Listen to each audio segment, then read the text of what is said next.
The story begins on the streets where a fair is being held, and a 14-year-old boy named Wool is satisfied with what he's gathered. Now that he has what he needs, he has to find somewhere to sleep for the night. He is an orphan who aimlessly roams the land. As he makes his way out of the fair, he runs into a giant, mysterious man. He is afraid, as he feels threatened. His intuition is correct as he wakes up in the darkness. There isn't a single ray of light. He tries to move, but he quickly realizes he can't. He can't muster any strength to get up. He starts shedding tears as he tries to figure out how he ended up in this situation. All he can remember was his encounter with that mysterious man earlier. He remembers the man saying he looks useful. Our boy realizes he must have something to do with why he's there. He doesn't recall making any enemies, so he concludes the man must have some sort of goal. He is unsure how much time has passed, so he tests his memory. Though he was an orphan, he can remember his age, his name, and both his parents' names. At this point, he's been in the dark so long that he doesn't even know if he's awake, and he begins to cry. He is scared and lonely, and doesn't know how much longer he'll have to suffer. He hasn't even had anything to eat and starts to believe he will either die of starvation or insanity. He wonders if the man's plan was for him to die of starvation. He starts crying again, as he feels he has not done anything to deserve this torture. But suddenly, he gets a sensation in his hand, and he can't believe it. He finally has some movement and is also having an easier time breathing. His bodily senses are returning. He can smell the damp air and feel the cold ground. This leads him to conclude he's underground, and off in the distance, he can hear water. He tries to gather the strength to move his body to drink water. He fights through the paralysis and begins crawling toward the water he hears. He knows he has to fight to survive. He finds his inner strength and keeps crawling. He finally reaches a stone wall where he hears the water coming from. A small stream of water is coming from the wall, and Wool drinks what he can. However, he still can't see in the dark and accidentally slices his finger on one of the rocks. Feeling defeated, he falls to the ground and passes out. He wakes up as he lies on the ground and senses someone's presence. The guy questions why he is fighting so hard to survive, asking what is so great about his life that he struggles so much and suggesting that he should just give up. It says if he gives up, he will be at peace by getting free from suffering for once and for all. This gets Wool thinking about whether he'll be at peace if he just let it all go, but he doesn't think so. He's going to survive and does not let this idea sink in. The stranger tries to tell him he's just wasting his strength, but Wool knows he won't be at peace if he dies like this. He wants revenge on the one who did this to him without any reason. Our hero decides to fight to stay alive, and it will all be worth it once he gets his revenge. The guy asks if he wants revenge, and Wool shouts yes. The stranger suddenly disappears, and Wool couldn't sense that it was a hallucination of himself. His conscience succeeded, as our boy just needed a little push to not give up. He manages to sit upright and approaches the stone wall again. He feels the moss on the wall grown by the underground water and tries to eat it without any idea if they are edible or not. However, he goes for it, and as expected, the moss tastes terrible. But he doesn't feel sick from it, so he goes back to eating more to feed this hungry body and survive. Our boy is now more than determined to do whatever it takes to survive. He needs to keep reminding himself so he doesn't quit. Wool now has the energy to stand and tries walking around the room. According to his measurements, his space is roughly 9 square meters. As he paces the room, he hears an iron door opening. The sudden sharp beam of light nearly blinded him. However, he doesn't sit back and walk towards it, wondering if it is some sort of help. But he sees a shadow of someone leaving him food, and immediately closes the opening. Wool smells the food and rushes to it. Although he can't see it, he smells the rotten fish, pork, and tea leaves. He received a few variations of leftovers and guesses there's more than one person involved. Just the 5 different leftover dishes and room space idea give our hero a vague estimate that 5 managers must be holding this place, and more than 5 people must be trapped along with him for a specific purpose. He just can't figure out why, but he can't hold off any longer and devours his plate of food. He'd much rather be eating scraps than that moss he had earlier. Now that he's done eating, he has to devise a plan. 4 months have passed, and he has taken this time to increase his strength.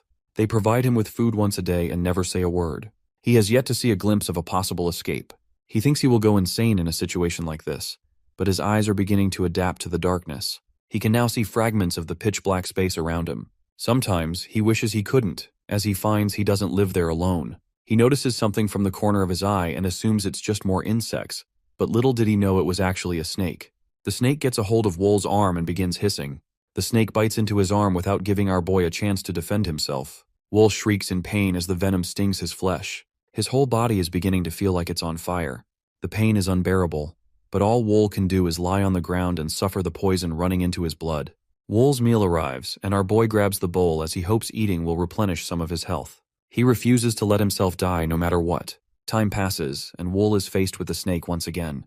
He feels his body change during the detoxifying process. One improvement he noticed was his vision.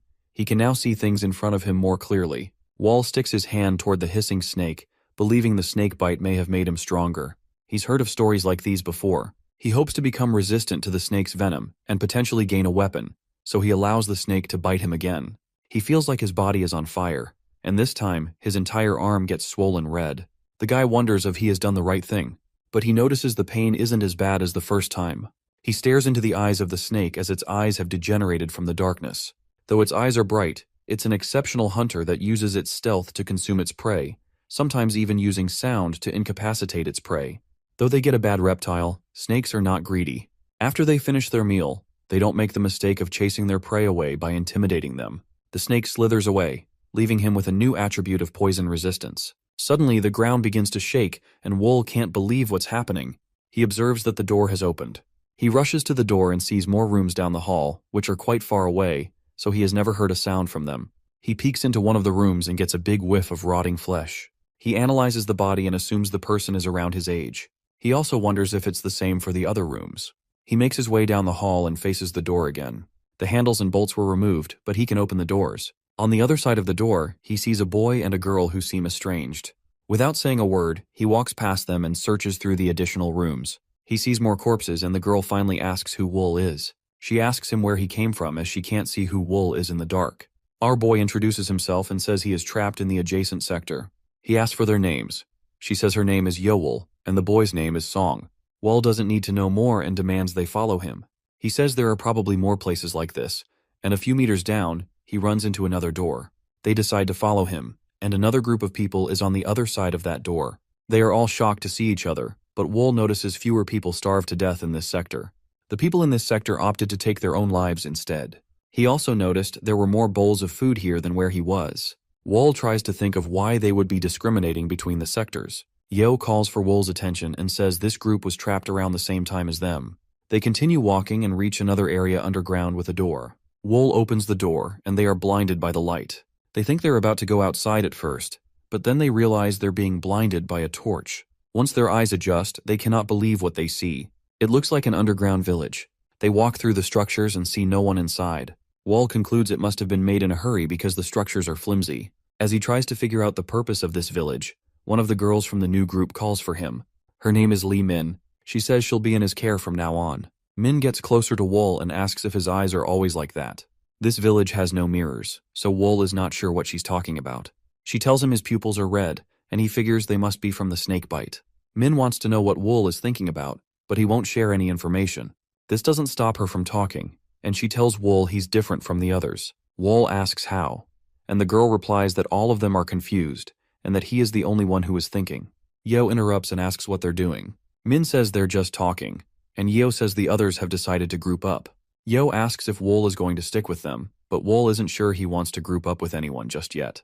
Yo and Song get offended, but Wool says right now just isn't the right time for him. She has no choice but to accept Wool's decision. On the other hand, Min is eager to join the group, but Wool knows they've been isolated for too long. There's no way their cognitive thinking is in the right place. Wool walks away and decides to just watch from afar. After a while, Wool notices several cliques have already been formed.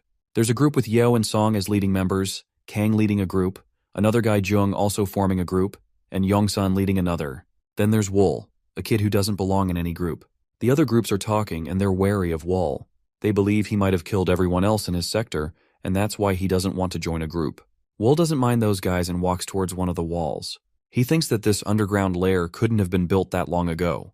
With the amount of moss on the walls, it seems the place is old but is reused again. This could only be the work of someone extremely wealthy. Suddenly, a hole opens in the ceiling and everyone looks up. A basket is descending from the ceiling. The basket reaches the ground and it's full of food. A few others try to dig right in, but Yo stops everyone. She says they should try to distribute the food evenly so that all the representatives of the groups can come forward to distribute it equally. And before anyone says another word, Wool also says he needs his share. Wool reaches in for his share, and Jung stops him. Jung says no one may take food from the basket without his permission. Little does he know, he just made a big mistake. Wool pulls his hand back and gouges Jung's eyeballs. Blood gushes out of his eyes, and everyone is in shock as Wool slams Jung to the ground. Wool dares Jung to say something to him again, but all Jung can do is scream in pain. Wall isn't backing down now and digs his fingers in deeper. If the others weren't afraid of Wool, they definitely are now. Yo asks Wool nicely to let go of him, and at first Wool refuses, but Yo promises that no one will touch his share of food. Wool gets up and stares down at Jung. Wool grabs his share of food and walks away. Time passes, and Wool still watches from afar as he's eating. He feels they're being tested right now for useful children, and that they'll continue to be tested until the captor's goals are met. And if this continues, many of them will die and turn against our hero. Yo approaches Wool and asks how he's been. Wool knows he has no friends here but tells Yo he's been watching them. Wool knows how important Yo is to the others. She eats the least after securing the most food for her group and stands out most among the other leaders. Yo asks our boy if he still sleeps alone in his dark room. Wool has been because he's trying to grow more tolerance for venom. The snake bites are no longer painful to him. As he talks to Yeo, the ceiling opens and their meal comes. But when the basket drops, they're all confused. They've only been sent a small portion of food. Yeo can't believe it, but this is exactly what Wool was waiting for. He thinks to himself that it begins. Makno-sam was just a kid who made it through the final sector. He was part of Yo's crew, and honestly, he was the tiniest one in the group. But he always held his own because he was super determined. Sadly, Mac was found dead, and it really hit Yo's crew hard. Everyone felt the loss. But deep down, they couldn't shake the feeling that he didn't make it because he was the weakest among them. Yo and Song are set on getting revenge for Mac's death and are on the same page with their plan. Wall knows they're targeting the weakest link from another group next. Things are heating up, and the food shortage has started a real war. After Mak from Yongsan's crew went missing, everything began to unravel. The nightmare escalated as people turned up dead night after night. First, it was someone from Yo's group. Next, it was from Jung's group. Then it circled back to Yongsan's crew and someone from Kang's group. Nobody trusted anyone anymore, and things were getting a bit crazy. But Wool wasn't too stressed about the food shortage since he had his secret stash of moss. The taste was still kinda weird to him, but he was ready to do whatever it took to get through it. Wool's been hanging out alone in his dark room, but that's about to change. He hears some voices heading down the hall and figures there are at least 4 people. They're definitely not just wandering around for fun. Jung and his crew are planning to take him out, so Wool quickly ducks into the shadows. Jung thinks it's the perfect time for revenge. He's already taken out 2 guys after the fight, and now he's pumped up and ready to go after Wool. While they were walking, one of Jung's crew suddenly felt a sharp pain in his leg, and he fell down hard as the snake slipped away. He couldn't handle the snake's venom and died quickly. Jung freaks out and starts yelling for Wool. Wool quietly sneaks up on one of the guys and puts him in a chokehold. Jung's anger has intensified, and he orders Wool to immediately release his friend. Wool contemplates whether or not it'd be a good idea to take his life for a second, but then he proceeds to snap his neck. Wool has taken out all of Jung's guys, and now Jung charges at him.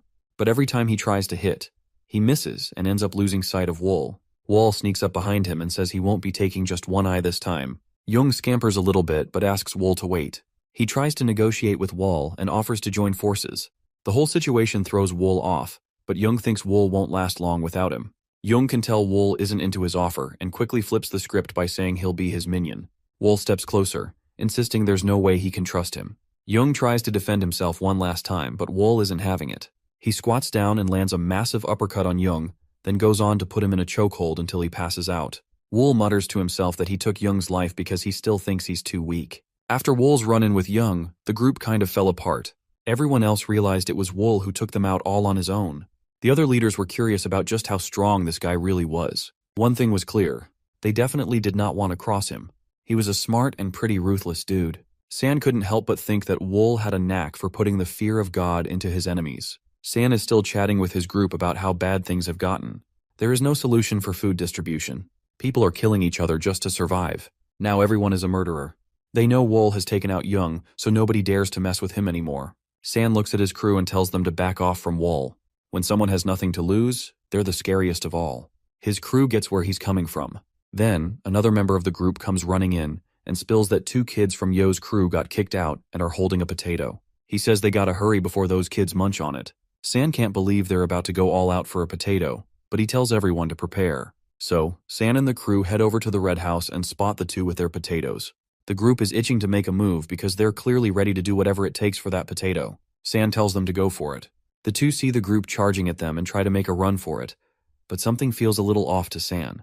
With where they are, they're definitely at a disadvantage. One of the kids with the potato lets out a whistle, and suddenly Yo's crew comes in to attack. San yells for his group as they get hit hard. He tries to tell them to fall back because they've walked right into a trap, but more members are rushing right at him from behind. San is surrounded, and Yo and Song relish their big fish catch. They realize they could cut down the number of people to feed right now. San is furious about getting pulled into this mess, but he knows he can't take them all on by himself. San pleads with them to let him live, at least for now. Yo wishes she could, but they just can't spare the food. San starts to panic, and Yo tells him he would have done the same if he were in her shoes. Then she turns away and tells her crew to take him out. Her team goes at him with their sticks, but San is quick on his feet and fights back, taking down anyone who gets too close. While Yeo walks off, she glances up and spots Wool still keeping an eye on her from a distance. Our boy has picked up some of Yeo's tricks, using the landscape to their advantage, finding shortcuts, and setting up defenses that make it really tough to break in as long as the security is decent.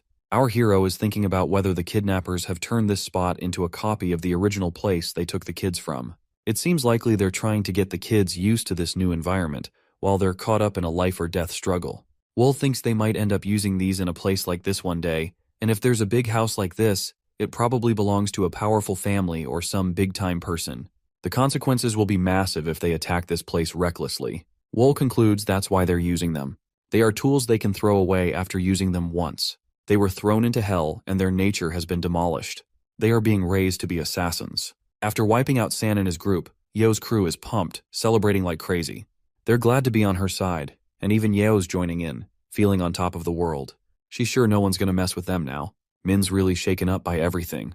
It's like everyone around her's just numb to the murder, and she can't get how they're acting like everything's fine with blood on their hands. She starts crying and brings up the kids this group killed, and it really hits hard. The ceiling starts to open up, and everyone's caught off guard since this delivery is a bit early. Yo tells her crew to grab as much food as they can. She's super excited, thinking they'll finally have enough to eat. But then she spots Wool out of the corner of her eye. He's not as hyped as everyone else and seems a bit suspicious about something. When Yeo glances back, she finally understands why Wool looked that way. Instead of a basket of food, a bunch of masked guys have come pouring out of the hole. Everyone's a bit thrown off at first, but then the masked guys jump right in and start pounding on them.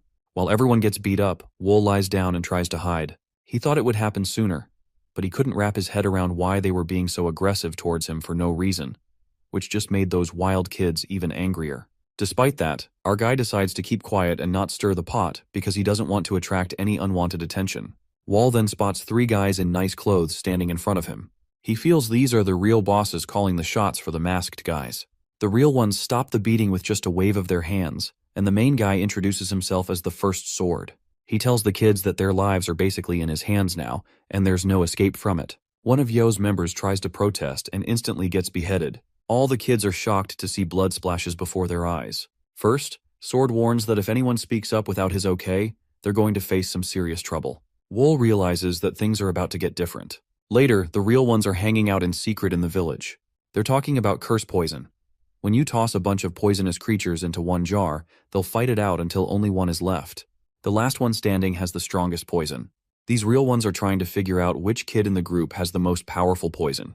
The First Sword is curious about which kid to watch out for, and the Second Sword jumps in, saying it's Yo. She's got the biggest crew and really knows how to get people on her side. If they don't break her spirit, she's only going to be a bigger problem later on. The First Sword is insisting that Yeo gets extra attention. He doesn't want her even thinking about starting a rebellion. The Second Sword points out that Song and Kang are definitely worth checking out because they're really good at martial arts. Then, the First Sword asks about Wool, the only survivor from Sector 1. The Second Sword mentions that Wool is still alive, and the First Sword is impressed since Sector 1 had the toughest conditions and hardly any food. He insists they keep a close watch on Wool too. As the meeting wraps up, the First Sword thinks about how there are just 6 years left to finish their mission. The Blood Phantom Group captain got handed an assassination job that spans 7 years, with a payout of 500,000 yangs. The catch? They can't leave any trace that links back to the Blood Phantom Group. One of the masked guys calls out the next challenge for the group. He says whoever gets to the flag at the top of the house first will score a 2-hour break, but the last one to make it will find out what real hell feels like. And just like that, the race was on. The tough days just kept coming for the trainees. They were stuck in non-stop training to turn them into lethal assassins. They had to do whatever it took to make it through, especially if they ever wanted to see the outside world again. And of course, Yo snagged the win in the race. The real ones talked about the challenge from a distance. They get that Yo is super smart and really brave. The First Sword is curious about Wool, and the Second Sword says that Wool's just kind of average. He hasn't done anything to stand out from the crowd. This catches the first sword off guard because he thought there would be something extraordinary about Wool since he's the only one left from Sector 1. Still, he wants them to keep tabs on Wool. Yeo walks up to Wool, puzzled about why he's still going over the thunder-splitting cultivation technique when the instructors stopped making them check it out. Wool just felt like revisiting it anyway. Yeo thinks it's pointless and decides to head to bed. Our guy remembers what the experienced ones told him. They said the thunder-splitting cultivation technique is something a newbie like him can pick up pretty easily, but they still gave him 3 months to get it down.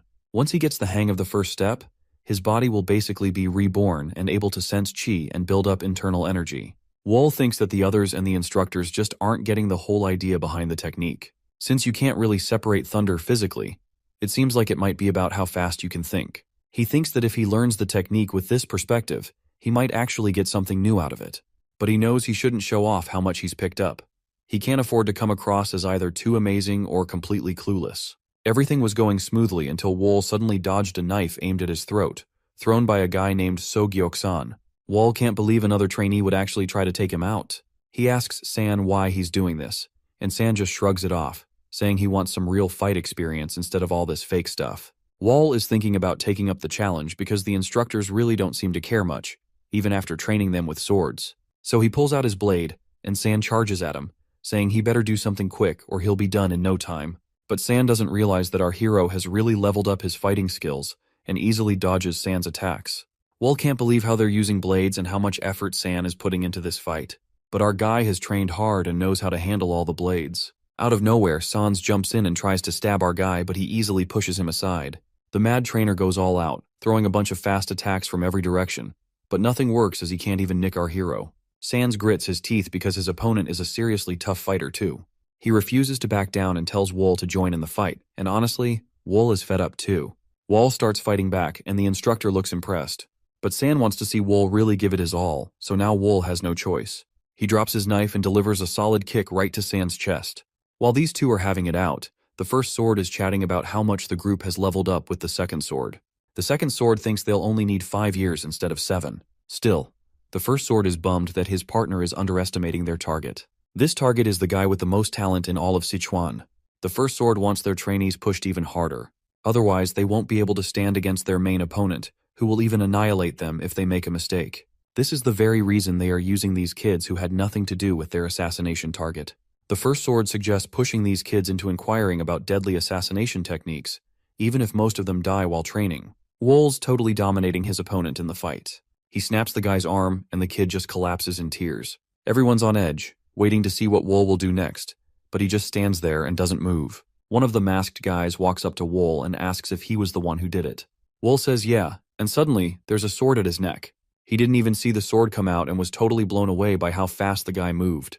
Wool is freaking out, thinking he might have messed up somehow. He knows he can't push back because to these masked guys, he's just a pawn who they won't think twice about hurting. The masked guy pulls his sword back and says that an assassin should never leave any evidence behind, no matter what.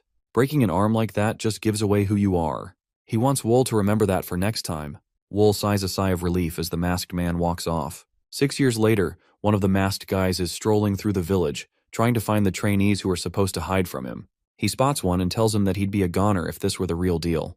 Then he keeps searching for more. The trainer understands that an inexperienced assassin's turtle-breathing technique is hard to hide, no matter how much someone thinks they know. This technique is supposed to help a person blend in, but it's usually pretty obvious. He immediately picks up on another presence, marking yet another failed test. He keeps walking, trying to track down the last person in this area.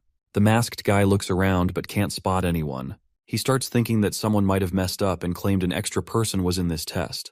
He calls out for anyone still there to show themselves, and to his shock, Wool is right next to him, hiding out in plain sight. The masked guy can't believe he missed him. Wool totally nailed that test and asked for a break. He gets the go-ahead, but the trainer still can't believe it. Wool comes back to the house and runs into San and the others. San's all hyped to see him and asks what he's up to. Wool rolls his eyes at all the goofy faces San makes and says he's going to forget what his real face even looks like. San shrugs it off, saying it doesn't matter since they're stuck here anyway. But then Yeo jumps in and mentions that the food's been getting better. She thinks they're about to complete their mission soon. The story progresses, and we find the first sword sitting there, worn out and without his mask. He can't help but think about how much has changed in the cave over the past 6 years. They've trained 30 out of 300 folks to be assassins, and he figures that in this cutthroat world of Jianghu, Any of them could take him out at any moment with their skills. He feels his time is running out and gets emotional about it. So the second and third sword stroll in, and they ask the first sword why he's got his mask off. He replies that it's been super restrictive after 6 years, and then he tells them they can take their masks off too. They sit together at the table, rejoicing as their time in the cave comes to an end. With only one final mission to send the trainees off for the kill, their freedom is finally within reach. The first sword asks how the trainees are doing. The second sword says they've outdone themselves, with some being even better than the instructors. He thinks it's a shame to just toss them aside after one use, but the first sword insists they have to. That's just how the mission is structured. He's ready to kick off the final stage and sets 3 journals on the table. They call in the trainees and lay it out. 3 of them will learn a martial art technique, and the other 27 will have to take out the ones who mastered it. There's a heavy vibe in the group as everyone quietly grumbles about how unfair it is that they have to fight each other again. The masked guys say this is the last training session, and once it's done, they won't make them go through this anymore before they leave this place. The crew is starting to question if this is legit. Yeo thinks it might be as easy as letting the 3 of them bail out for freedom, while Wool is really pondering their next move. If you pick up that martial art, just know that you'll be a target for others, and the techniques you'll learn are probably way more advanced than what you've already got under your belt. Wool jumps in and volunteers first, clearly getting greedy. Yeo can't believe it and asks Wool if he wants to be the scapegoat. Wool responds, saying that only time will tell if he ends up being the scapegoat or the one who's got it all figured out. A girl warns him to watch out since he's now everyone's main target. As time goes on, we notice that the second person who wanted to learn martial arts goes down. After Wool chose to take on the challenge, nobody else stepped up, so the group ended up having to draw lots. Song feels pretty awful about what he just did, but he doesn't really have any other option. Wall is the last one standing out of the 3 who had to figure things out. Song comes back to the group, and Min asks about Wool. It's been a minute since they last saw him, and they're curious if he managed to get away. Yeo's feeling a bit uncertain, and brings up that the last time she saw Wool was a few days ago, when they were training. They had a pretty intense session, and Yeo thought she had a good idea of how tough their final opponent would be. San thinks it might be easier to just get rid of the instructors instead of trying to deal with Wool. Song is on board with that idea, but feels like the real ones probably put some kind of restriction on them. Yeo adds that they can deal with the restrictions later, and should focus on finding Wool first. They finally leave the cave, and the whole time, Wool's been keeping an eye on them. He's surprised to hear they considered going after the instructors instead of him. Wool realizes the instructors might be after the others, and there's no way they didn't catch that conversation. He thinks this could be his chance to determine the real deal. Wall heads over to the base of the real ones. It's got a ton of guards, but he's confident he can handle it. He figures that if he mixes the turtle breathing technique with the thunder splitting technique, he can sneak around without anyone noticing. He strolls right past the guards without a hitch. He makes his way to the deepest part of the base, thinking that what he's looking for is in this room. Wall opens the door and steps inside. He starts hunting for clues to uncover some secrets. He wants to know why they're pushing them so hard to become assassins, and who's behind it all. While checking out the place, he spots a golden tube. He opens it up and finds a scroll with their mission. Take out Wu Gunsong in 7 years and get 500,000 yang as the reward. He can't believe it and is really curious about how amazing Wu Gun must be for them to train assassins for 7 years. He's trying to wrap his head around how taking out 270 people could be worth just one dude's life. Suddenly, Wool hears someone approaching and realizes he needs to bail fast. The first sword was hurrying down the hall. He quickly realized someone had been in the room when he kicked the door open. Wool had tried to tidy up, but it was kind of a mess. The second and third sword enter the base and run into the first sword. The first sword is freaking out because someone snuck in, and they need to find out who it is before that person gets away. They start brainstorming about who could have pulled this off, but then realize nobody's as skilled as Wool. Meanwhile, they do know that Wool is hiding right above them. They're shocked that Wool actually had the nerve to sneak into their base when everyone was out to get him. They talk about punishing him, but are worried it might spark a rebellion. The first sword thinks he has no choice but to pull out the Hell Flute. The second sword is shocked and points out that it's supposed to be a last resort, but the senior insists it's better to use it now to set the kids straight and show them who's really in charge. The first sword checks if everyone's in on the plan, and the second and third sword give a thumbs up. A bit later, the first sword stands at the cliff's edge. The trainees are clueless about what's coming next since they're still hunting for Wool. Nobody seems to be able to track him down, not even their top hunters. Out of nowhere, they hear a sound coming from an instrument. The noise hits them like a ton of bricks, and they all drop to the ground, shouting in agony. Min screams for help, feeling like the sound is poisoning her. Lying on the ground and crying, the others are feeling like their bodies are on fire when Wall shows up. He doesn't feel any pain himself and realizes they've triggered the restriction. Ol glances around and sees everyone else in pain. He starts questioning why he's the only one feeling okay. He wants to figure out what's going on, so he decides to try using some internal energy infusion on Min. It's a risky move, but it should be less of a problem since Min's also trained in the thunder-splitting cultivation technique. Wol checks out Min and finds that her internal energy is all good, with no problems at all. He keeps digging for any differences between them. They eat the same food, live in the same place, and practice the same martial arts. Then it hits him. Maybe the only reason for their differences could be poison. The whole thing seems to be about poison, and it finally shows why Wol doesn't feel any pain. He's built up a resistance to poison after getting bitten by that snake so many times. Wol's still trying to figure out how they managed to mess with 27 people at once. He thinks they probably mixed cursed poison into the food and are somehow triggering it with sound. He hears them shout for him and has to think fast. Wol decides not to run since he doesn't want them to discover his resistance. He still wants to keep his differences under wraps, so he drops to the ground and pretends to be in pain. Wol is found lying on the ground and someone calls for the first sword. He pulls out his sword and swings it down toward Wol, demanding to know what he was doing in his room. He also mentions that Wol has been really good at hiding his true abilities. The first sword draws his blade, saying it's better to just get rid of the nuisance now. But the second sword steps in, asking him to hold off. He explains they need Wol to finish the mission since he's the one who stands out the most among the trainees. The first sword gets really frustrated and insists that the other trainees are sufficient. But they both know that's not really the case. The second sword suggests they could use the flute to control Wol, since he's pretty much helpless against the cursed poison. The first sword likes that idea and tells the masked guys to hook everyone up with the antidote. Everyone's feeling better now that they've taken the antidote, but they still can't figure out what just happened. The first sword steps in and points out that all that pain was because of Wol. If he hadn't sneaked into their base, they wouldn't have gone through it. He gives them a heads up, saying if anyone ever messes up like that again, they should remember how much hurt they just went through. Later on, Wol thinks back on what went down. He remembers how the real ones thought he was totally powerless against the poison, but he's pretty happy that the snake venom knocked out the cursed poison and helped him dodge the restriction. Once again, Wol hears people coming down the hall. Min and the others are searching for him, and Yeo can't believe Wol would want to hang out in a gross place like this just to train. Yeo thinks Wol doesn't really have a choice but to hide away, especially since everyone else dumped all the blame on him. San is getting restless and shouts for Wol. Wol suddenly shows up out of nowhere and wants to know why they're looking for him. Everyone's freaked out because of him, and he asks again. Yeo brings up the restriction, mentioning he wasn't around when everyone passed out, but showed up right after they woke up.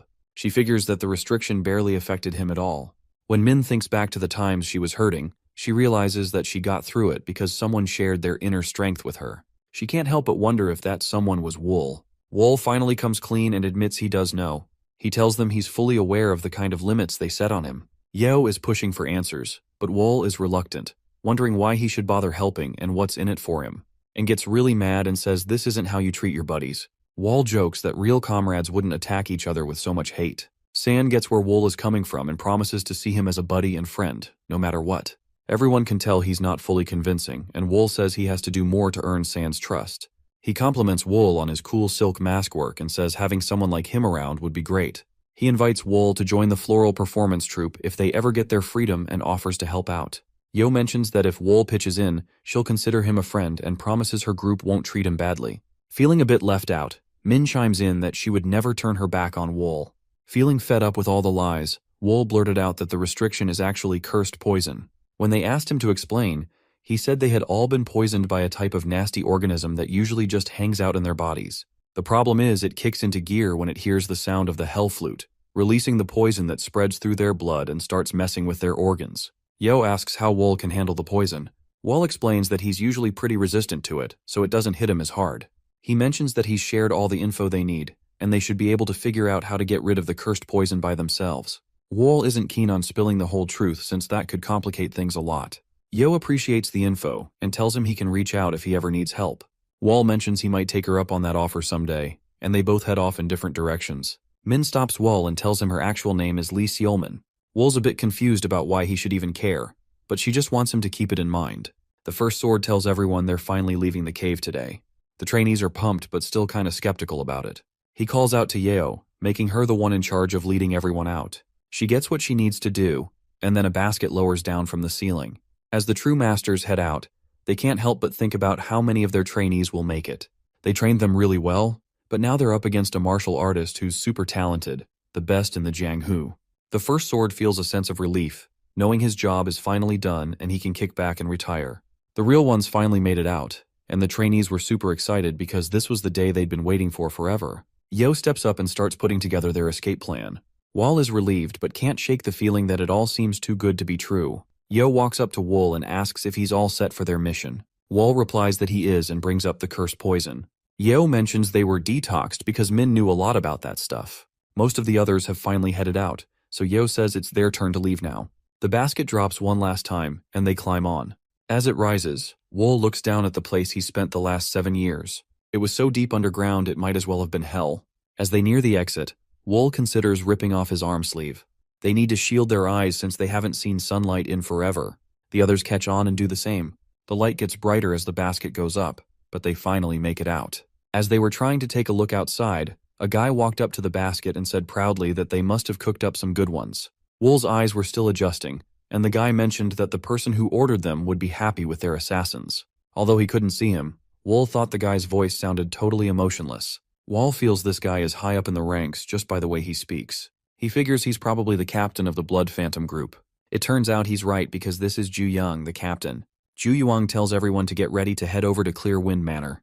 Wool glances back at Ju Yuang as they get led to the carriage. He's got his voice locked in his memory. Once they get to the manor, Ju Yuang tells the trainees that this is the spot where they'll get used to the outside world. He told them not to drop their guard because he would handle the fallout himself if they did. Wall ended up in a dorm with Shinnok and San. Wall lets his new roommates know he's washing up at the well. After a nice bath, he feels pretty refreshed and decides to chill in the grass, soaking in the beautiful scenery. He ends up spending the night out there and wakes up to a gorgeous day. The other trainees are checking out a flower that's new to them. They can't believe they got to see something so amazing again. As the trainees were celebrating, the captain showed up just in time to throw a wrench in the party. Ju Yuang dropped some weapons right in front of them and let them know they'd be getting these soon. He made it clear they needed to keep them safe because they'd be using them pretty soon. After a bit, Ju Yuang catches up with the First Sword at the palace to give a shout out to his uncle for all the effort he's put in. The First Sword says he was just doing his job. Ju Yuang mentions that the Blood Phantom group is thriving because of the First Sword's efforts and wonders how he can show his appreciation. The First Sword replies that there's no need for favors. If it weren't for the last leader, he'd probably be dead by now. Ju Yuang offers his uncle the chance to retire, and the same goes for the Second and Third Sword. These are the words the First Sword has been waiting to hear for 7 years. He then confesses to his nephew that the trainees are just too good to waste after just one use. Ju Yuang shares the same belief but says he has no choice. The relationship with the trainees has to end here. The First Sword asks Ju Yuang if he knows who requested the objective. Ju Yuang says he doesn't know, but there's no reason to question anyone willing to pay 500,000 yang for a request. Ju Yuang sees the Blood Phantom group as the next big thing in the assassin world. If they pull this off, they'll totally outshine the White Spirit group. After the meeting, Wall is getting ready for his mission with San and some other assassins. San asks him if he's feeling nervous, and Wool admits he's a bit on edge. But since they've been through a lot together, San can totally tell when Wool's not being honest. Wool thinks San is acting all nervous because he won't stop talking. As usual, San gets all defensive about it. He claims that all he really wants is to get back at someone for the last 7 years he's been through. The group of assassins is now gearing up for their mission. They've just been informed that they'll be sneaking out to a new location. This is exactly what Wool has been looking forward to. They venture out into the night, trailing the Fourth Sword. The fresh recruits are keeping pace with him, and he's seriously impressed. Clearly, they've been trained up well. It's a shame to think about how much their skills would go to waste if they ended up being tossed aside. They finally get to their spot, and the Fourth Sword tells everyone to lay low for a bit. The group hides out, and he starts talking about their mission. He mentions that once they make it up the mountain, they'll find a manor that looks just like the one they used to live in underground. In the midst of the buildings, the guy they're after is inside the Bright Moon Palace. The assassins are itching to get going since they know that place like the back of their hand. Wall is the only one in the crew who realizes that their target is Wu Gun. We cut to a woman named Yang, who's lost in thought while checking out some flowers. One flower catches her attention. When she reaches out to touch it, it suddenly vanishes. Yang is still trying to wrap her head around what just happened when she hears someone calling her name. It's Seol, the leader of the Ma sect. Ran asks what Yang is doing outside all by herself. Yang just shrugs and says she is enjoying the nice breeze. Ran asks her if she still holds a grudge. She replies that it's not really that simple, but her life is at stake with this request. And honestly, she would have preferred to sit this one out. Ran is really annoyed and isn't cool with Yang's attitude. She reminds Yang that she was the one who helped her when she was just a nobody on the streets. Ran makes it clear that she better not expect to be let off the hook after everything she's done for her. Yang feels sorry and doesn't want Ran to be upset since it's not good for her health. Ran mentions that they'll go with their original plan if they don't get a response today. Yang is on board, as she's always ready to follow her master. When the chat wraps up, a messenger bursts in with some exciting news. They let Ran know that the proposal got the green light. This is awesome for the sect, and Ran tells Yang that their sect's future now depends on how well she does. Yang tells her not to worry at all. Ran can't help but feel bummed that she has to use someone as talented as Yang just as a political pawn instead of having her as a successor. The messenger asks Ran what they should do about the other issue. Ran wonder if they're talking about the goal for 500,000 Yang. Only time will reveal what Ran has planned for the Blood Phantom group. Wall wakes up, wondering if it's still morning. He knows the mission isn't happening until tonight, so there's still some time. He tries to go back to sleep, but something feels off. Out of nowhere, a spear comes down and hits one of the other assassins. Wall is in total shock as he realizes they're under attack. The story keeps going, and we see a monk named Yu Jin jamming his spear into the ground, trying to figure out if something's up. He yanked the spear out, and it ended up stabbing a trained assassin who was hiding underground. Jin realized his suspicions were spot on as assassins were hiding in the mountains. He quickly told his crew the Qingqing sect was under attack and ordered them to find and eliminate the intruders. Wall realizes that he and the others are in a tough spot. They all agree that getting out of there is their best bet to stay safe. The monks start jabbing at random spots in the ground, trying to catch an assassin using their skills. One of the monks gets a bit too close, and the assassins leap into the air. They're thinking about scattering and regrouping once they break free from the trap. But the monks aren't going to let them get away that easily and start chasing after them. Jin hurls his spear at one of the assassins and takes him down. He quickly asks for another spear and takes out another assassin right after. Snagging yet another spear, he claims another one. Seriously, this is turning out to be a piece of cake for Jin. Wool's crew is dropping out one by one, and now Wool's the last assassin standing. Jin makes a desperate throw, and it's coming straight for Wool. But Wool snatches the spear midair and whips it back with insane speed. The spear zips past the other monks and barrels right toward Jin. While the monks turn to check out the spear zooming past, Wool sees his chance to go after the group of monks nearest to him. The spear is flying toward Jin so quickly that it just barely clips his ear. This infuriates Jin, and he demands his men hunt Wool down until he is lifeless. Completely outnumbered and without his partners, Wool decides it is best to run away. An injured assassin is on the ground, pleading for his life, when Jin walks up to him. He begs for mercy, but Jin ends up taking his life instead, pointing out the dumb mistake he made by trying to attack the Qingqing sect. As Wool runs for his life, he's trying to figure out how the monks found out they were hiding. He suspects someone might have spilt the beans, but he's the only one who knew their target. It could have been the Fourth Sword or one of his guys. They bailed before the ambush happened. They only let them go after to cover up who took out the Wu gun. The monks finally catch up to Wool and hit him with 2 arrows. Wool goes down but struggles to get back up. He didn't spend 6 years underground just to go out like this. He starts to wonder if there was some drama within the Blood Phantom group, or if the person who asked for him just changed their mind.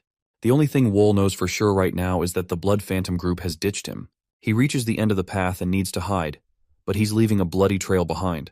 When one of the monks tries to figure out where he's been, Wool drops down from a tree and takes him out. Now he's on his own, with a bunch of monks hot on his heels. Stuck with no other options, he dives into the river. After making it out, he spots a message on one of the rocks. It tells him to head 400 meters north. Wool continues along the path and discovers another message with a shorter distance. Wool is getting closer to the spot. With all the blood on the rocks, he thinks the person who wrote that code is hurt pretty badly, but he can hear people off in the distance looking for him. Wool starts to think that these messages might be some kind of trap. He notices that at least 7 different clans are involved because of all the uniforms he sees. Out of nowhere, he senses danger and drops to the ground to dodge a hit. Lying there, he glances up and spots Min. She didn't even notice she was going after Wool. She's really glad to see him, but she's seriously hurt and suddenly falls over. Wool tries to grab her, but he misses.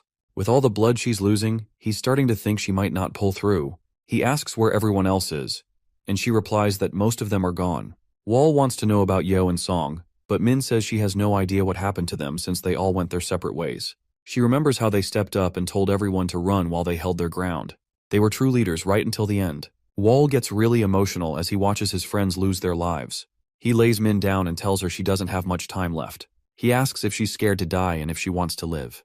Min says she wants to live and asks if Wool can help her. He tells her he can't, and she replies that's why she's ready to give up. She knows her body is pretty beat up. Min is just glad she won't have to go through this alone. She asks Wool if he'll stick by her until the end. Holding back his tears, he promises he will. Min can't believe this is how it all wraps up after everything they've been through just to survive. She wants to know who did this to them, and why anyone would be so cruel. She hopes whoever is behind this feels the kind of pain she's feeling right now. Wall tells Min it was all about Wu Gun. She's curious and asks him to explain what he means. Wall says their target was Wu Gun from the Qingcheng sect. Someone hired the Blood Phantom group to take him out. That's why they were kidnapped and trained as assassins. Now that they're not useful anymore, they're just trying to get rid of them. Wall tells Min that if he can make it through this, he'll find out who messed with their lives. He's dead set on tracking them down and getting revenge, even if it kills him. Min can barely take it in. She feels like time's running out. She tells Wool that she wants him to stick around for her. As she's slipping away, she asks him to say her full name. He does, and she thanks him for it. All Min wanted was to hear Wool call her name before she went. As her spirit leaves, Wool promises to wipe out whoever did this to them. Back at the palace, Zhu Yuang is checking out a message. The fourth sword tells him that the assassins are totally cornered and won't get away. As Zhu Yuang reads on, he sees it's a shame to just toss the assassins aside after everything they've gone through. But now he's got word that their mission is off, so they're pretty much useless. The fourth sword is curious if that means the palace might be in some trouble, and Zhu Yuang assures him that they won't be able to find this spot.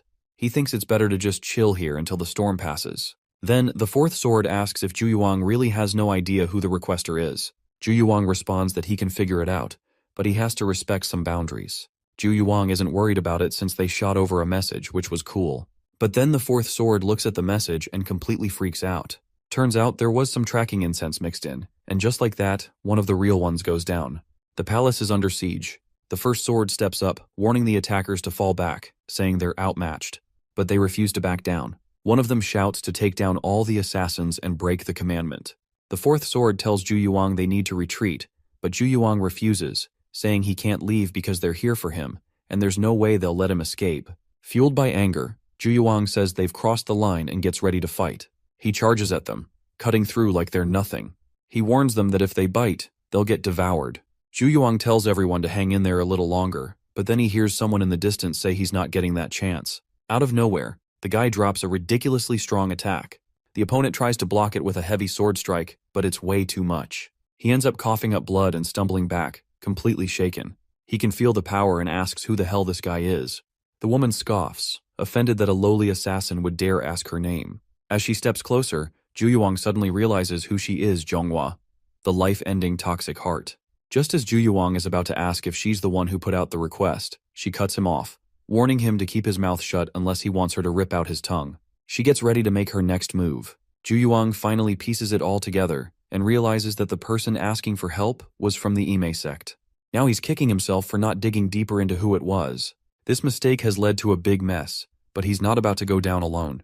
Zhonghua is fed up with Gu's optimism and launches another attack. Zhu Yuang manages to block it again and fights back. Zhu Yuang charged at Zhonghua, his blade slicing through the air with quick, precise swings. Zhonghua met him head-on, deflecting each strike with sharp counters as their weapons clashed, sending sparks flying everywhere. The room buzzed with energy as they went at it, neither one giving an inch. Finally, they broke apart, both standing their ground, ready to jump back in at any second. Zhonghua is impressed by Gu's skill. She's glad they're fighting in broad daylight and has no chance to pull off some sneaky ambush in the cover of darkness. But she knows this has to end. She's determined to take him down along with the rest of the Blood Phantom group. With that, she unleashes a final whirlwind strike. This time, Zhu Yuang can't block it. Zhu Yuang knows he's staring death in the face and can't help but worry this might be the end for the Blood Phantom group. But then he thinks about all the blood, sweat, and tears he poured into building the group to stand toe-to-toe with the White Spirit group. That thought lights a fire in him, giving him the strength to keep fighting. Zhu Yuang and Zhonghua are really going at it, throwing some serious punches. Just when the fight is about to escalate, someone jumps in and takes a hit meant for Gu.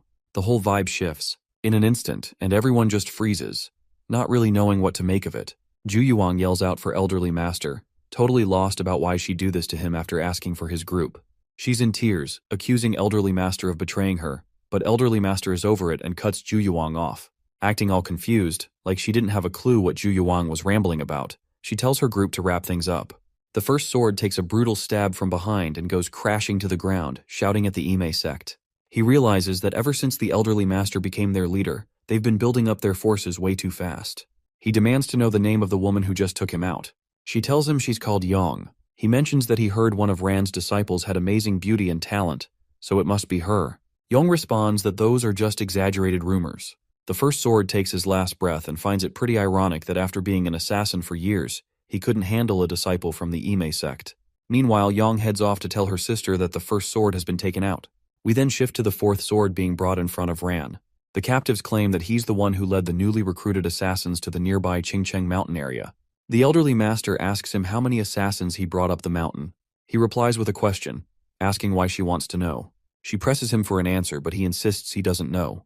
The fourth sword chimes in, saying that even if he did know, he wouldn't spill the beans, especially after all the chaos she's caused in his palace. Elderly master thinks his tenacity is cute and tortures him. She asks her question again, and the fourth sword involuntarily says he took 28 assassins. Elderly master got what she needed and asked how many assassins have been eliminated from the mountain. The woman says 24 have been taken out. Elderly master wants the 4 left eliminated immediately. While the palace is burning, elderly master turns to Yong and says that her role is super important right now. She mentions that she'll send someone to the Qingcheng sect to schedule a date for the wedding as soon as things settle down. Elderly master also advises Yong to get ready, both in her heart and body, for the wedding. She emphasizes that everything happening is crucial for the future of the sect. Wall is up on the mountain, checking out the monks from a distance.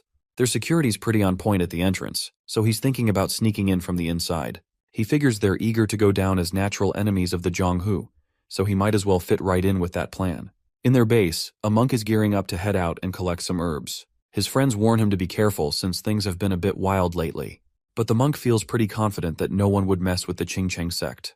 While he's wandering through the woods alone, he suddenly gets jumped and caught in a headlock by Wall. He tries to ask Wool who he is, but Wool just pulls out his sword. Wool ends up hurting him, and the monk can't believe someone would attack him on this mountain. Wool then asks if the monk is a part of the Qingcheng sect. The monk nods and Wool lets him go so he can ask a few more questions. He asks for the monk's name, and the monk replies that he's Dojin, a third-generation disciple of the Qingcheng sect. Wool asks Dojin about what kind of guy Wu Gun is, and Dojin freaks out, thinking he's talking about the Lone Star of Qingcheng. Wool's curious about why Dojin called him that. He explains that senior brother Wu Gun is the best thing the Qingcheng sect has ever produced. He's nailed most of their martial arts and is on some next-level skills.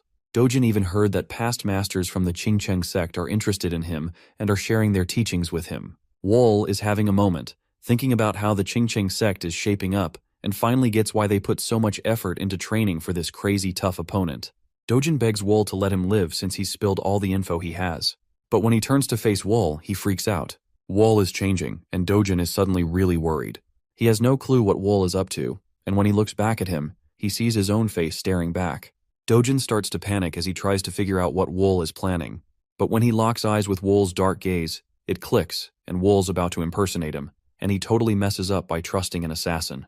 Back at the monk's place, the guards out front are caught off guard when Dojin shows up again so soon. He says he's back because he forgot something. As he walks through the entrance, it feels like a whole new world to him. That's because it's actually Wool, who is transformed into Dojin. Wool sneaks through the base using his turtle breathing technique, looking for Wu Gun's room. Wool quickly figured out where Wu Gun lived. Inside the Shangqing Palace, a meeting was in progress. The Qingcheng sect leader asked if things were calmer outside now. His second-in-command, Wu Jin, replied that they're close to tracking down the assassins. The sect leader was still shocked that a bunch of assassins had the guts to attack their sect. Jin pointed out that this couldn't have just happened without someone pulling the strings. When the leader asked if Jin had any idea who it might be, Jin said they didn't have any leads yet, but he sent some of the disciples out to dig up more info. The sect's top warrior jumps in, saying that what just happened is totally unforgivable. He's determined to make sure it doesn't happen again. Jin reassures him not to sweat it. The sect leader brings up the war of heaven and demons, reminding everyone how close they came to losing everything when the Celestial Demon Union was about to take over Zhonghu. That's when the amazing martial artist Li Gok stepped up and created the Providence Alliance. The Shaolin Temple, Wudang Sect, and Mount Hua Sect decided to join the action, and they seriously crushed it, reclaiming their past glory. On the flip side, the Qingcheng Sect and Ame Sect chose to sit this one out, sealing up their doors. They only ended up with the fancy title of Great Family of Sichuan, but can't really hold a candle to the others in practice. The sect leader says if they're really looking to catch up with the others, they can't slack off and need to keep their heads in the game. Jin reassures everyone not to stress too much. He thinks that if everything goes well, they'll be back on track in just a few years. The sect's top warrior is on board with that and asks how Jin's son, Wu Gun, is doing. He knows Wu Gun hasn't made any appearances lately and seems to be holed up training, focusing on atonement. Jin feels bad about not being able to raise his son the way he wanted. The top warrior of the sect reassures him, saying it's totally normal for a kid his age and that there's no point in apologizing for things that are already sorted out. Jin promises to get his act together. The warrior claims that no matter what people say, Wu Gun really has real talent. He adds that if Jin raises him right, Wu Gun will definitely keep up with the heirs of the three big sects. The sect leader jumps in and mentions he heard that Jin agreed to let Wu Gun marry someone from the Ime sect. Jin confirms it's true.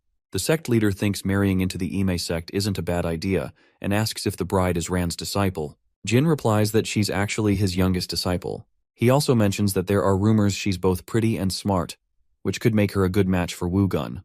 However, he still has some worries because of Ran. The elderly master is really trying to catch up to the Qing Cheng sect, and if Wu Gun ties the knot with her, they might end up in trouble. That's why Jin has turned down the proposal so far. The sect's best warrior tries to ease his mind and points out that they can't keep being enemies with the Ime sect in such a tight area. After all, Wu Gun is their only shot at hope for the Qing Cheng sect, and he's getting some serious special treatment. Wall is hanging outside Wu Gun's place, and it's his first time seeing it for real. The layout is just like the one from the underground cave. The front gate locked, but Wool knows just how to get in. He jumps up onto the roof but hears two guys coming, so he quickly lays down. These two monks are complaining because they think Wu Gun is using his isolation training as a way to be with women. One monk's wondering if one of their disciples is with Wu Gun, while the other is just trying to hush him up. Wall can't believe it when he finds out that Wu Gun is bringing women into the sect. The thought of being around a woman in the sword training hall is just too weird for him. As the two guys walk away, Wall takes a moment to sort through his thoughts. He reflects that no matter where you are, there's always going to be someone who's different on the inside. As night falls, Wall gears up for his next move.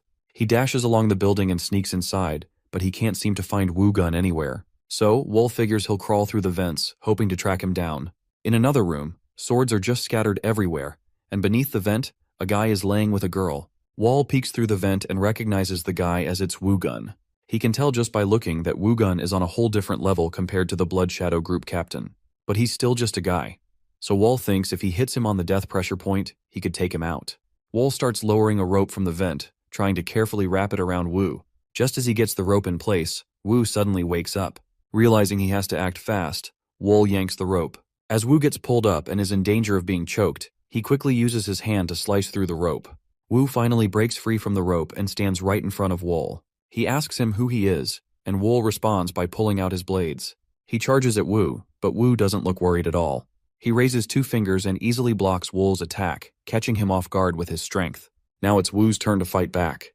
Wu doesn't hold back as he goes for another attack, putting all his strength into it. Wall is struggling to handle the insane pressure from this monster who's just fighting bare-handed.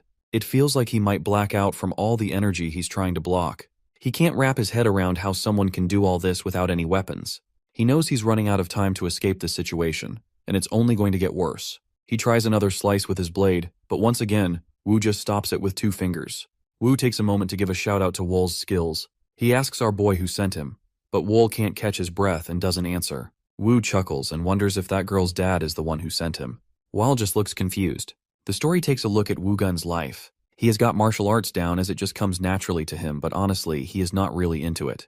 He starts to drift away from training, and then one day a woman spots how impressive his skills are. He used to be a total hero, a fighter like no other, but everything flipped when he met that girl. He went from being a legend to just another dude chasing after Justin's girlfriends, throwing away his honor like it didn't mean a thing. One night, Wu Gun met a woman who was not like the others, who usually showed interest in him. But things went horribly wrong, as he got drunk, lost control, and did something unforgivable. He hurt her in the worst way, and not long after, she ended her own life. As punishment, Wu was sent into isolation for a year. No action, no fun, just endless, repetitive training. It was dull, but since he had nothing else to do, he pushed himself to the limit.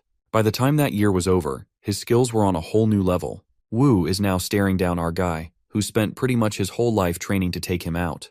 But Wu thinks Wall was sent by that girl's dad to get revenge for her death and gets into a fighting stance. Wall, on the other hand, has no clue what Wu is talking about and can only zero in on how crazy powerful this guy is. It feels like every bit of energy radiating off Wu is intense and super scary, almost as if he's made up of a ton of sharp blades. Wu goes full speed at Wall, throwing a bunch of attacks. Wall is using up a lot of energy just trying to block them, but Wu doesn't let up as he's raining down strikes. And luckily, Wall's got some quick reflexes to keep him safe. Out of nowhere, Wall manages to sneak in a kick that connects right on Wu's head. which really annoys him. Wu counters and knocks Wool down, throwing his blades aside. Just when it seems like Wu is about to finish him off, Wool dodges the attack and scoots off to grab some blades. He launches one at Wu, but it gets blocked. He shoots a few more blades, but those just get deflected by Wu Gun too. It feels like everything Wool tries just doesn't get through, but he keeps pushing and suddenly fires off a couple more blades. Wool's attacks get shut down again, and then he pulls out this crazy Ching move, sending out 72 sword waves like a massive tidal wave. The other dude is just standing there, looking completely stunned as the waves slam down like there's no tomorrow. Wool knows he's in deep trouble. As Wu charges at him, he quickly vanishes from the scene and grabs the woman Wu was with to use as a shield. Wu is getting pretty fed up again, so he pulls off his technique and whirls both Wool and the woman into this crazy storm. Out of nowhere, Wool reappears right in front of Wu and tries to land a serious strike with his sword. While being attacked, Wool remembers what the masters told him about learning martial arts from that book, because you never know when you might get into a fight. He tells Yeo that only time will reveal if he's just a sheep or really a wolf. Then, Wool pulls off the secret technique he learned, targeting the guy he had to assassinate. Finally, he manages to block his moves like a pro. Wu couldn't believe it. Wool was actually holding his ground against a secret move from the Qingcheng sect. Wu threw punch after punch, but nothing landed, and it left him completely stunned. What Wu didn't know was that Wool had studied that technique. Like his life depended on it. Sure, Wool had his own moves, but this one gave him an edge. Confident as ever, Wool used the swift mind technique to weave around Wu's attacks like it was child's play. Wool has taken care of business and got back at the Blood Phantom group too. Now there's a ton of panic in the Qingcheng sect. The bells are ringing, and inside Wu Gun's place, Jin is a wreck. He can't wrap his head around how this all went down. Then, the sect's greatest warrior has a lightbulb moment. He tells the sect leader they need to get rid of that girl. The sect leader is taken aback when he hears someone suggest getting rid of one of their own disciples. The guy argues that Wu Gun's reputation is at stake. If anyone finds out he was hanging out with a girl during his isolation training, both their reputations would take a serious hit. This idea really bothers the sect leader. The sect's top warrior sees what's happened and says there's no point in dwelling on it. With Wu Gun gone, he knows their sect's reputation is on the line, and they need to act fast. He suspects someone hired the assassin, a person who stands to gain from Wu Gun's downfall and the sect's disgrace. The warrior insists they can't let that happen, no matter the cost. But as the sect leader tries to figure out a plan, their brothers chime in, saying that no matter how crucial the sect's reputation is, it can't outweigh the value of a human life. The sect's top fighter is saying that at this rate, there's no way they'll ever catch up to the Shaolin or the Wudang. Instead, the gap is only going to get wider, and they'll just end up being a nobody sect. While everyone thinks about that, Jin stands up with his son's sword. He walks over to the disciple and reminds her, as a member of their sect, she should get it. The disciple starts crying, and Jin tells her she should have stepped in to help him. She pleads for her life, but he thinks it's too late for that. The sect leader rushes over to Jin and demands to know what he's done. Jin explains that he really had no choice. Wu wasn't just a big deal for the Qingcheng sect. He meant everything to Jin. He couldn't just sit back and let his reputation go down the drain. Jin says he's ready to take whatever punishment comes his way for what he did. The elderly master just got some news at the Emi sect, and she can't believe an assassin actually took out Wu Gun. She's pretty mad that they didn't catch all the assassins. Her plans to take over the Qingcheng sect are now messed up since her backup plan isn't even needed anymore. Zhanghua is saying they need to track down and get rid of the assassin who did it, because that person might know some important secrets. The elderly master mentions that the Qingcheng sect has already reached out for help. She tells Zhanghua to round everyone up because they need to set up the inescapable net right away. Then she glances at Seol and comments that she must be relieved now that the wedding isn't happening. Seol shoots back that she's actually not happy at all since she just lost her husband. She's unsure if she's being teased, but the disciple keeps her cool and walks out calmly. Out in the country, there's a farmer taking a stroll down the road. He runs into two guys who are on the lookout for a criminal who's done something really bad. They ask the farmer who he is, and he says his name's Cheo. He lives in a nearby village and was just heading home after a day of working on the farm. The guys are curious why he's done for the day so early, and Cheo explains that he finished cutting weeds ahead of time. They decide to let him go, but as he walks past, one of them gets this feeling that something's off. He stops Cheo and questions how he managed to look so clean after farming. He figures that if Cheo cut weeds, there should be some evidence of it, especially on his sickle. The farmer gets nervous, and the men accuse him of being the assassin that the elderly master said killed Wu Gun. They fire off a signal and call for backup. The man's suspicions were correct as it's Wool. He orders his men to capture him. Wool finally shows everyone who he really is and jumps into action. It doesn't take him long to take out all the investigators. After putting the chief in his place, He gives the guy a hard stare and lets loose some glowing, stringy ropes that wrap around him, choking and pinning him down without breaking a sweat. It's like he's handling a deadly spider web. He asks about the elderly master. The guy explains that the elderly master is the abyss of 9 calamities and the head of the Ime sect. Wool questions whether she gave him a direct order. The guy says she told all the Ime sect disciples to help the Qingcheng sect catch the assassin, no matter what. Wool wonders if the Ime sect has always been this helpful to the Qingcheng sect. The guy shakes his head, thinking that his backup should show up any minute now and he just needs to buy some time with Wall. Wall is trying to figure things out. It has to be someone who knows Wugun and isn't as skilled as him. Someone who can stick with a plan for 7 years and has enough money to throw at it. Wall decides it must be the elderly master. The Ime sect's backup finally shows up and charges toward Wall. The guy thinks he's saved and starts gloating, telling Wall it's over for him. He even throws in another threat but doesn't get to finish his sentence as our boy's had enough and slices his neck mid-sentence. Then, without missing a beat, he sends his strings flying and wipes out the rest of the attackers like it's no big deal. Back at the Ime sect, word came in that the assassin managed to break through the martial artist's defense and got away. This is a real headache for Zhonghua because it means the assassin is only getting stronger. It's hard to believe how dangerous an assassin can be against their trained fighters. She's determined they will chase him down with everything they've got, but then Seol steps in and says, "That's not a good idea." She says there's no way they'll catch him like this. Zhonghua asks what she means. Seol explains that the fact he hasn't been caught yet shows he's got skills that are better than they think. If they keep chasing him like this, all they're gonna see is him getting away. Zhonghua asks Seol for a better idea, and Seol suggests they try to figure out where he might go next. She has a hunch about his potential destination. Given that the assassin must be worn out, it makes sense he'd head back to a place that feels safe, probably the spot where he was trained as an assassin for a long time. She mentions they've found out that the Bloody Phantom group trained their assassins somewhere near Batang. Zhonghua is totally annoyed by how smart Seol is, but he admits that they've got plenty of supplies coming into the area. He says they're going to head to Batang and see if they can beat him there. They're quick to track down Wool and are hot on his heels. They know he's hurt, so they figure he won't last much longer. He thinks he can shake them off by running up a wall, not realizing how they keep predicting his moves. When he glances back, he locks eyes with Seol, the brains behind this whole mess, and realizes he's really in trouble now. Wool is making a run for it, trying to shake off his pursuers as he dives into a dense forest. After a bit, everything goes quiet, and he starts to think maybe they've given up on him.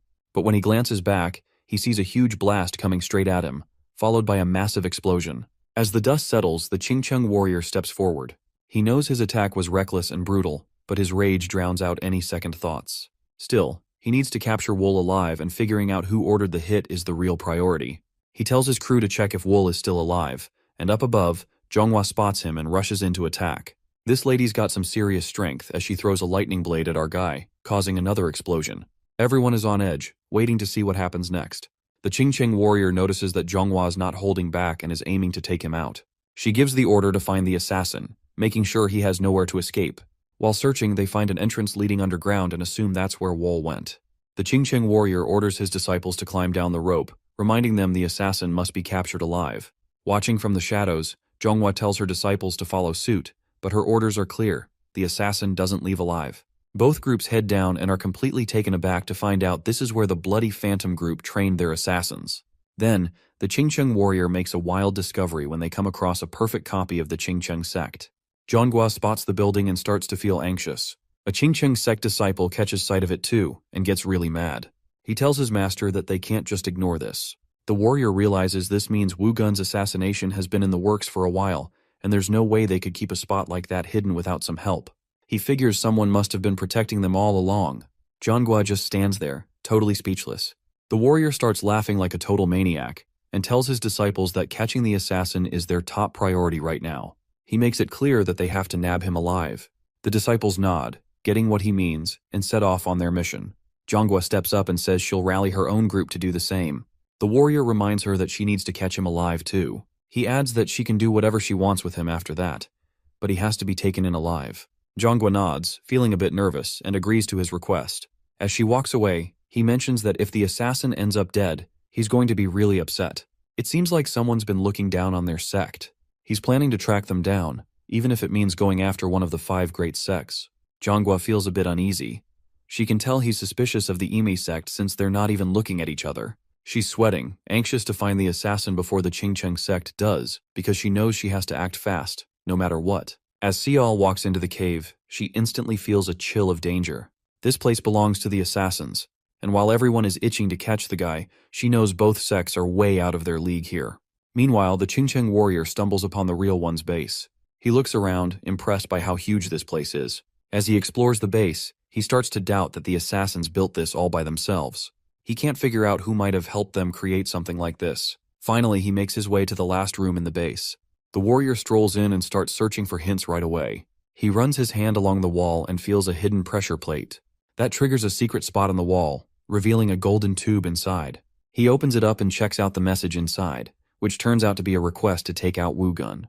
The guy is absolutely livid because he can't believe someone wrecked the Qingcheng sect's future for a measly 500,000 yang. Fueled by pure vengeance, he's ready to obliterate the Blood Phantom group. That's when he spots an even bigger hole in the wall nearby. He steps inside and finds a table with a book on it. But this isn't just any room. It's a pit crawling with thousands of snakes. Ignoring the danger, he heads for the table and picks up the book. Turns out it's a manual from the infamous Nine Demon School. He picks up the book and thinks that the Nine Demon School is the clan that vanished ages ago during the War of Heaven and Demons. While he's mulling this over, the search for Wall is still on. Meanwhile, the Qingcheng sect disciples spot some grains of rice on the ground, and they get the feeling that Wool is close by. They remind each other to stay alert because you never know when the assassin might strike. As they move on together, one disciple lags behind. He notices that the creepy darkness hangs around, even with their lights. He realizes he should have stuck closer to the group because out of nowhere, Wool drops down and chokes him to death. The other disciples totally miss it because they're still shocked that the assassin was living underground. One of them figures the assassin must have pulled a sneak move in his fight with Wu Gun. He can't wrap his head around the idea that Wu could have actually lost a fair fight, and Wool's not cool with that, so he handles it his own way. The others see their friend go down and instantly realize that Wool is right there with them. One dude freaks out and starts running around hoping to spot Wool. Not the best idea though, because he ends up all alone in the dark. The rest of the crew panics and breaks apart, which gives Wool the perfect chance to take them out one by one. One dude hangs back, trying to act tough even though he's totally freaked out. He's yelling for Wool to come out and face him. Wool decides to mess with him and snuffs out all the torches. The guy is so scared that he ends up wetting himself right before Wool steps out of the shadows and takes him out for good. The other group of disciples is really struggling since their footprints are leaving marks in the ground, making it tough to track down the assassin. Ming, a disciple from the Qingcheng sect, thinks that if his only goal was to run away, he could have easily done anything to escape and hide. But instead, he's brought his enemies right into the territory he knows best. He thinks Wool is trying to take a stand in the place he knows best. Ming is eager to be the one to catch the assassin because it would really boost his reputation in the sect. He starts giving orders to the other disciples, telling them to team up in pairs, and above all, he warns them to stay alert. Ming takes a step and suddenly realizes he's triggered a pressure plate. He shouts for everyone to watch out as a barrage of arrows comes flying at them. The disciples try to fend off the arrows with their swords, but there are just too many, and a bunch of them get hurt. Ming barely dodges the arrows himself, completely caught off guard by the trap. He's upset to see some of the disciples injured. He glances up and notices more traps looming overhead. Ming yells another warning, astonished that anyone could live in a place filled with traps like this. Meanwhile, a guy is perched above, keeping an eye on the chaos below as the others scramble to figure out where he's hiding. The story goes on, and the Qingcheng warrior is staring at the thousands of snakes in the pit. He thinks these snakes were probably gathered for research by the Nine Demon School. He can't help but wonder if this cave used to be the Nine Demon School's headquarters. The disciples of the Ime sect are in chaos after their defeat, and some are missing. The ones who are left are freaking out, worried that Wall might strike at any moment. Zhonghua steps up, trying to get everyone to calm down. She shouts for them to cut out the panic, reminding them that the assassin is injured and won't make any reckless moves. It's vital for them to stick together instead of scattering. Meanwhile, Wall is feeling the pressure from his injuries and decides to take action, quickly taking Zhonghua out in an instant. But she picks up on the tension and realizes something isn't right. As Wool gets closer, she quickly spins around to defend herself. It's a face-off with Wool. Zhonghua grabs Wool's hand and tries to strike with the other one. He goes for Zhonghua's eye, jabbing with 2 fingers, and she yelps in pain. But that's all he manages to do. Wool was totally surprised by Seol, who now has her sword digging into his side. He realizes that she has some serious skills because the way she attacked was spot on. Seol isn't really used to getting compliments, though. She then tells Wool to give up, but he just laughs and has a different plan. He tries to go after Seol, but she sees it coming and dodges like a pro. Wall gets up and pulls the sword out of his side.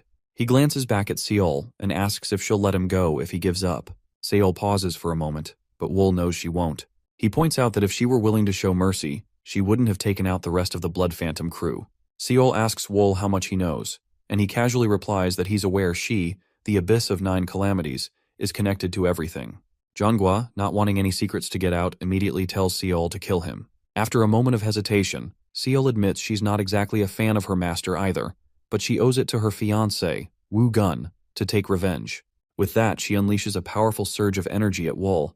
Wool knows that going up against Seol directly would be a terrible idea, but just as he's about to back off, he gets hit by a burst of energy. Jeonghwa realizes this situation is really bad for the Ime sect, so she decides to take matters into her own hands, but the greatest warrior steps in and tells her to move aside. Jeonghwa insists on trying to save the Ime sect one last time, arguing that they need to take out the assassin before he can unleash any magic. The greatest warrior isn't really sweating it. He squats down to chat with Wool and asks him why he went through with it. He figures that even an assassin should know right from wrong. Wool opens up to the greatest warrior, explaining that he was taken to the cave when he was just 14. He didn't get the chance to tell right from wrong back then. Wool mentions that being trained as an assassin meant he didn't really have a choice in the matter. The greatest warrior notices that Wool isn't showing any empathy at all. Wool's eyes are full of anger, and the greatest warrior thinks he could have been a great ally if he'd had a better upbringing. So, the greatest warrior pulls out a tube and freezes Wool. He discovered the request to take out Woo Gun. With that, the greatest warrior asks who asked for the hit. Wool says he has a hunch. Then he asks the greatest warrior if he stopped them from going after him because he was thinking of the same person too. The greatest warrior glances back and Jeonghwa looks like she's about to be sick. A group of Qingcheng sect disciples rush over, asking if their master needs assistance. The greatest warrior turns to Ming and asks what happened to the others. Ming explains they didn't make it as they got caught in the assassin's trap. Frustrated but determined, the warrior knows what he has to do. Rising to his feet, he looks at Wool and says a quick death would be far too kind for you. He grabs Wool by the foot and starts dragging him, determined to make him suffer a pain worse than hell. It's the only way he can offer even a shred of atonement to those Wool has killed. Meanwhile, Wool silently wonders who's going to make up for the 7 years he's lost. The warrior brought Wool right to the bottom of the real ones. Holding on to Wool's foot, he looks down at the pit full of snakes. The warrior gives Wool one last shot and asks if he's still not planning to make things right. All Wool can do is laugh at that. The warrior knows exactly what he has to do.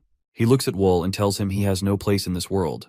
Without hesitation, he throws Wool into a pit of snakes, wanting him to suffer a painful death while paying for his sins.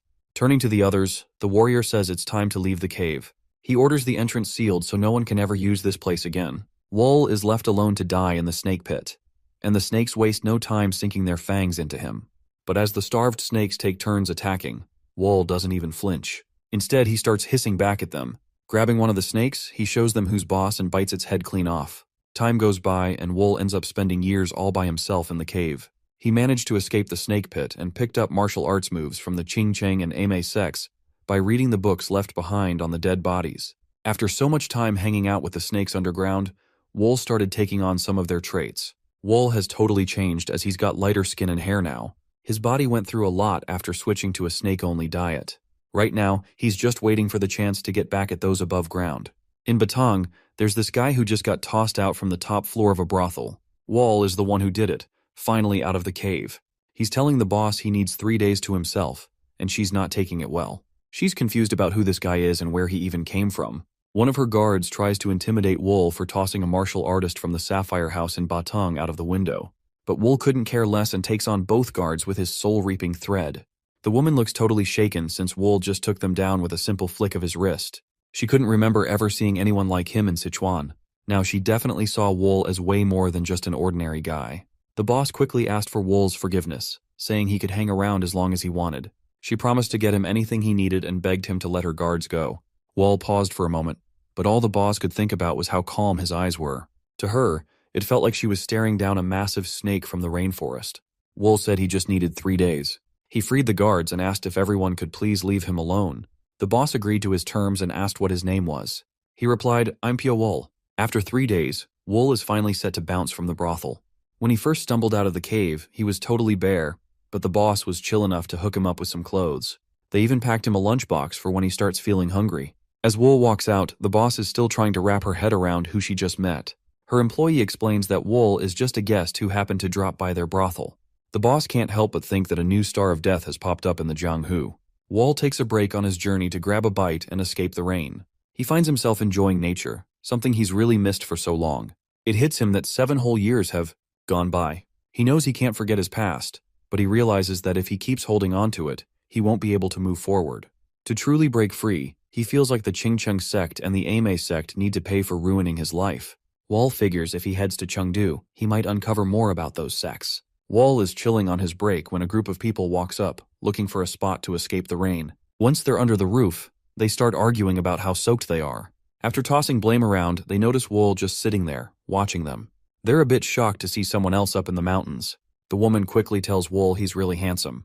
The guy with her shoots back that she should be thanking him for getting them lost, which annoys her, so she tells him to shut it. Ranju turns to Wall and says it must be fate that they're all stuck under the same roof. She introduces herself as Ranju, and he replies with his name, Wall. She's totally smitten and kind of annoys him because she goes wild whenever a good-looking guy is around.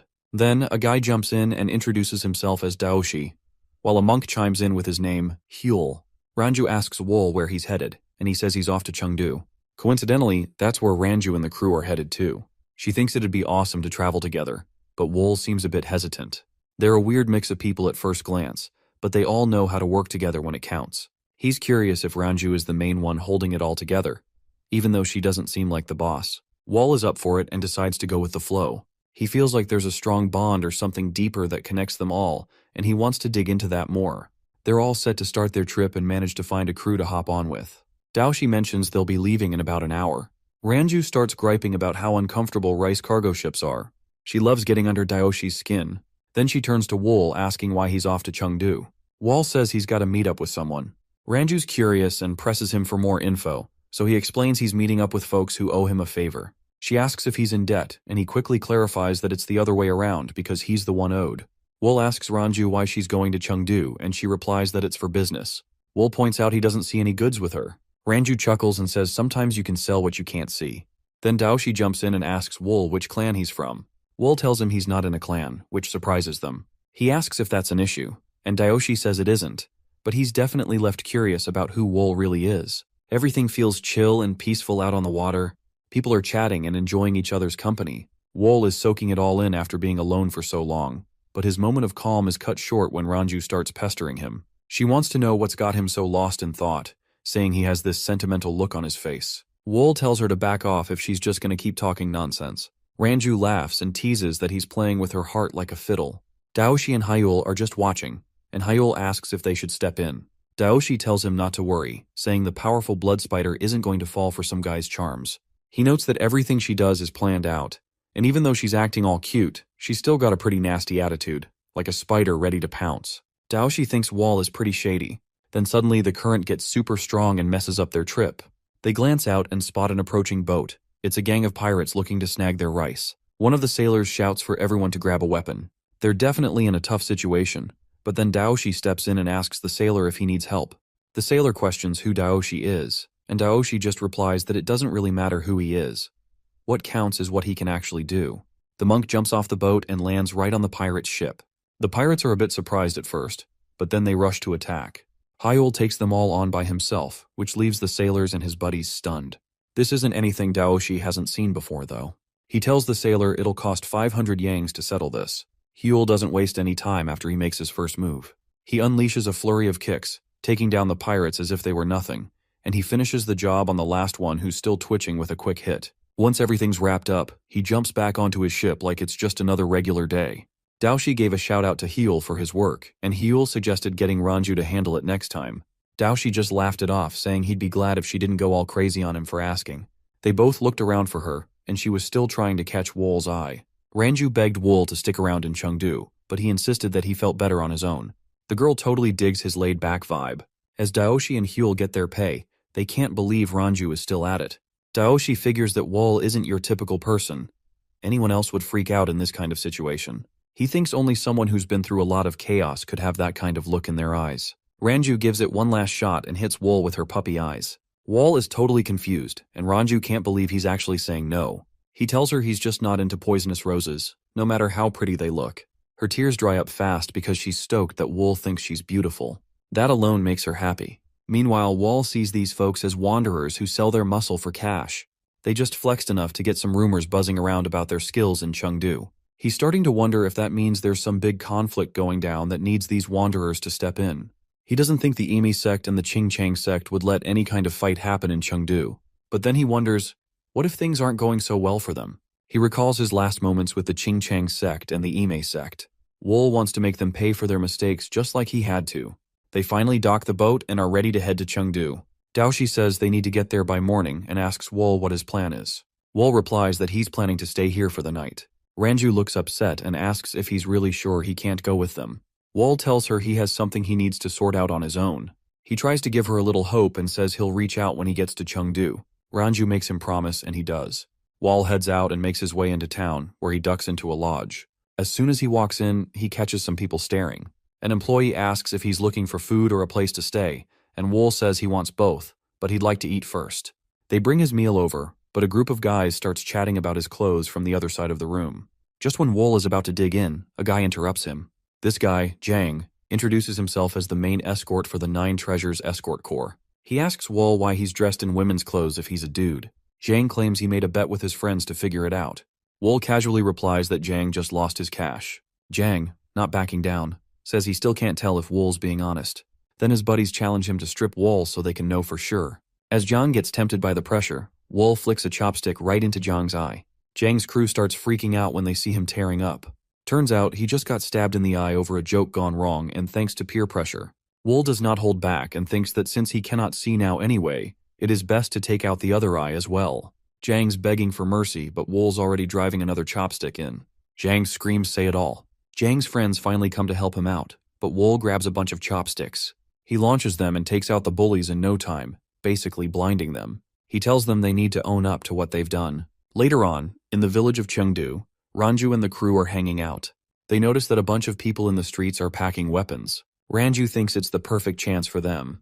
Hyul chimes in, saying it's one person's bad luck and another's good luck, calling it a real tragedy. Ranju, annoyed, tells him to chill.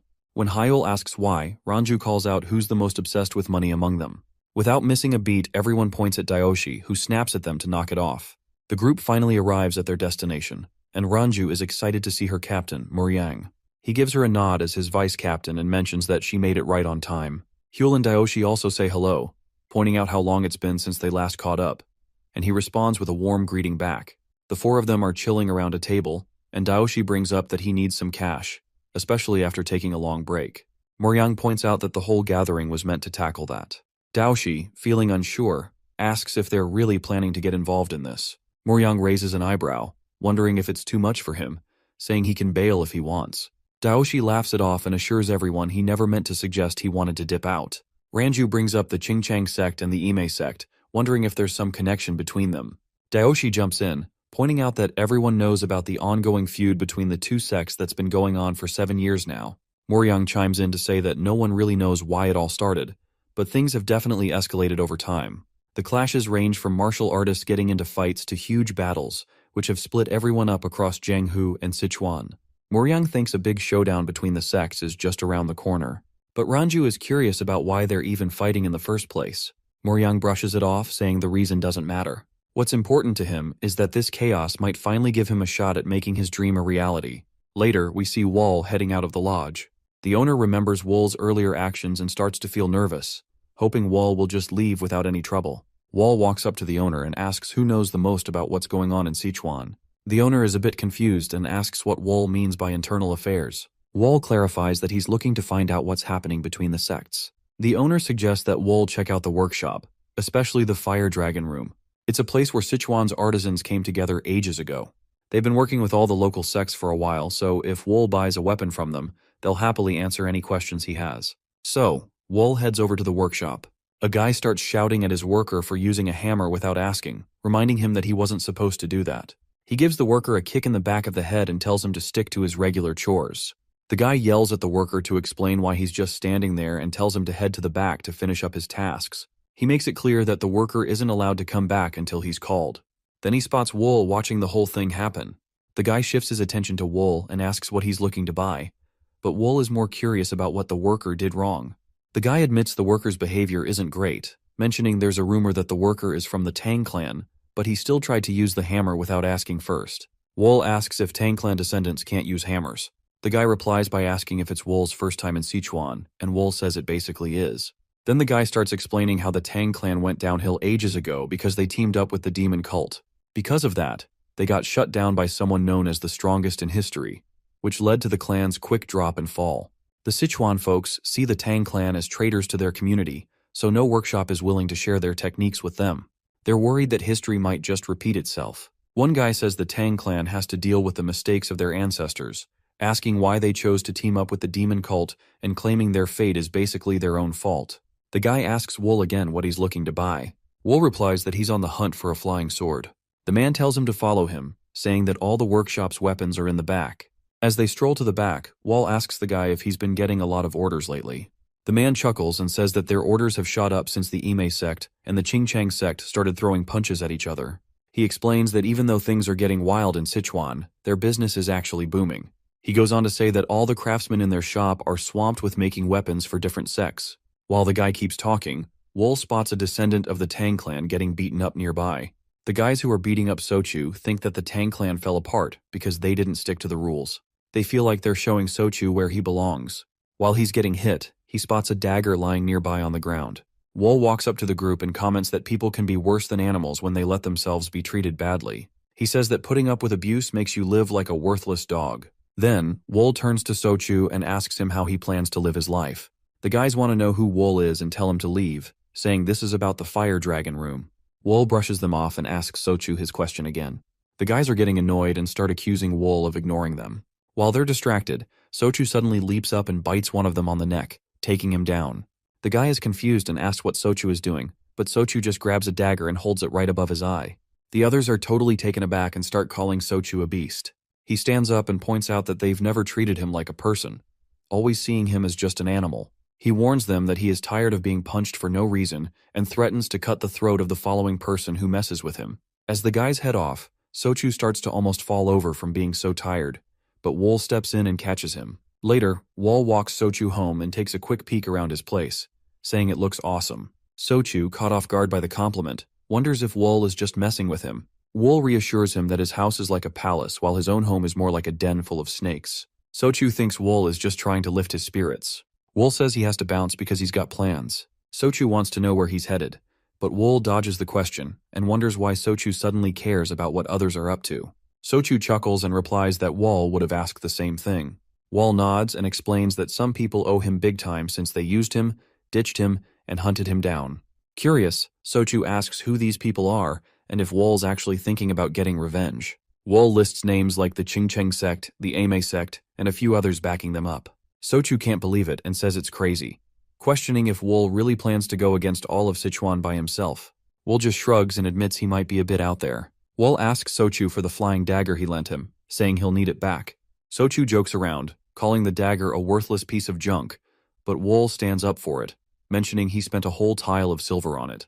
Sochu then pulls out another weapon he had hidden under his bed and throws it to Wool, telling him to use that one instead. Wool is really impressed with how sharp, balanced, and tough the weapon is. He asks Sochu if it was tough to make. Sochu says it wasn't too hard to put together, but he had to keep it under wraps because he was short on time. Wool wonders if Sochu is really okay with giving it away, and Sochu reassures him that it's all good, adding how he's still mad at the Qingcheng sect and Imei sect for messing things up for the Tang clan. Sochu mentions that Wool was the first one to tell him not to put up with mistreatment, which makes the moment even more special. Wool thanks him and starts practicing with the weapon, picking it up really quickly.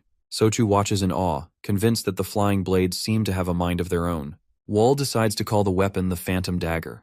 As he leaves, Wool introduces himself to Sochu, who wishes him good luck in Sichuan. In Chengdu, Lady Wu is having a meeting. Thank you to everyone for coming after she reached out. The folks there reassure her that they're backing the 100-follower room, even with the pressure from the Qingcheng sect. Lady Wu sees their hard work and realizes that the Qingcheng sect isn't really powerful in Chengdu, which makes her feel a bit better. However, she secretly considers all men to be offensive barbarians. She recalls a summons from the Imei sect, driven by unusual actions from the Qingcheng sect. She tells everyone at the meeting that she won't be coming to the next one. The guys are super eager to join the Imei sect, even saying they'd hike up the mountain for her. Lady Wu feels pretty pleased, thinking they're just taken in by her looks. She starts dreaming about how she can get them to help her take charge of the Imei sect and run Sichuan. As the meeting wraps up, Lady Wu spots someone new in the crowd. Wool's bright eyes and fair skin kind of freak her out. She walks up to him, introduces herself, and asks for his name. He tells her he's Wool, but his icy reply gets on Lady Wu's nerves. She wonders if he's some sort of martial artist, and Wool just shrugs, telling her to believe whatever she wants. She pushes back a bit, but he cuts her off, asking why she's so curious about a random guy like him. He was not really disturbed by how Wool was talking. Lady Wu's guys wanted him to say sorry. Wool calls out their loyalty, wondering if they actually size up their opponents before trying to act all tough. The guy feels insulted and goes straight for Wool, swinging his sword at his head, but Wool dodges it like it's nothing. Getting frustrated and embarrassed, the guy tries again, pulling out the thunderstorm sword technique. The crowd starts to worry because their boss is about to use a seriously deadly move on Wool. The dude pulls out his sword and aims it at Wool's head, but Wool just steps aside like it's no big deal. Now frustrated, the guy goes all out, swinging like crazy, but Wool moves around so effortlessly it's like he's dancing, dodging every hit without even breaking a sweat. He even sneaks past the guy and ends up right next to Lady Wu. That's when the guy loses it and makes one last desperate swing. Wool turns around, looks him straight in the eye, and tells him his best move is still garbage. Then he grabs the guy, lifts him like he's a feather, and slams him into the ground. Lady Wu jumps in, telling Wool to let go of his anger and saying the guy was just reacting out of worry for her. Wool points out that everyone needs to own up to what they do. Lady Wu nods and says she'll take the responsibility for the guy. Wool notices she's kind of playing things to her benefit and can't help but smirk. Then, we see our guy and Lady Wu waking up in bed the next morning. Lady Wu asks Wool for a quick favor, feeling sure it'll be a breeze for him since he showed off his skills earlier. She tells him what she wants.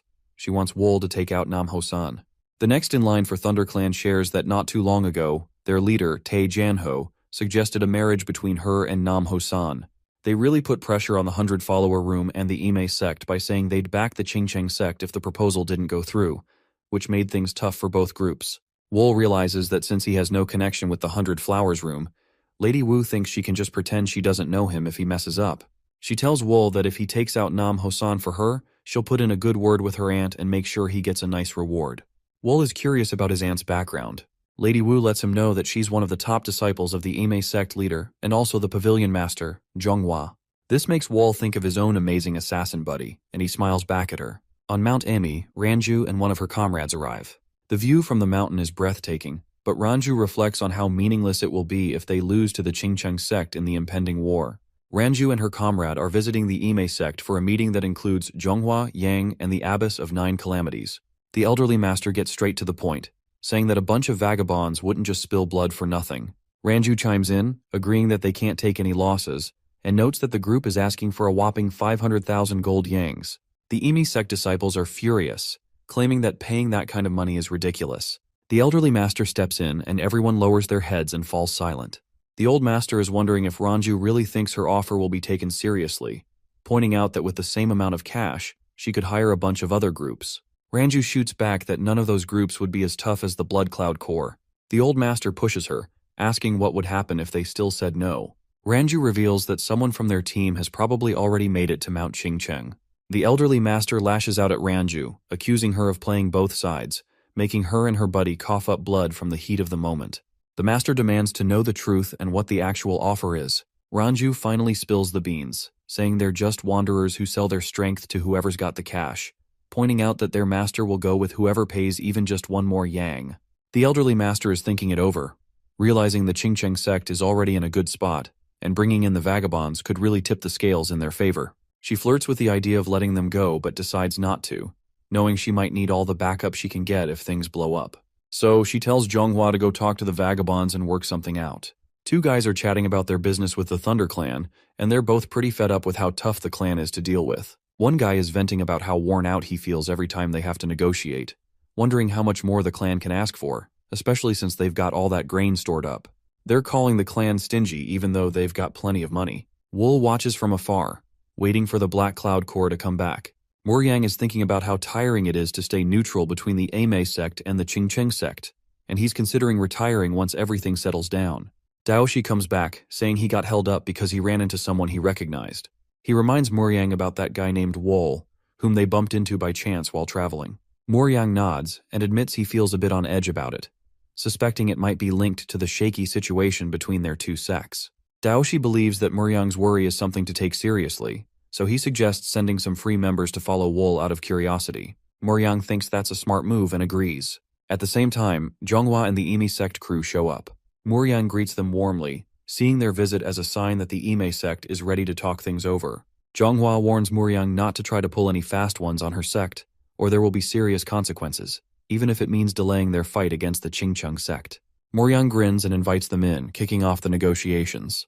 Zhonghua thinks Muryang's demand for trading rights beyond the Great Wall is ridiculous, arguing that wanderers should just focus on making money. She calls him too ambitious, but he insists that his goals are totally doable if the Ime sect takes control of Sichuan. Frustrated, Zhonghua loses her cool and slams her hands on the table, realizing that Muryang has the upper hand in this deal. Muryang grins and invites them in, kicking off the negotiations. Muryang is backing down a bit and is saying he'll give up his request for trading rights, the 500,000 gold yangs, and compensation for the broken table. Instead, he's asking for help to settle down by the Western Plateau. Zhonghua wonders if this was Muryang's plan all along.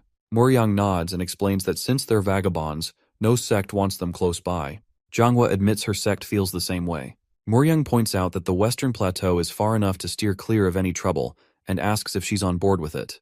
Zhonghua thinks it over and sees that while the vagabonds could be useful for a bit, she worries they might end up being more trouble in the long run. She comes up with a plan to use them as disposable help, figuring that if they set up survivors in a settlement far away, it would keep future problems to a minimum. In the end, Zhonghua decides to go along with the idea. Muryang is pretty pumped about how the negotiations went, realizing that he wouldn't have gotten such good terms with the Qingcheng sect. He offers to whip up a contract, but Zhonghua says it's not necessary because the Ime sect will stick to their word. Then, he asks if they're planning to head back right away, or if they want to stay the night, offering them a place to crash. Zhonghua decides to stay in the 100-follower room, where her niece is staying. Ranju suddenly bursts in with some urgent news, which really ticks Muryang off, and she wants to know what's going on. Ranju spills that the leader of ThunderClan has been killed. Muryang asks if they caught the killer, and Ranju says it doesn't look like it. She mentions that ThunderClan thinks the Qingcheng sect might be behind it. Tay, the leader of ThunderClan, shows up at the Qingcheng sect out of nowhere, bringing along some armed followers. The sect's disciples are totally thrown off by the surprise visit. The sect leader meets with Tay and asks him what's going on. Tay then reveals a coffin holding the body of his disciple, which leads the sect leader to express his condolences and ask if Tay suspects them of having anything to do with it. Tay gets really frustrated and asks the sect leader if he really doesn't get it. The sect leader, sincere as ever, says he honestly doesn't and asks Tay to break it down for him. So Tay decides to show him instead. He opens the coffin to reveal that it holds Nam Ho-san, the leader of ThunderClan. They point out the wounds on the kid, clearly made by the Qingcheng sect's 72 sword waves. The sect leader starts sweating as he realizes that the wounds really do match the technique they were talking about. He's suddenly put on the spot, facing demands to stop making excuses now that he's seen the body. It's clear to him that his disciple is dead because of the Qingcheng sect's sword moves. They all agree it only makes sense that the Qingcheng sect is behind this. He suspects they figured out ThunderClan was planning to back the Ime sect by marrying into the 100-flower room and decided to strike first. The sect leader tries to calm Tay down and promises to look into what happened. But Tay isn't having it. He can't just chill when one of his disciples has been killed by their technique. He shows the evidence and pushes the sect leader to give an explanation right away. Then the Qingcheng warrior jumps in, clearly annoyed. He tells Tay he's being disrespectful for showing up uninvited and calls his accusations ridiculous. Without holding back, the warrior attacks Tay with the thunderstorm poem technique, questioning if Tay really thinks their sect is a joke to bring such claims. The sect leader is pretty upset with the top warrior for using violence. The warrior brushes it off, saying there's still time to fix things after taking out the threat. The leader can't help but notice that his younger brother has changed. He's gotten all reckless and aggressive. He used to be cold, but he was never this wild before. While the disciples check on him, Tai calls out the Qingcheng sect for using force to shut down any complaints. The sect leader doesn't know how to respond and tells his junior brother to chat with Tay once he's better. He also sets up some places for the ThunderClan warriors to stay. Then, the sect leader tells his disciple Chaeyoung to look into what's going on in Chengdu because he feels like something's off there. In Chengdu, two guys are chatting about the whole situation. One of them wonders if the Qingcheng sect actually took out Nam Ho-san, mentioning that sometimes martial arts clues can be faked. The other guy insists that top-notch martial arts leave pretty clear marks, and the 72 sword waves are way too unique to copy. They both think it's likely that the Qingcheng sect is behind it. They're worried that things might get pretty messy in Chengdu soon. Meanwhile, they have no idea what's really going on as the actual culprit Wool hangs out in a nearby room. Lady Wu walks in and starts examining Wool to see whether he has anything to do with Nam Ho-san's death. Wool pretends he has no idea what she's talking about, acting all clueless. Lady Wu looks puzzled, convinced that Wool did something wrong. Wall brushes off the need to find out who the killer is, saying the main point is that Nam Hosan is dead. Then Wool grabs Lady Wu by the chin and leans in for a kiss. For a second, she goes along with it, but then pulls back, saying she's got to deal with an important guest. She talks about her aunt, Zhonghua, the first disciple of the Imi sect, who's come to the 100 Flower Room with her junior sister. Since Zhonghua is pretty high maintenance, Lady Wu has to take care of her personally. Wall asks Lady Wu what Zhonghua is doing in Chengdu. She mentions that Zhonghua is trying to hire the Blood Cloud Corps, a tough group of vagabonds with a smart leader. Wall is curious about how long Zhonghua plans to stick around, and Lady Wu figures her aunt will hang out at the 100 Flower Room for a while. While she's glad to see her aunt, Lady Wu doesn't really enjoy having her junior sister around. Once Lady Wu leaves, Wool thinks about what she said and suspects that Zhonghua's junior sister must be Yang. He remembers how cold and harsh she was, and wonders if he'll run into her again in Chengdu. Wool thinks the Qingcheng sect is probably in chaos after Nam Hosan's death, and he feels like he just needs to wait a bit longer to get his plans rolling. In a flashback, Wool is seen pulling off the 72 sword wave technique perfectly with Sanju's dagger, and brutally taking out Nam Hosan. Meanwhile, the Qingcheng sect's disciples show up at the scene to look into what happened. They realize that the technique definitely belongs to their sect. Chung thinks about the chance that an outsider might be responsible, but isn't convinced that anyone outside could actually master their secret technique. The disciples start wondering if someone might have figured out the technique from a leaked transcript. After some back and forth, they decide to stop speculating and follow the assassin's trail instead. Chiang briefly thinks about whether the culprit could be the assassin they ran into 7 years back, but quickly brushes it off, convinced that person is long gone. As they head to an inn to catch some rest, they bump into members of the Imi sect. Tension fills the air as both groups eye each other warily. Chiang says hi, but Zhonghua just laughs at him for ditching the mountains. He comes back at her, asking why she's not up there keeping watch, and lays the blame on her for kicking off a war.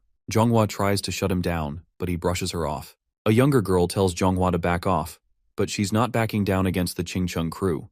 Then she brings up whether the Qingcheng sect took out Nam Hosan, knowing he was engaged to Seol from the 100 Flower Room. Chiang throws some insults back, saying the Imi sect shouldn't be talking.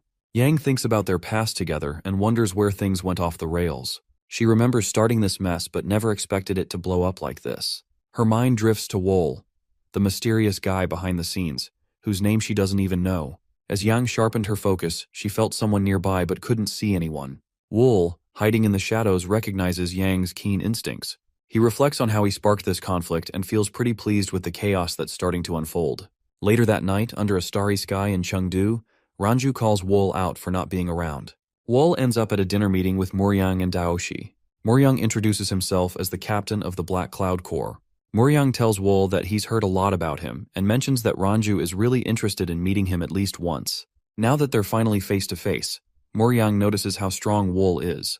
He points out that even though Wool covers up his intense energy with his flashy clothes and style, he can't hide everything because there's still a weird amount of energy leaking out from him. Ranju is feeling pretty good about how things are going.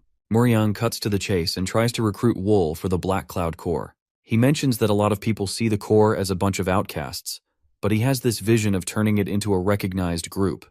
To make that happen, he thinks they need to bring in everyone who's got skills. Moryang tells Wool he's ready to give him whatever he wants, even bringing up Ranju. He finds it amusing that Ranju acts like she doesn't care about Wool when she actually knows what's going on. Daoshi is super curious about how Wool will react and hears him say that the offer isn't really tempting. Daoshi can't help but laugh at that and apologizes for butting in before asking them to keep going. Moryang turns to Wool and asks what exactly he finds so unappealing, joining the Corps or dealing with Ranju. Wool shrugs and says he doesn't really like either, and he'd rather not touch food that's just gonna go bad. Ranju can't believe he just blew her off, and there's this awkward silence. Then Moryang just cracks up, saying he was just messing around. Moryang gets up and tells Wool he has no clue how important Ranju is. He warns Wool to stay away from their Corps and explains that while he likes chatting, the others are all about taking action. Wool shoots back that if Moryang ever gets beheaded one day while just walking down the street, he should think it was Wool who did it. Moryang gives a nervous smirk, but Wool quickly says it was just a joke, even though Moryang doesn't laugh. Later on, a disciple gives Chong an update. Chong asks what's been happening with the Imi sect. The disciple mentions that they haven't left the 100 Flower Room yet, but a few of their disciples are keeping an eye on things nearby just in case. Chong says they need to find the person who killed the ThunderClan leader to get to the bottom of it and figure out their next moves. The disciple points out that the locals in the backwaters usually have the best info since they're well connected all over Sichuan. Chong's unsure about bringing them into this, but he decides to let the disciple make the call, and the disciple reassures him that he's all in for the mission. Looking into the night sky, Chong reflects on the unexpected involvement of multiple sects, including the Thunder Clan, Golden Heaven Clan, and 100 Flower Room. He worries about the problems that may arise if the assassin is not caught soon. While a spy keeps an eye on Wool, they're convinced Wool is inside but can't feel him around. Even knowing how powerful Wool is, the spy can't believe there's absolutely no sign of him. Not even a whisper. The spy sends a signal linked to Yang, who's the vice captain of the Black Cloud Corps. The ninja tells Yang that the top target hasn't done anything all night. With morning coming up, they're ready to shift gears from long-range to up-close surveillance. Yang nods in agreement and tells the captain to stay alert. The ninja heads off to pass on the message. Yang gets back to his work, trying to figure out what's going on with the gates at the foot of Mount Qingcheng. He remembers that the Corps can't use their full power there, so he thinks about luring the enemy down to the base of the mountain to take advantage of their 200 horses. While he's deep in thought, he suddenly feels like something's off, and he ends up throwing daggers at the ceiling. When nothing happens, he shakes off the feeling and decides it's just his nerves acting up. At the 100 Flower Room, Zhonghua tells Yang it's time to head back to Mount Amei. Yang wants to know why, and Zhonghua replies that her job is done since the negotiations went well, so Yang isn't needed anymore. But Yang doesn't want to leave just yet, because she's worried about potential trouble with the Qingcheng sect in Chengdu. Zhonghua suggests they could use the Black Cloud Corps as protection if things get dicey, and pushes Yang to just go along with it. After some hesitation, Yang finally agrees to leave in the morning. After Yang leaves, Lady Wu drops by to see Zhonghua and brings a bunch of snacks to keep her company. Zhonghua thinks it's really sweet and notices that Lady Wu seems a lot healthier now. Lady Wu shares that she's been hanging out with someone who's been a good influence on her. Then she starts to wonder if this guy might be linked to the killing of Seol, the Thunder Clan leader. Zhonghua looks shocked and asks if that's actually true. Lady Wu quickly says she doesn't have any proof, but promises to introduce Zhonghua to the guy once she feels certain about her hunch. Before Lady Wu can share his name, news breaks about Go's death. The disciples are pointing fingers at the Qingcheng sect, and the mood is tense. They think the sect sent an assassin to take out their guy, and Zhonghua is fired up and ready for some revenge. The next morning, Moryang and Yang head over to the flower room. Moryang fills Yang in on another Imei sect disciple biting the dust, which has him worrying about teaming up with them. Yang sees it as a chance to strengthen their alliance, but can't shake the feeling that having such a skilled assassin lurking around in Sichuan is a bad sign.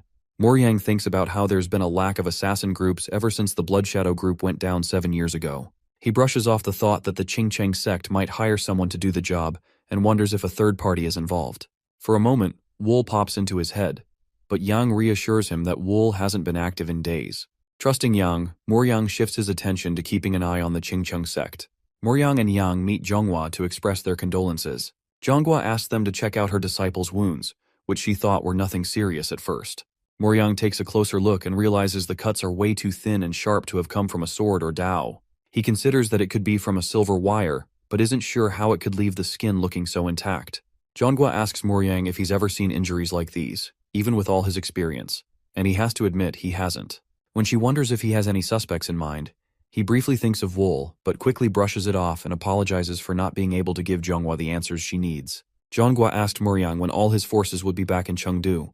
He told her they'd return in 2 days, but mentioned he was worried the Qingcheng sect might get suspicious if the cavalry rolled into the city. Zhonghua brushed it off, saying she didn't care, and planned to take them down quickly anyway. Moryang asks if she's planning to go all in right away, and Zhonghua replies that she already promised to give him what he wants, so he shouldn't worry. She makes it clear she'd rather die than share the sky with the Qingcheng sect. Moryang and his vice-captain recognize her strong resolve, but no one notices the figure sneaking around behind her. As night sets in, the scene shifts to the hospital, where one of Moryang's guys is in really bad shape. Moryang is quick to demand an explanation. Ranju fills him in, saying they went looking for Wool and ended up getting beaten up pretty badly. Fuming, Moryang signals for more details, and Ranju starts telling the whole story from the start. Ranju remembers running into Wool while he was eating. Even though he clearly wanted some alone time, she approaches him with her usual expressive style and goes on to apologize for being rude during their meeting with Moryang. Wool brushes off her apology, which makes Ranju a bit uneasy, even though she tries to play it cool. She pushes him to think about Moryang's offer again. Just then, their chat gets interrupted by Yuk, and his arrival only makes Ranju more annoyed. Yuk says he's there to pick her up for Moryang, but she tells him not to get involved in her business. Yuk introduces himself to Wool and insists he isn't leaving. Ranju is getting more and more annoyed as Yuk keeps trying to chat with Wool. The big guy is eyeing Wool in a creepy way. Wall puts her foot down and warns Yuk to back off, or there will be trouble. He brushes it off and even has the nerve to try and touch her. Yuk doesn't realize what Wall is capable of and just stands there while she counts to 3. When she hits 3, she goes for him with chopsticks aimed at his eyes. But Yuk blocks the move with his arms. Yuk is furious and tries to hit Wall with a double punch, but he ends up smashing the table instead because Wall dodges out of the way. Ranju steps in, trying to keep things from getting worse, but he can't stop the fight from escalating. Wall jumps in swinging wildly, throwing down a crazy combo that lights up the whole room. Yuk barely has time to react before the ground explodes beneath him, leaving him stuck and gasping for air. Meanwhile, Wall just stands there looking fierce, while Yuk struggles to figure out what just happened. Wall really messed him up and then grabbed his head, digging his fingers into his eyes before trying to walk away. But our hero stays calm as ever and unleashes his soul-reaping move, sending daggers flying like it's no big deal. Just as they're about to hit, the Ranju's red aura lights up and slices through the chaos to stop them. She rushes to her blinded friend and tells our hero he's being stupid. She begs him to chill out because he's already gone way too far. She says she's not looking for any trouble, and that Yuk has already faced consequences for what he did. Wall just nods along and walks off without saying anything. Before he leaves, Ranju tells him to stop being so reckless, warning that his wild actions could lead to problems. Wall doesn't seem to care about her advice. He's more annoyed about his clothes getting messed up since they were a gift from his girlfriend at the brothel. Mooryung listened to Ranju's story, shocked and angry about losing such an important ally at a crucial time. Ranju swore to make Wall pay for bruising her pride. Mooryung agreed, saying they'd deal with Wall after settling things with the Qingcheng sect. With that, they split up, both heading off to regroup with the cavalry and figure out their next steps. In Chengdu, Chong is grilling the manager of the ignoble clan branch about who killed the young ThunderClan leader. The manager seems pretty stressed as he admits it's tough to track down the murderer, but he does have a lead. Apparently, the killer used some moves from the Qingcheng martial arts. Chong then asks if there are any outsiders hanging around the city, and the manager drops a name, Pio Wol. He's got a reputation for his dangerous charm, and his master is rumored to have skills that are off the charts. Chong asks if Pio Wol is mixed up in the murder, and the manager admits that his best guess. Chong takes note of the name, slips the manager some cash, and heads out. The manager smiles but still has some doubts nagging at him. Once he's alone, the manager starts second-guessing everything and picks up a book to learn more about Pio Wol's background. As he reads, a chill creeps through the room. A shadow darts behind him, but he catches on too late. A hand snatches the documents, and before he knows it, he's tied to the chair by Pio Wol's soul-binding threads. It hits him hard and he's in serious trouble. Pio Wol steps up, looking calm and composed. He gives the manager some credit for his hard work, but warns that spreading rumors without checking first comes with a price. The manager tries to explain that messing with him could lead to trouble, but Pio Wol's smile is icy. He replies that he's already aware of that, which is exactly why he showed up. The manager pleads for mercy, but Pio Wol just finds it funny and points out that the world didn't show him any kindness. Suddenly, the threads loosen up, and the manager goes for a quick attack with a shadow strike, trying to catch Pio Wol by surprise. But Wol is already one step ahead. The fight is over almost as soon as it begins. Before the manager can react, Wol wraps the thread around his neck and, with a quick motion, it's done. The manager's head is gone. Sitting calmly in the chair, Wol doesn't even flinch as blood splatters across the room. He grabs the documents and walks out, leaving the manager's lifeless body slumped in a pool of red. An explosion in Chengdu marks the growing conflict between the Qingcheng sect and the Ime sect. Buildings are on fire while Mooryung watches the chaos unfold. Both sides are at their breaking point and are clashing hard, all because of some misguided revenge for assassinated disciples. Fire Dragon Remaster Po tries to step in and mediate, but gets caught up in the fight, which leads to his clan wanting revenge and escalating the war even more. Mooryung takes a look around and realizes the Ma sect is in trouble with their limited forces. He calls in the Black Cloud Corps and gets ready to jump into the action. In the middle of the chaos, with disciples scrambling everywhere, Zhonghua corners Chong and accuses him of being behind her disciples' assassination. Chong fires back, saying it's their fault for provoking the Qingcheng sect and pinning the ThunderClan leader's murder on them. Zhonghua denies it, insisting the assassin's techniques scream Chong's sect. Furious, she launches an attack, swearing one of them won't walk away alive. The tension between them is electric as their fight ignites. In the middle of all the chaos, Yang tries to protect a fellow disciple with just her hand, but it doesn't work out. The other girl is already badly hurt and collapses. Yang is trying to keep it together, but the pain is too much, and the girl dies in her arms. Feeling completely crushed, she holds her fallen friend close, thinking about how she didn't want to join the fight in the first place, and how many lives have been lost because of it. Another explosion pulls her back into the harsh reality of the battle around her. Moryang is worried about the incoming forces and is concerned that the Qingcheng sect might have blocked their path, but he quickly brushes that off since it's not really in their style. He senses that something's up and that there's a plan to stir up trouble, so he sends Seol out to check things out since the people who went to gather the forces still haven't come back. Soaring over the chaotic battlefield, Seol can't help but think about all the craziness happening below him. It seems like someone's got these two factions tangled up in a deadly game, and he's trying to figure out who's pulling the strings.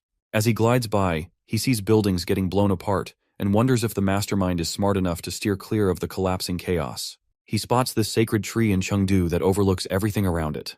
He climbs up the tree to see if someone's hiding inside. Just then, he feels this rush of blades coming at him, so he jumps off the tree. Seol caught something in the corner of his eye. Someone up in a tree dressed in a black warrior robe with glowing red eyes. Before he could fully process it, a swarm of daggers flew straight at him, every single one terrifyingly precise. Damn, this guy's good, he thought as he drew his weapons to block the attack. The technique was wild, maybe telekinesis. How's a master like this hanging out in Chengdu? The tree wasn't helping either, branches tangling him up like a trap and leaving him wide open. Next thing he knew, the guy was on him, arm tight around his neck, cutting off his air. As Seol gasps for air, the guy takes him out in an instant. After that, the man just goes back to watching the battle unfold from a distance. He's keeping an eye on things when Zhonghua goes down against Chong. Chong stands tall, looking victorious while Zhonghua is left really hurt. Yang rushes over, asking if she's okay, but she can't respond. He quickly gets her out of there and heads to the 100-flower room. Meanwhile, Chong watches them leave, and when his junior brothers come running in for help, he tells them it's time to leave too. Both sides pull back their forces. Zhonggua's injuries are pretty bad. This is just the kind of news that the guy in disguise, Wool, loves to hear. Moryang is insisting that Wool be brought to him right away because he wants to handle the interrogation himself. Meanwhile, in the 100-flower room, two disciples are chatting about how bad Zhonghua's injuries are. While they're figuring out what snacks to grab, Yang tells them to get it together. She reminds them to check the defenses of the 100-flower room since the Qingcheng sect could attack at any moment. Plus, she wants a messenger pigeon sent to the main sect ASAP. Yang's looking to update them on everything that's gone down and call for reinforcements. In the 100-flower room, Yang tells the disciples to step up security since she thinks the Qingcheng sect might attack again. She has them inform the sect about the rising tensions and requests some backup. Yang thinks that the deaths of her student and the young leader of ThunderClan really cranked up the tension between the two groups, and it's gotten out of control. She's convinced someone is stirring the pot and trying to create trouble between them, but she needs to figure out who it is. Inside, Zhonghua is sprawled out on her bed, her injuries severe enough to keep her stuck there. The doctor tries to offer advice, but she shuts him down with a sharp glare and a threat to remove his head if he doesn't leave. He quickly backs out, leaving her alone to stew in frustration. She looks down at herself, hating how weak she feels. Rand's the last person she wants to step up for her, so she's determined to recover fast, no matter what it takes. The door swings open, and Zhonghua figures it's just the doctor again. Without even looking up, she tells him to beat it. When there's no reply, she glances up and asks who he is. The guy asks if she remembers him. Zhonghua is curious if he knows her. He smirked and said he hadn't forgotten her even for a second in the last 7 years. Then he adds something ominous about blinding her last eye to jog her memory. That's when it clicks for Zhonghua it's Wool from way back when. Wool runs into Zhonghua, who can't believe he's actually here. She reminds him that he definitely died back when the Qingcheng warrior tossed him into the snakehold. Wool agrees but says it's time for him to take her down. He confesses that he's the one who killed her disciple and the young leader of ThunderClan. Zhonghua gets really angry, saying he's just made an enemy of the MA sect, and starts questioning how he can be so fearless. Wool snaps back, reminding her that they're the ones who created him, and without them, there wouldn't be any reborn assassins like him. Zhonghua glares at him and demands to know what he wants. Wool shrugs and says he doesn't want anything, just to let her know what's in store for the Ime sect. Then, with a cold smirk, he declares his plan, to kill Cheong of the Qingcheng sect using the MA sect's ultimate technique, the Snow Cloud Piercing Strike.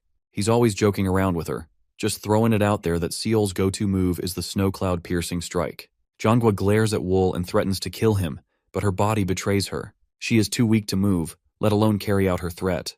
The pain is unbearable and she cannot hide it. Wool watches her struggle and then coldly predicts devastating losses for both sects. With a sly grin, he vows to expose everyone involved, from the elderly master to the Qingcheng warrior, leaving no one untouched. With her last breath, Zhonghua curses Wool, thinking back on his cunning plan as she weakly reaches for his neck. Wool coldly warns her that he'll hunt them all down, no matter how deep they hide. Blood streams from her eyes as she realizes the full extent of his cruel plan, and she musters every ounce of strength to attack, but only to collapse unconscious. Wall looks down at her and reflects that she never should have created someone as terrifying as him. The story moves on to the Black Cloud Corps as they start looking for Wall.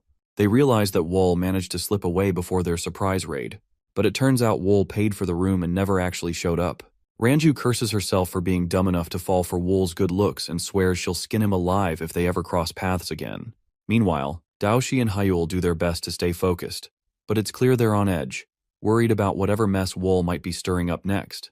In the Golden Heaven clan, two disciples take a break from their training to chat about the chaos happening in Chengdu. Suddenly, there's a massive explosion. They recognize the sound and flashes as the snow cloud piercing strike, which makes them think the Ime sect might be involved. Inside, stuff starts to unfold right before the strike. Chiang is practicing martial arts but feels a bit off when Wall sneaks up on him. Chiang keeps it cool and asks what the unexpected guest wants. Wall introduces himself, and Chiang remembers hearing about him from the branch manager of the Ignoble clan. Chiang is curious about what Wall's up to, and Wall says that sneaking around at night usually spells trouble, him included. Chiang then asks if Wall took out the leader of the Thunder clan, Seol. Wall admits he did, explaining that he had a grudge against both the Qingcheng and Ime sects, so he got them involved. Chiang pieces it together as this guy must have killed the Ime sect disciples too. He shoots Wall a sharp look, accusing him of holding grudges against everyone. But what puzzles Chiang is that he's never even heard of Wall's name before. Wall finally shows his true colors as the assassin that everyone in Sichuan sees as a public enemy. Chiang quickly realizes that this guy must be the one who killed Wu Gun 7 years ago, and he feels a surge of pride about it. Understanding who he's up against, Chiang gets ready to fight and warns Wall that he's made a huge mistake. He takes his stance and challenges Wall to try and make it out alive. Wall is just waiting for the action to start. Chiang charges at him with everything he's got, determined to take him down. But Wall stands his ground without any fear.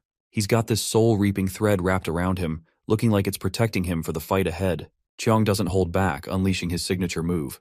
His blade cuts through the threads in one clean, powerful sweep, tearing them apart like paper. He smirks and believes it is already over as he moves closer to Wall. In his overconfidence, he fails to notice the threads silently creeping behind him and gliding through the air like ghosts.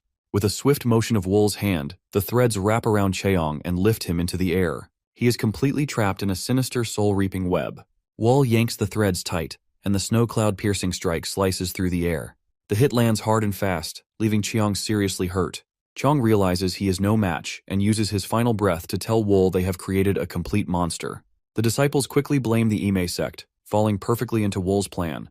Driven by rage, they are already preparing for revenge. It doesn't take much as once a reason appears. Chaos erupts instantly. People start killing each other non-stop, day and night. Before long, any thought that someone might be behind it fades away. Nobody cares anymore because all they want is to kill the enemies in front of them. In no time, the entire place turns into a bloodbath. As Seol walks through the battlefield, it feels like she's stepping through hell. She tries to make sense of how things got this bad when Muryang appears, saying he has something to tell her about the recent killings and someone named Wool. Hearing that name stops her in her tracks, completely shocked. At Mount Eme, elderly Master grieves over losing Zhonghua. She finds out the killer's name is Wool, the same assassin who took out Wu Gun 7 years ago and is now stirring up the war between the Qingcheng sect and the Ame sect. Elderly Master is really curious about how he even found out about the Ime sect's snow cloud-piercing strike. One disciple who died in the cave had a secret manual, and Elderly Master thinks Wool might have gotten a hold of it. He's super mad and wonders why anyone would be carrying around a secret manual in the first place. But the disciple chimes in, saying she's just passing on the message, and they don't really know for sure yet. Elderly Master declares that the Qingcheng sect won't buy any excuses because they need to capture Wall. When a disciple steps up to volunteer, she shuts them down, saying she'll handle it herself. Her voice is firm as she vows to capture Wool and make him pay for mocking the great Ime sect. In Chengdu, Wool meets Sochu in the Fire Dragon room, where some guy starts messing with him. Wool quickly puts the bully in his place and laughs, saying the place hasn't changed, especially with Sochu still cranking out top-notch killing weapons. Sochu smirks and says those so-called noble types deserve whatever's coming to them. Wool turns to the boy and asks how he thinks people who make others suffer while pretending to be noble should be dealt with. Sochu shrugs and says Wool can do whatever he wants, just as long as he kills them all. Wool nods, then casually snaps the bully's arm without hesitation. So he wants to show Sochu something cool. He grabs a guy and tells Sochu to check it out. Wool is all about letting Sochu see the dagger go right through the guy, and it brings Sochu a big kick of joy. Wool unleashes the soul-reaping technique with his dagger, wiping out the remaining nobles in the streets of Chengdu. They run for their lives, but there's no escape as the deadly dagger slices through every corner, leaving no one alive. He asks So-Chu what he thinks, and So-Chu, looking really surprised, says he can't believe the weapon is so powerful. Feeling thankful, So-Chu bows and offers to help, asking if Wool needs anything. Elsewhere, ThunderClan leader Tae runs for his life and is chased by Ching Chung's greatest warrior, Zhong. Zhong unleashes a powerful strike, hitting Tae on his head and killing him instantly with a single hit. The sect leader's brother Sage Mu is freaking out about what Zhong just did. The sect leader, seeing Tae's beheaded lifeless, becomes furious about Zhong's actions and demands to know why he did that. Zhong explains that Tai gave him the reason for Chiang's death and promised he wouldn't let anyone involved get away with it. The sect leader is caught off guard by Zhong's intense anger and starts to wonder what went down in that cave 7 years ago. Zhong can't keep it in any longer and lashes out by saying they lost Rugun Sang because of the Emi sect's schemes, and now that Chiang is gone, he's seriously worried about Ching Cheng's future. The sect leader attempts to soothe him, but he brushes off the leader's attempts to calm him and insists he can't stay quiet anymore, then takes off into the sky.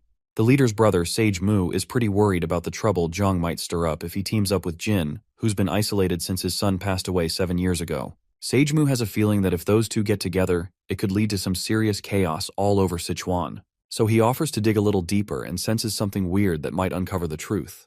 The sect leader is on board with that and tells him to take some disciples along, just in case they need to handle Zhong.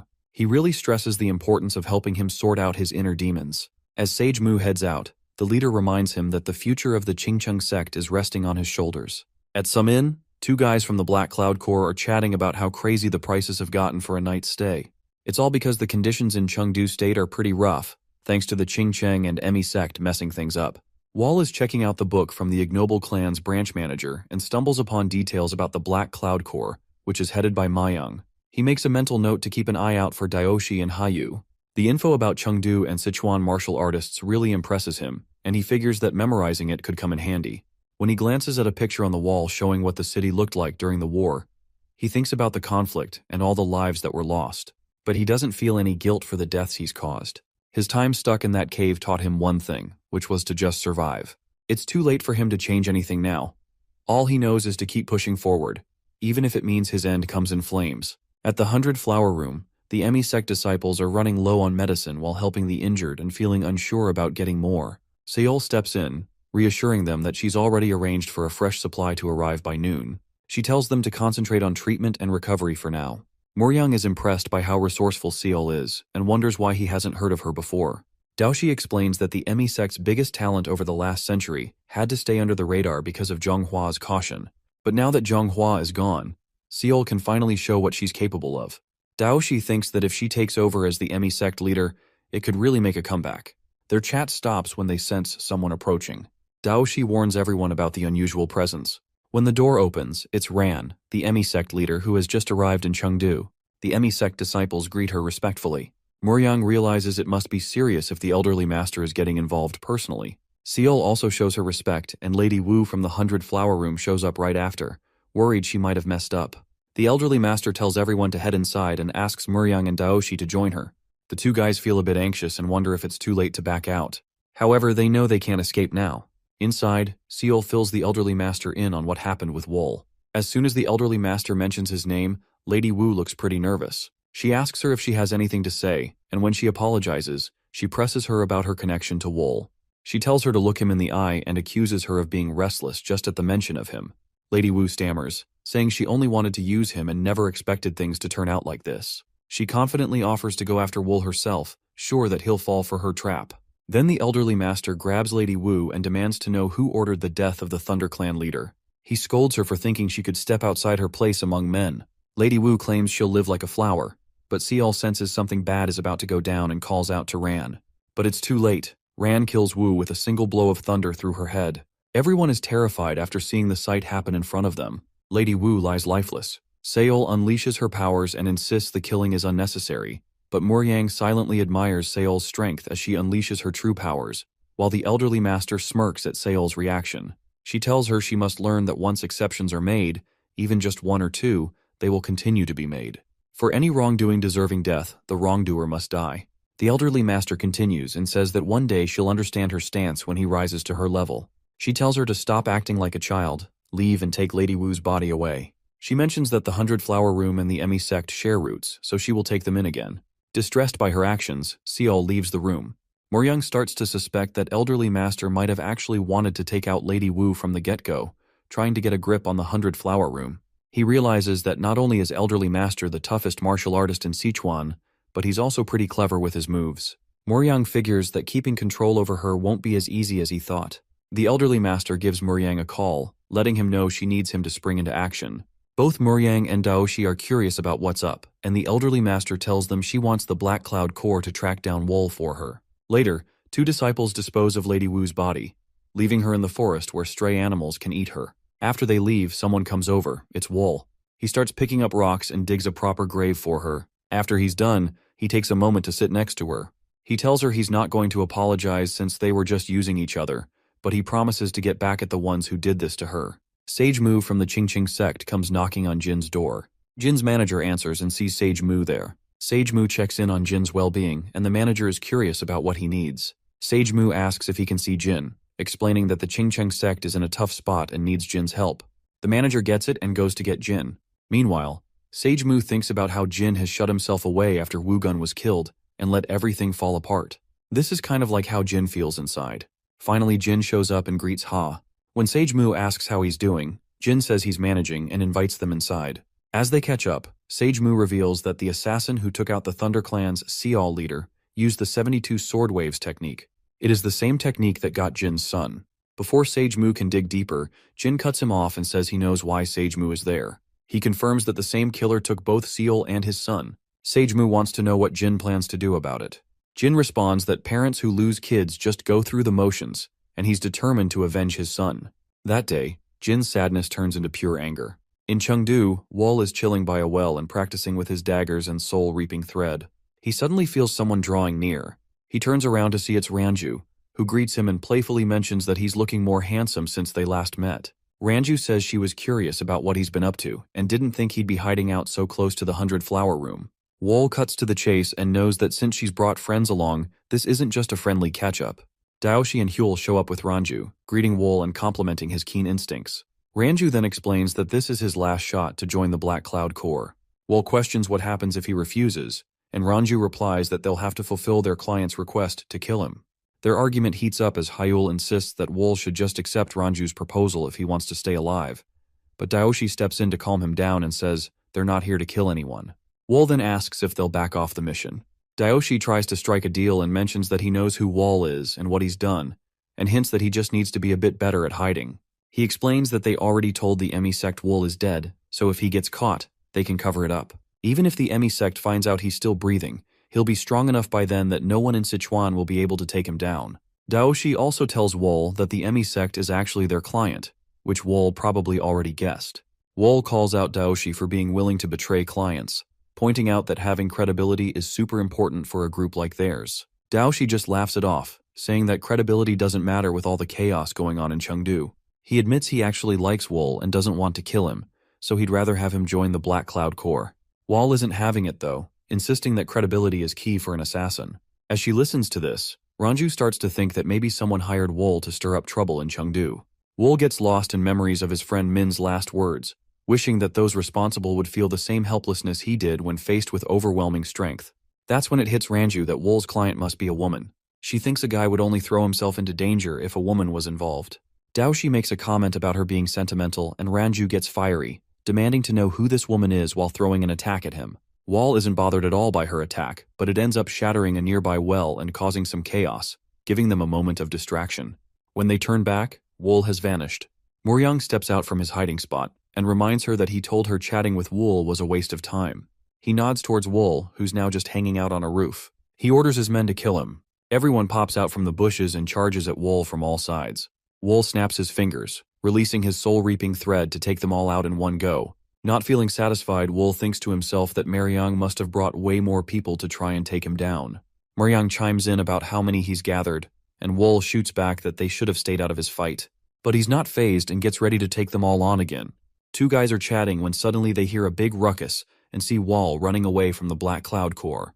They can't tell if he's just trying to escape or leading some crew, and they've never seen him before. Wool spots them and quickly comes up with a new plan, heading their way. He suddenly kicks one of them in the head, taking him down, and the other guy freaks out asking what he is doing.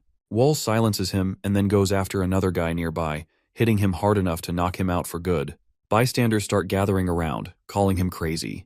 The Black Cloud Corps catches up, confused by what he's up to as Wool's plan kicks into gear. The crowd think that the Black Cloud Corps is connected to Wool and turns against them. Realizing they've been outsmarted, Ranju and Daoshi see that Wool's plan is to slow them down. Wall makes a break for it, leaving them to deal with the angry crowd. Ranju tries to explain what is happening. Hyul steps in and offers to take care of the bystanders. He tells Ranju and Daoshi to go after Wool.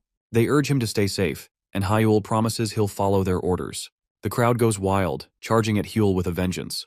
Before long, a full-blown battle breaks out between the Qingcheng and Emi sects. Muryang, Ranju, and Daoshi finally catch up to Wool as they watch the chaos unfold below. Muryang can't believe a single assassin managed to turn a minor dispute into an all-out war. He asks Wool if he even knows what kind of mess he's created.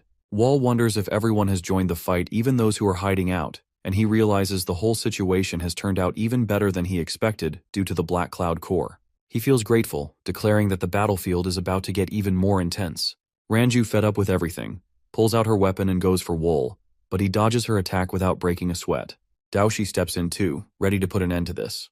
He goes in with his weapon and Wool is quick on his feet, avoiding the strike and countering with his soul-reaping thread as he shoots daggers at Daoshi. Daoshi is surprised by Wool's quick and skillful movements, since Wool has finally decided to fight back, but he is determined to defend himself. However, Wool is done messing around. He sends a dagger from behind Daoshi, who sees it coming behind, but it becomes too late and cuts his arm off.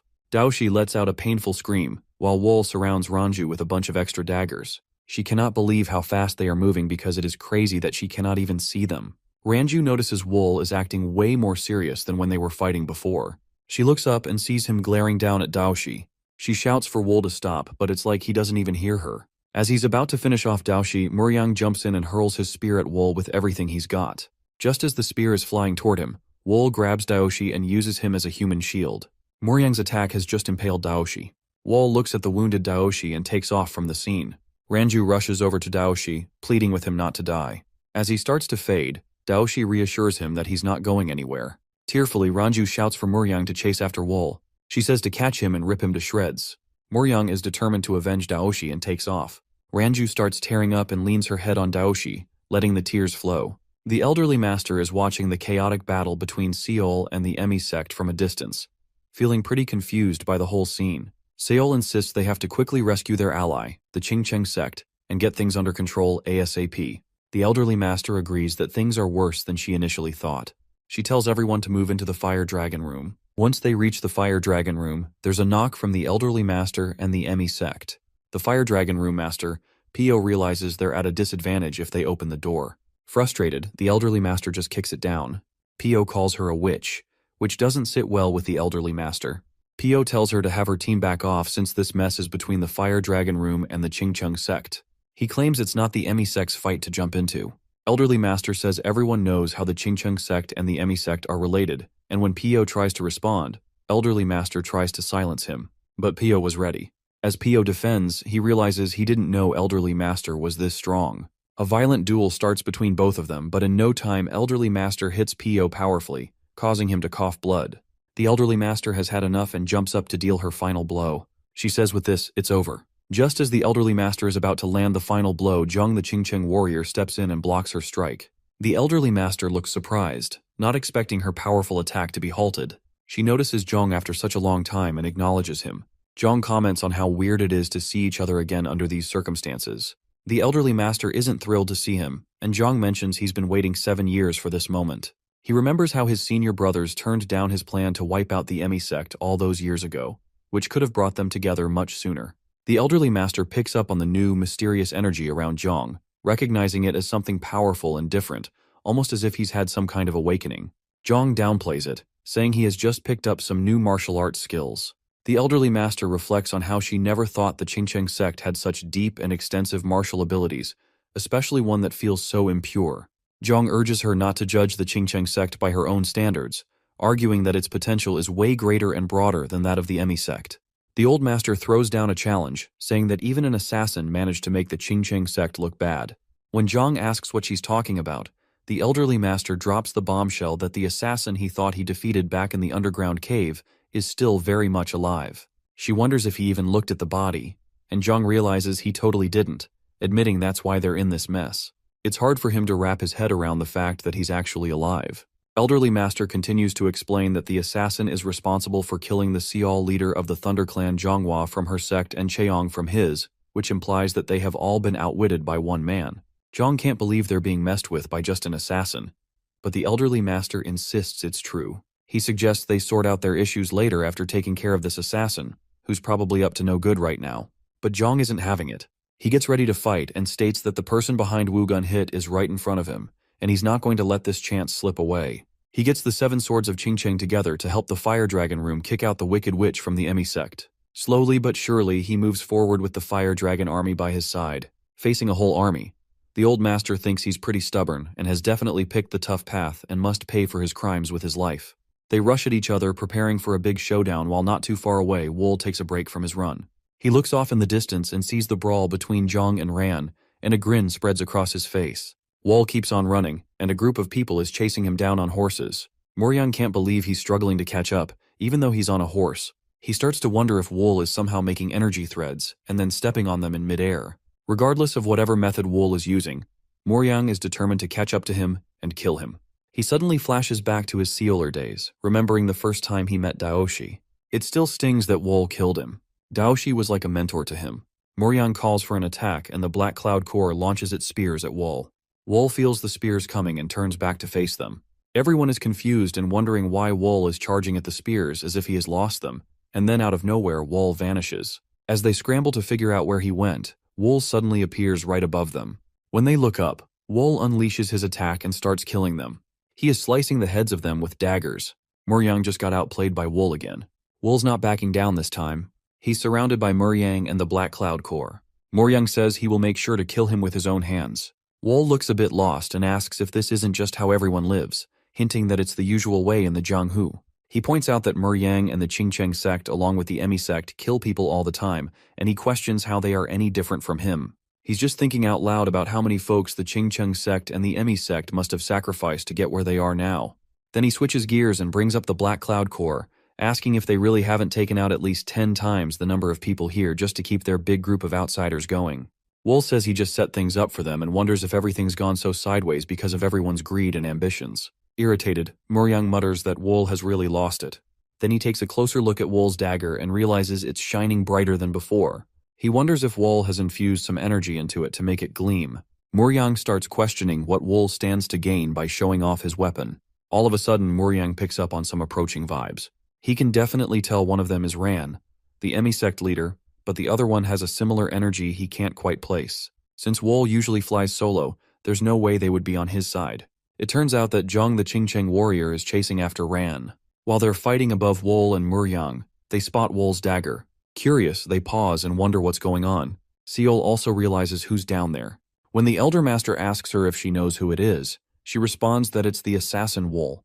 Zhang is shocked that Wool is actually alive and can't believe his eyes. Zhang lets out a loud scream that makes everyone wince. He leaps down to confront Wool. Meanwhile, Wool is pumped that everyone's finally come together. He thinks to himself that they have no idea he's got a plan up his sleeve. The chase is still going strong as everyone tries to keep up with Wool. Frustrated from running, Zhang asks Wool how long he plans to keep this up. Seol can sense something is off. She tells the elderly master they need to stop because it feels like they are walking right into Wool's trap. But Ran is so focused on her own goals that she just brushes Seol off. No one can tell, but the elderly master is actually feeling overwhelmed by Zhang's martial skills. It is annoying that Wool is causing a scene right in front of her, and she can't let him get away. If Wool survives, it can completely ruin the Emi sect's already shaky reputation. For just a moment, she is pushed back by Zhang's strength, and now she figures she has to take out Wool to have a fair fight with Zhang. Out of nowhere, a bunch of arrows come flying in as they are caught in an ambush with hidden weapons.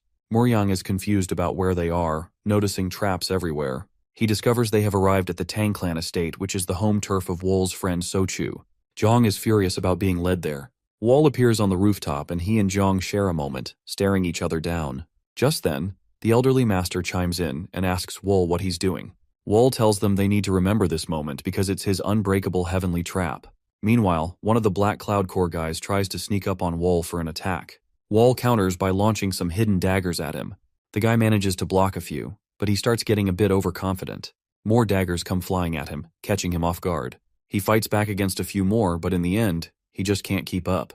He is killed and falls off the roof. Other disciples complain about the hidden weapons, but they believe it should have been expected in a place like the Tang clan village. Wol can't help but grin as he thinks back to the secret Sochu shared with him. Sochu also mentioned that there are some seriously dangerous hidden weapons out there. The Emi-sect disciples start freaking out, and even though Seal tries to calm them down, it is too late as more hidden arrows start flying in and take them out one by one. They begin taking the disciples out, and Seal warns them not to move recklessly. One of the disciples makes a break for it but ends up stepping on a pressure plate. That triggers a release of poisonous gas, and suddenly a bunch of snakes come out ready to put a stop to everything. The elderly master is done with all this chaos and calls out for Wol to come down. She wants to rip his head off.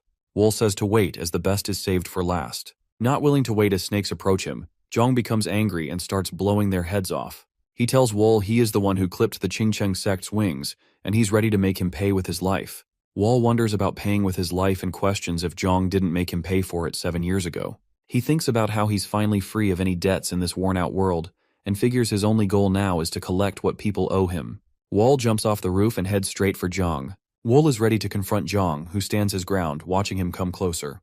With his sword in hand, he prepares for the fight. As Wol approaches, Zhang swings his sword aiming for him, but the blow only slashes through Wol's cloak while he remains standing there. Zhang tells Wol he's changed a lot since they last met, except for his eyes. Wol responds that he's pretty much the same, just his eyes are different. Then, Wol's impressive appearance behind his cloak is revealed.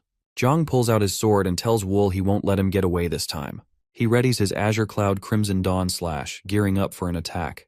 Wol isn't backing down either. He charges straight at Zhang, getting his daggers ready to strike. He throws his daggers at Zhang, who manages to block them. Zhang can't help but admire Wol, realizing he's no ordinary assassin anymore. As their battle kicks off, Zhang can't stop wondering what kind of life Wol has led over the last 7 years. His skills are sharper than those of any martial master in Sichuan province, and Zhang is loving the challenge. It's been ages since he's had to push himself this hard, but he still wonders what kind of dark path Wol has walked during those years. Now Zhang stops and says all right. He powers up and prepares to deliver a final threat. Let's see if he can stop this, he says as he rushes in. Wol becomes extremely alert. He sees the incoming lethal strike. The two clash, and Zhang feels something. He knows Wol won't escape unscathed upon receiving this attack. He's sure it will split Wol in half, although it makes Wol bleed from his mouth. As the attack calms down, Wol is chilling there and casually holding Zhang's blade between 2 fingers. Zhang can't believe what he's seeing. Then Wol tightens his grip and starts crushing Zhang's blade. Wol is all set to spill the beans to Zhang about what went down in that snake pit. He activates Jade Destruction and totally wrecks Zhang's sword. Zhang is super upset because that sword was a family heirloom handed down from his master for ages, and it had never even been scratched before. He is very furious and cannot believe how Wol manages to do it. After a fierce fight, to everyone's surprise, a blade is sent right through his chest. Wol is surprised because it wasn't from him. The elderly master has stabbed Zhang in the back. Zhang looks at Ran and tells him he did awesome. Then she says she'll handle Wol from here. Chapter 52. Zhang spits out some blood and stands up. Zhang can't believe the elderly master hit him from behind.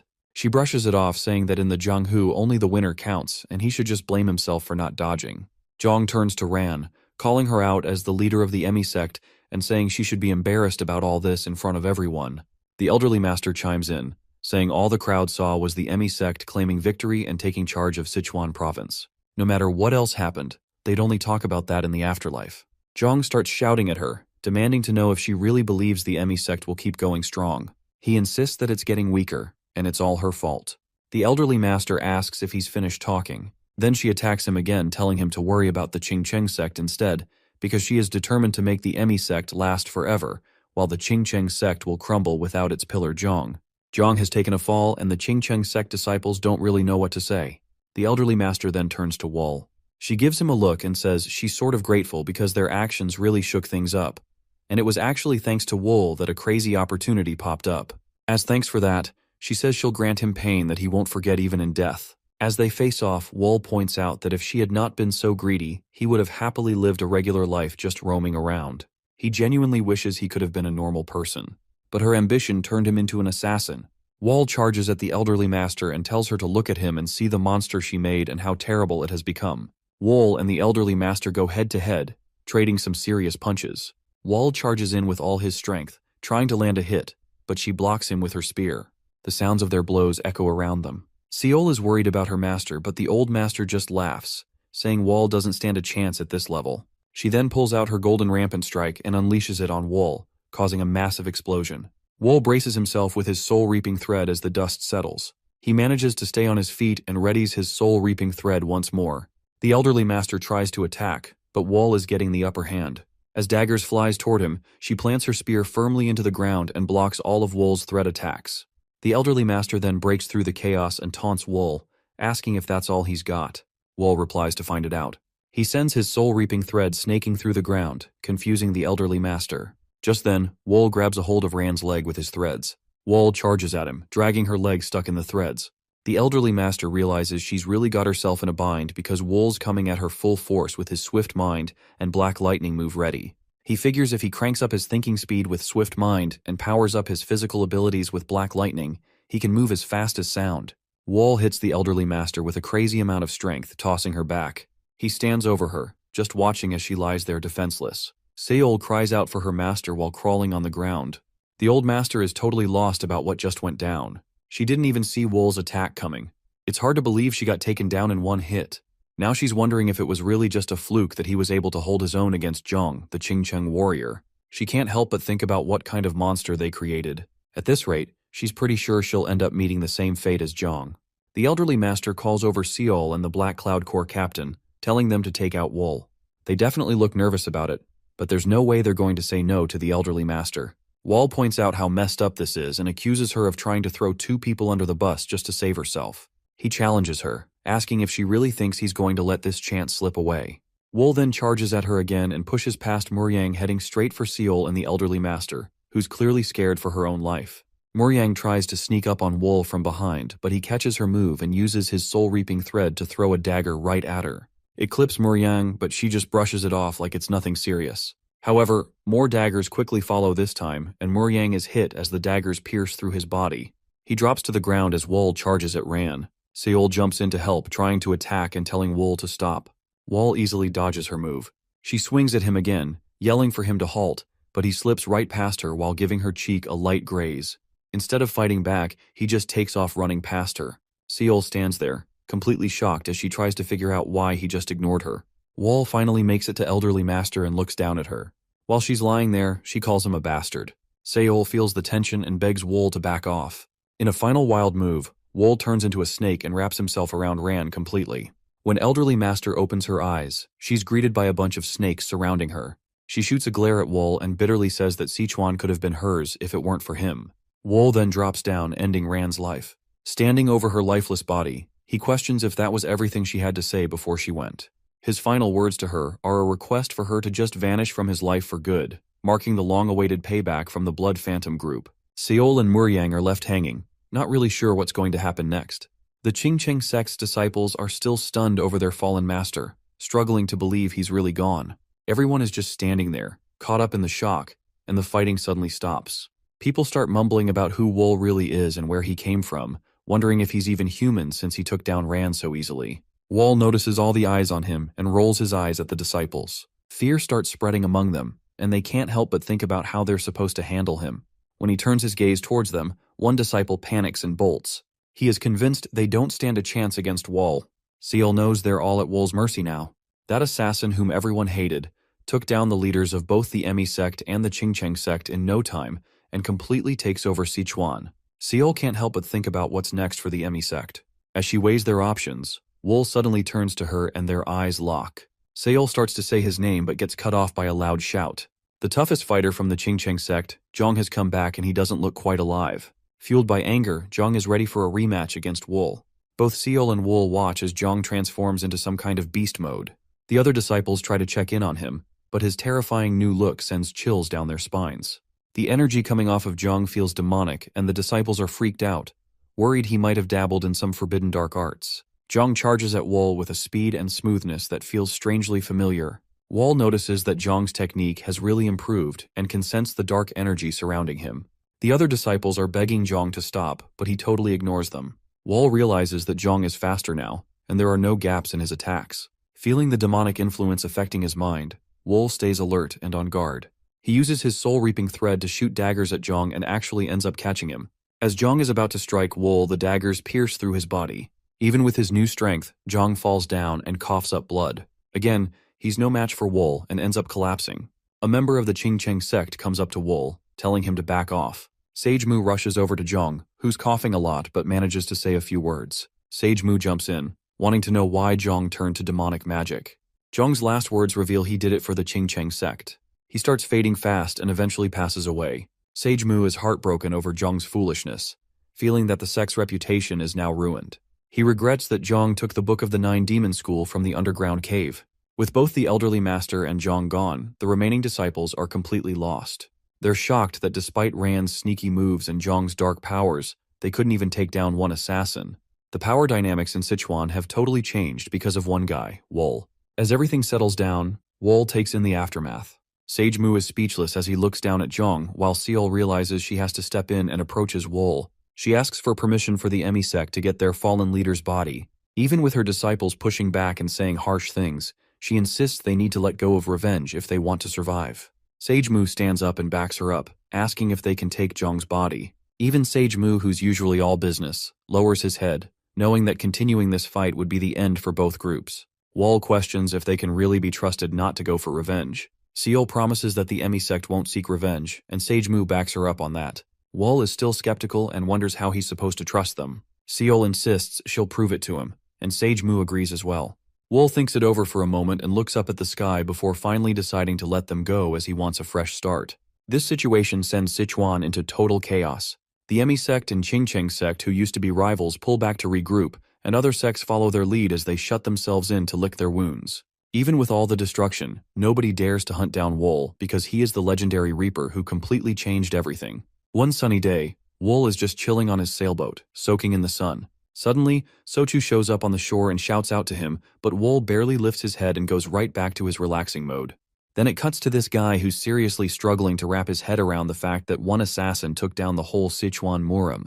He jumps up and decides he has to head to Chengdu himself. When he arrives with his buddy, that friend seems super pumped to be there. As time passes, changes begin to occur in Sichuan again.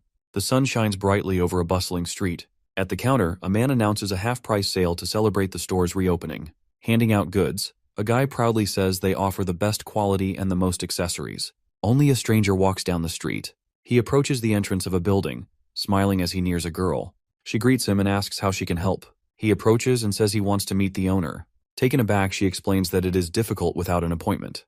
Raising his hand to her face, he does some sort of trick and shows him an inspection badge. She looks at his hand in fear, asking what it is. He reveals he is the head of the inspection squad. The story introduces the head of the inspection detachment of the Hao clan, Hong Yu.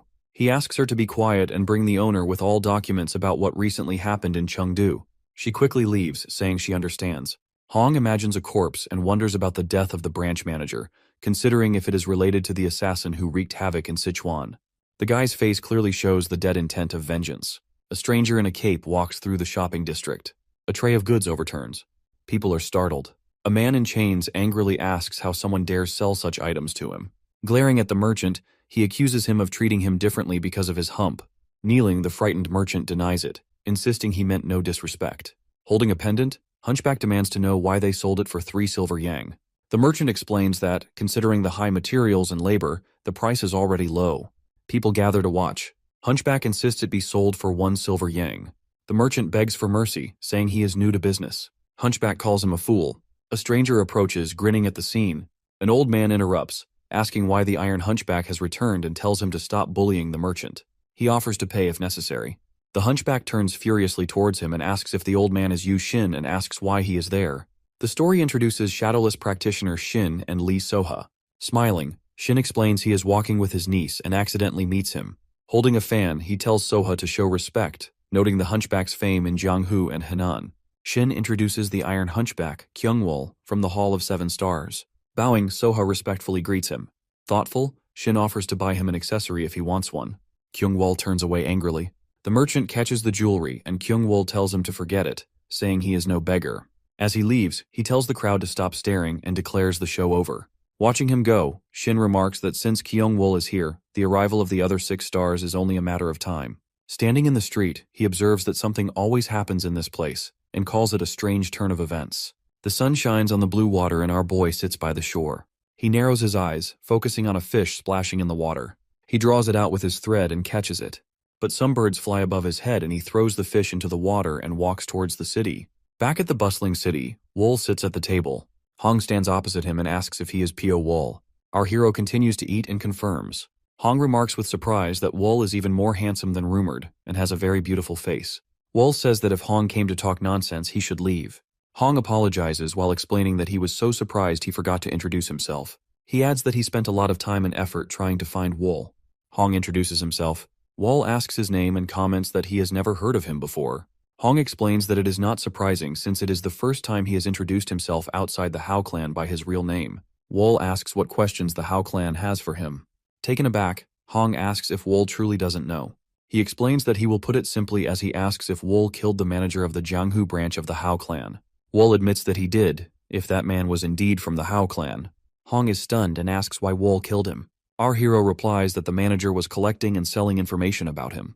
Hong gets shocked and asks if that is the only reason and whether Wool understands what the Hao clan is. He asks if Wool thinks he can live peacefully after messing with one of them. He states that if he orders it, every member of the Hao clan in Chengdu will attack him. Wool replies that he doesn't care and warns Hong that his head would be on the ground before that happens, followed by the clan leader's head. Hong laughs as he wonders if he should kill Wool right there. Golden threads suddenly appear around Hong's body. A cut forms on Hong's face in the blink of an eye. Wool warns Hong with a serious expression not to show any intent to kill in front of him. Hong is stunned by the cut on his face. Our boy turns around and tells Hong to remember one thing. If they continue to get in his way, he will rip their heads off. Thick smoke rises from the chimneys of the houses. Sochu forges a blade and lowers it into the water as steam rises. He wipes sweat from his forehead as he works hard molding weapons. Wool asks if there are many orders. Sochu says Wool should have announced his presence. Wool calmly replies that he didn't want to distract him from work. Looking at the blades, Wool remarks that they look excellent. Sochu notes that he has been receiving more orders lately. He thanks Wool with a smile, saying that without him, he wouldn't have been able to open the forge. With a surprised look, Sochu asks what brings Wool there, and if the phantom blades are worn out. Wool replies that he wants to place an order in person as he needs something to protect his arm. Examining Wool's hand, he wondered if Wool was resting these days. However, he promises to make something light and durable for Wool, and it will take about 5 days, and he should see him after it. At night, Sochu enters a room while holding a lantern. Looking around, he is in search of some useful material. He imagines Wool and notes that no one would expect him to need vambrace. He emphasizes that even in battles with powerful martial artists, Wool never uses armor. He wonders if a grand battle is approaching. He examines a rack and notes he has found the materials he needs. His gaze falls on a dark bag slightly moved in the corner. He pulls the bag aside and asks who is there. A frightened boy covers his face. Sochu stares at the boy in shock. Few days pass and Sochu approaches his room and sets a tray of food on the doorstep. He says he'll leave it there so the child can eat whenever they want. The child sits in a corner inside the barn covered with a sack. He gazes at the child, unable to count how many days have passed. He tells the child he won't ask who they are or why they're here, but they must eat to avoid starving. As he begins closing the doors, he mentions he has to go somewhere today and will return in the evening with something tastier for dinner. After he goes, the child peeks out from under the sack and stares at the food. Wool sits by the window in his chambers when Sochu arrives with a bag. He says he brought the vambraces Wool ordered. Inside are sleek vambraces made from soft iron for easy movement. Wool puts them on as Sochu explains they can block most weapons if infused with eternal energy. Wool praises his work, but Sochu laughs awkwardly at the compliment, admitting he put a lot of effort into making them. Then, as if suddenly remembering something, he hands Wool some silver threads. He explains they are made from leftover vambrace materials and boasts of their usefulness. Wool thanks him, while Sochu states his work is done and he must go home. When asked why he is leaving early, Sochu reveals he has an uninvited guest at home and wants to check if they are still there. Wool looks at him curiously. In the city, a blonde girl walks among the crowd, asking if there's any news. A man with a strange appearance assures her that someone has come to Chengdu, but he still cannot sense their presence. Turning her head, the girl complains about the difficulty in catching the kid and distrust in involving the Hao clan for doing their job, calling the situation problematic. The two walk past Sochu, who overhears their conversation, who mention about the presence of other folks including Hio, but Sochu pays it no mind, continuing toward the market. Kyungwol's massive metal wool suddenly flies across the ground and shocks the people nearby. Kyungwol sits on the floor while Wool stands in front of him with bared teeth and shouts insults. Wool stares at him with a cold expression. Kyungwol gets up and asks if Wool knows who he is. Wool responds with a question about why he should. Kyung-wol swings his chains and curses our boy as his fury grows in response to Wol's empty cold gaze. Using his ability, Kyung-wol grabs the huge metal and swings it while charging at Wol and destroying everything in his path. Wol takes out the silver threads and wraps them around his hand. At that moment, the blue-eyed girl shouts for Kyung-wol to stop. Kyung-wol halts mid-attack. Wol turns in displeasure to see Seol-young and Hyo-kyung standing nearby from the Seven Stars Hall. Kyung-wol yells at the leader to allow him to teach Wol a lesson, but Hyo warns him to notice the silver threads and says that if he had taken another step forward, he would have been torn apart. Wol holds the threads and says he regrets that Kyung-wol did not continue. The leader questions Wol's harshness and says that attacking Kyung-wol, his sworn brother, is the same as challenging the Seven Stars Hall. Wol glows with aura as he steps closer. Before the tension grows worse, Seol steps in and says Kyung-wol likely started the fight himself. Her words make him grow more furious, though he does so begrudgingly. Seol apologizes to Wol on behalf of Kyung-wol and introduces herself while asking for his name. Wol gives his name, and Seol smiles sincerely as she praises it and calls it beautiful. She promises him they will pay for the damages caused. Wol listens in silence but then turns sharply and walks away without saying a word. The trio watches him leave and Seol remarks on the gloomy atmosphere in Chengdu and sternly warns her companions not to engage in conflicts until they understand the situation, emphasizing their mission's importance. Somewhere else, a scared child sits down to enjoy a hearty dinner, munching away happily while Sochu watches with a gentle smile. At night at Suyeon establishment, Wol stands in front of Hong's desk and demands information about the Seven Stars Hall. Hong looks at him with clear displeasure, staying silent at first. Then he asks why Wol, who had previously threatened him against interference, is now so curious about the Seven Stars Hall. Wol coldly replies that Hong does not need to know the reason. Hong resists to reveal anything. Our boy leans in slightly and asks if Hong has a death wish. He laughs as he mocks Wol's threats and reminds him that the Hao clan cannot be easily manipulated. He pauses and admits the situation might be different. Hong offers a deal and says he will share the information if Wol answers his question. Wol agrees, and Hong asks about his true goal in mastering such powerful martial arts. Wol replies that he has no grand ambitions.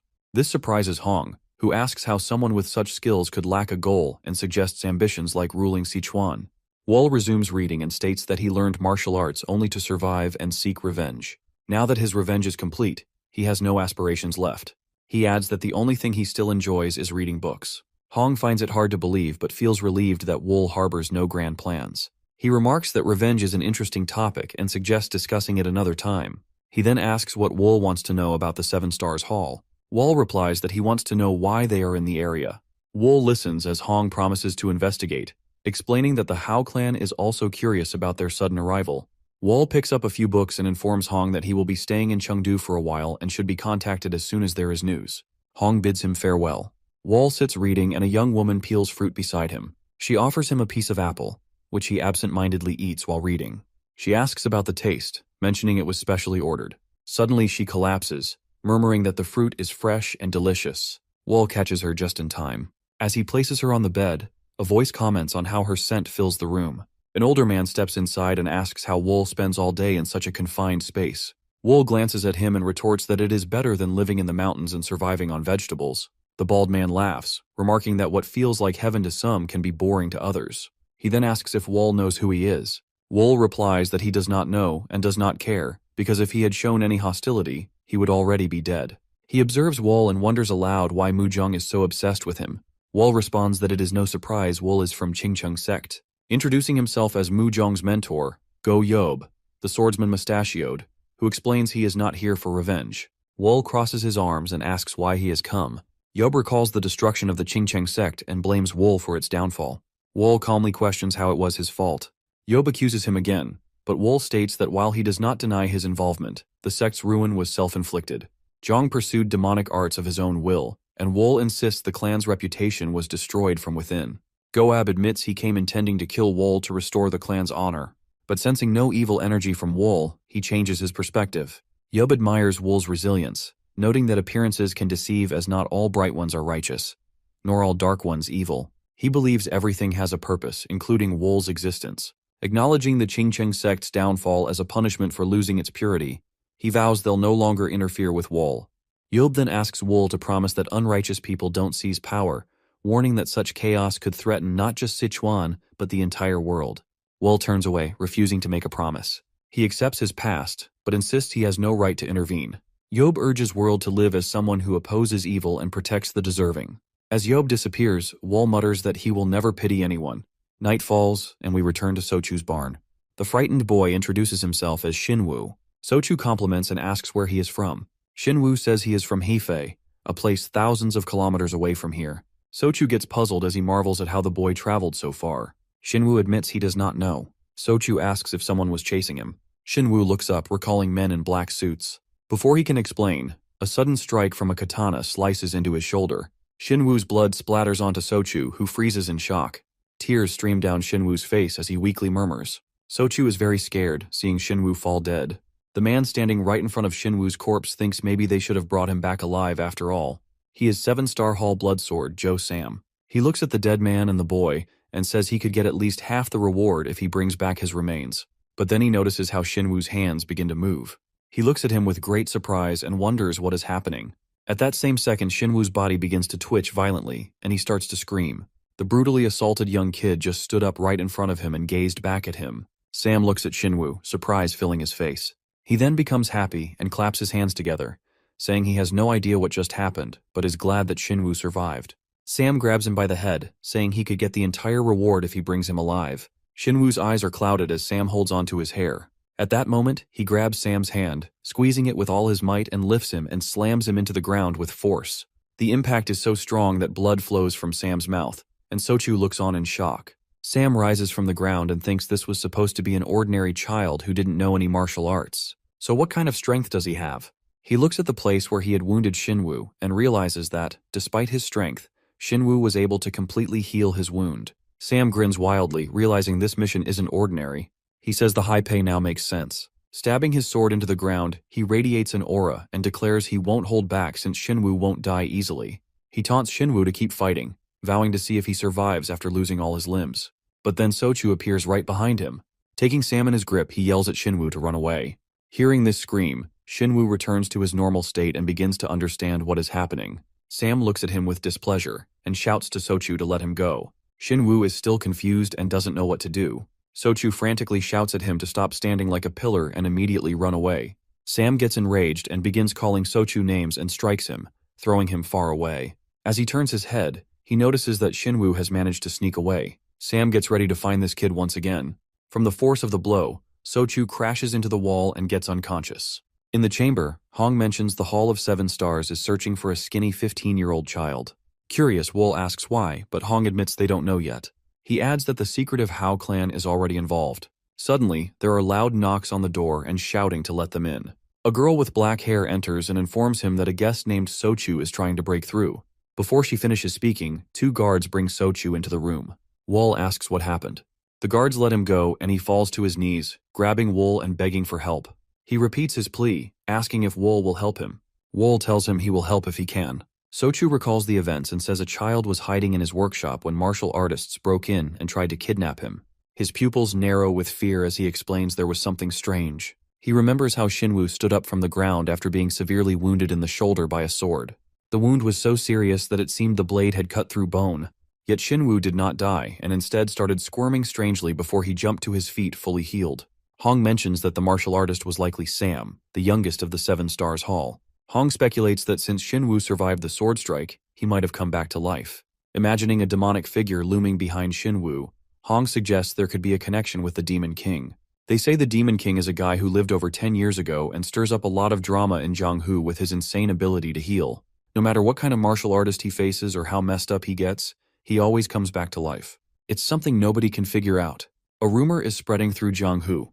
Whoever figures out the secret of the Demon King will live forever. Everyone's reaching out, trying to grab a piece of that hope, and many are looking to Shinwoo for answers. He looks scared and totally overwhelmed by all this buzz-huke as people get excited about solving the mystery of the Demon King. Then it cuts back to reality, where a huge fire is destroying a village. People are rushing toward the blazing houses, screaming for help because there are still folks trapped inside. Seol made her way to the fire, grumbling under her breath that the kid must have gone this way. She looked around, realizing they couldn't stick around Sichuan for too long since it wasn't their turf. If the Hao clan had really gotten involved, they should have caught him by now. It was hard to believe they'd let him slip away. At that moment, Jung, a member of the 7 Star Hall, shows up behind her and calls out. She says she's looking for a kid. Jung points out that the kid's probably already gotten away. She realizes she's just wasting her time. Jung asks why she started a fire in Chengdu and what they'll do if the local clans show up.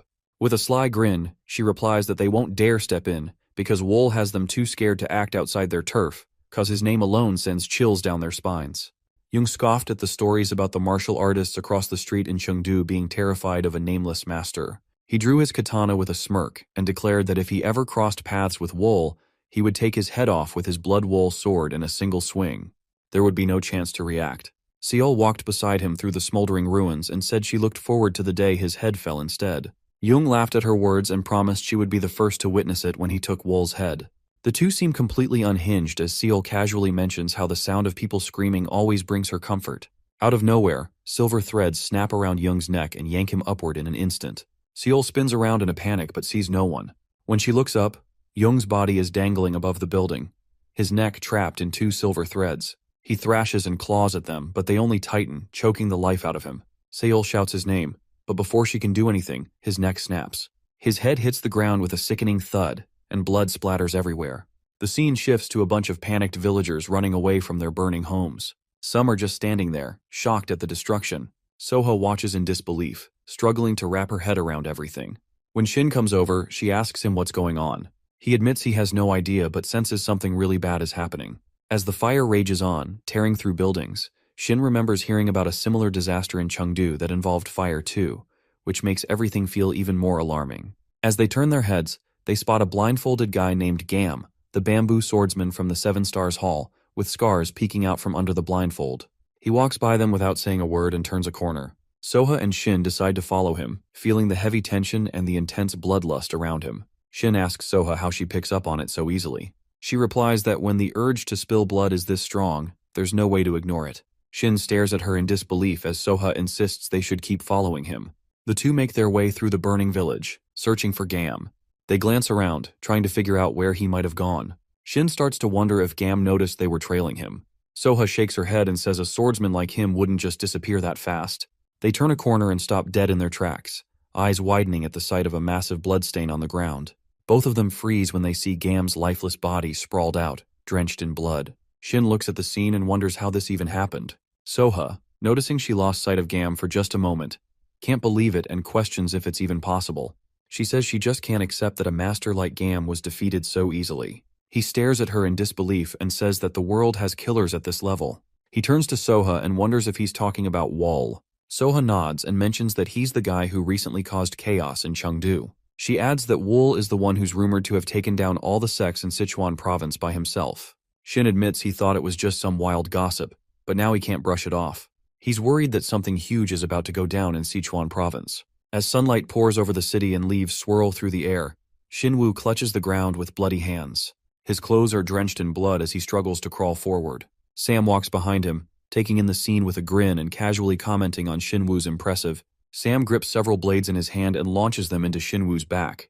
Shinwoo cries out in pain and stops crawling, collapsing in defeat. Sam steps over him, looking down at the wounded Shinwoo and telling him to take a good look. A red aura starts to radiate from Sam as he explains that no matter how skilled someone is in martial arts, nobody can survive after losing that much blood. He smirks, admitting he finally understands why they wanted him to capture Shinwoo alive. Tears roll down Shinwoo's face as he sobs, admitting he was wrong and desperately begging for help. Sam smirks and tells him he didn't do anything wrong, but adds that in Jianghu, even if you're innocent, you can still end up dead. Sam looks down at Shinwoo and says he has no idea how he ended up with a body like that, but his client will tear it apart to figure it out. Every vein and piece of bone marrow will be studied. Smirking, Sam adds that no matter how immortal Shinwoo might seem, he will still die. Immortality might be a dream for many, but for that dream, Shinwoo will lose his life. A totally shaken dude rushes in, yelling for his older brother and freaking out about some major trouble. Sam turns around and asks what's up. The guy, still in shock, tells him that Il-hai, their sixth brother, is dead. Sam's face drops when he hears that. The guy adds that the shadowless practitioner Shin just found the body. Through the burned rooftops of houses, Kyungwol walks down the street with a grin on his face, muttering that he is in serious trouble. He wonders how that guy dared to humiliate him in front of Seol. He vows that the next time they meet, he will definitely kill him. Seol suddenly jumps off a rooftop and starts leaping between buildings. Kyungwol looks up in surprise and recognizes her. He's taken aback and wonders where she's in such a rush to go. He watches her move quickly along the rooftops, dodging the gaze of people below. Ki starts to feel worried, thinking there might be something going on in the city. As he sees her disappear from view, he decides he has to catch up to her. A sharp dagger suddenly slams into Kyungwol's shoulder. Blue threads tighten around his neck and veins bulge on his face. He grabs at the chains and struggles to breathe. In a burst of rage, he throws an iron wool and blasts apart a nearby building. Dust rises from the impact. Wool steps out of the fog and just stares at Kyungwol with his chill red eyes. Kyungwol yells that this is Wool. Wool raises his hand to the black chain and just stands there facing Kyungwol.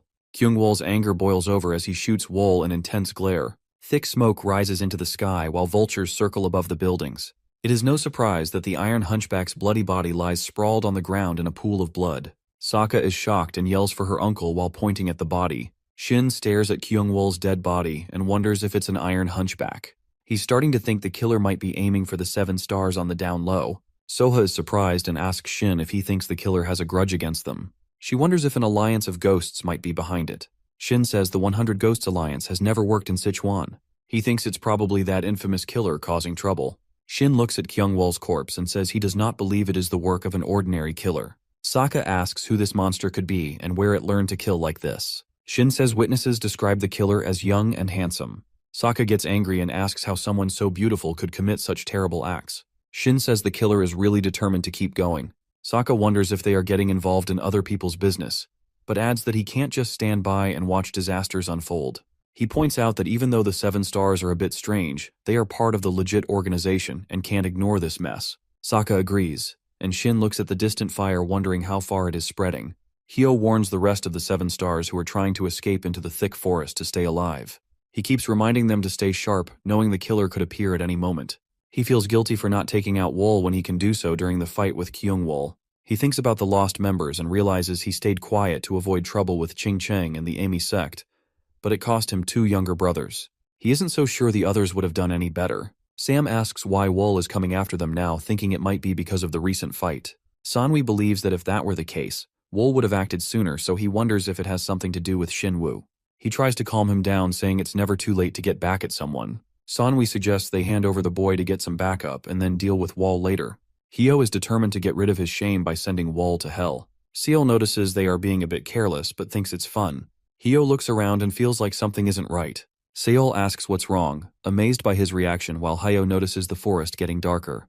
They suddenly stop and Sanwi looks confused as he wonders what's happening. Suddenly something pulls him into the darkness. Hyo and Seol gasp in shock and shout his name as they start running after him. Sam is freaked out trying to figure out what's happening. Then something hits him from the shadows and he almost dies. Hyo and Seol sprint as fast as they can towards Sanwi. Up ahead they see him getting dragged into the darkness with his face glowing yellow. He warns them to stay back and explain what's happening, but he vanishes into the shadows. Darkness wraps around Hyo and Seol. Hyo wonders about this strange situation he's never faced before. He looks around and asks where the youngest member is. Seol, who is usually calm, is now confused and admits she thought the kid had rushed ahead. Hyo can't believe the youngest might also be dead. She says they went through so much to save the child and now the youngest is missing.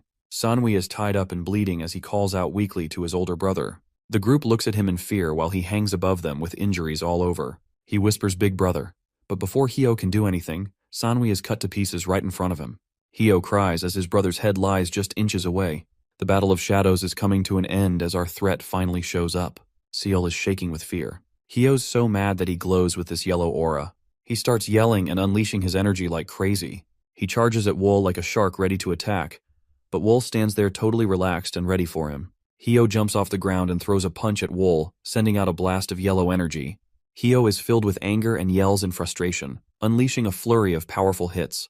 He is confused and wonders what's happening as every hit misses Wool despite aiming for the right spots. He takes another swing and sees his fist wheezing right by Wool's face, realizing it feels like he's just battling a ghost. Wool easily dodges again.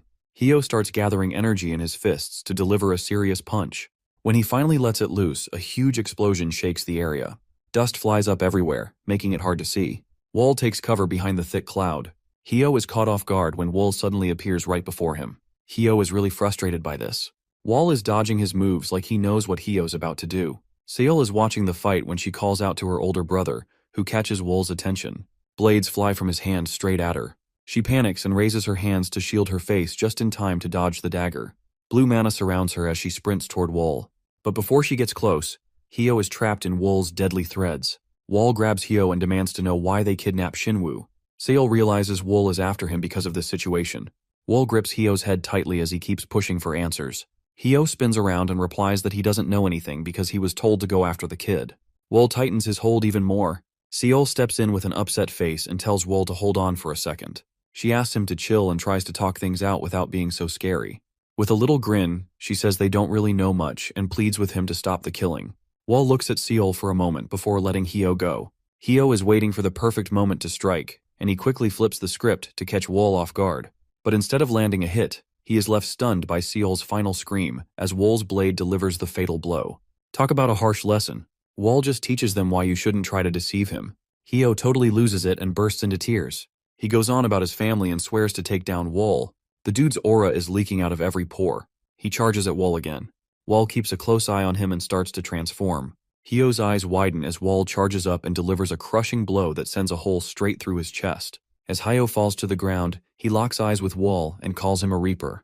Wool scoops up Shinwoo and walks away. He leaves the 7-star grace to become a relic of the past. Wool walks through the dark forest with the kid on his shoulder and thinks about how they actually call this child the Demon King. Just a moment ago, Shinwoo seemed to be on the brink of death, but now his breathing is finally starting to steady. Wool can't help but wonder if there are still people like this in Jiangua.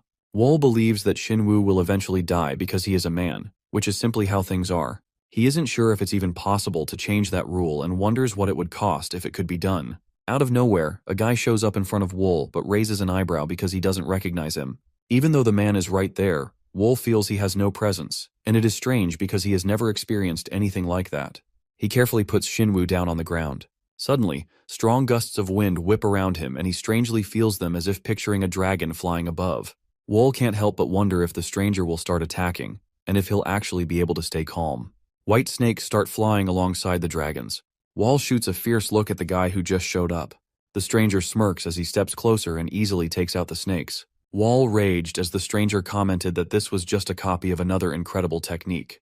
A dragon floated above while the guy called Wool was clueless. Caught off guard, Wool realized this dude wasn't just some regular person. Wool reaches out his hand and makes it clear that if he cannot kill the stranger, he will end up dead. His soul will break free and tear through the thread. The stranger blocks Wool's hit with a strong burst of mana and doesn't even flinch. Then he strikes back as a swirl of green energy gathers above him, and his mana spreads out all around. Wool is blown away by the intense energy waves of anger and dodges to avoid getting hurt. Scrapes show up on his hand, and he ends up with a cut on his face. Golden energy wraps around him as he gets ready to break through. An aura surrounds his whole body.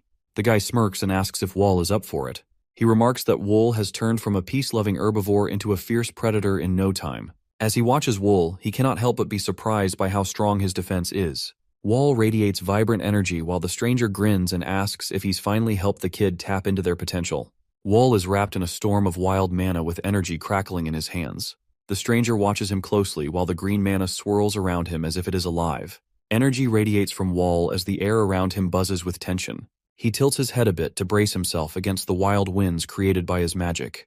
The stranger grins and mentions that the longer they let this go on, the more fun it becomes.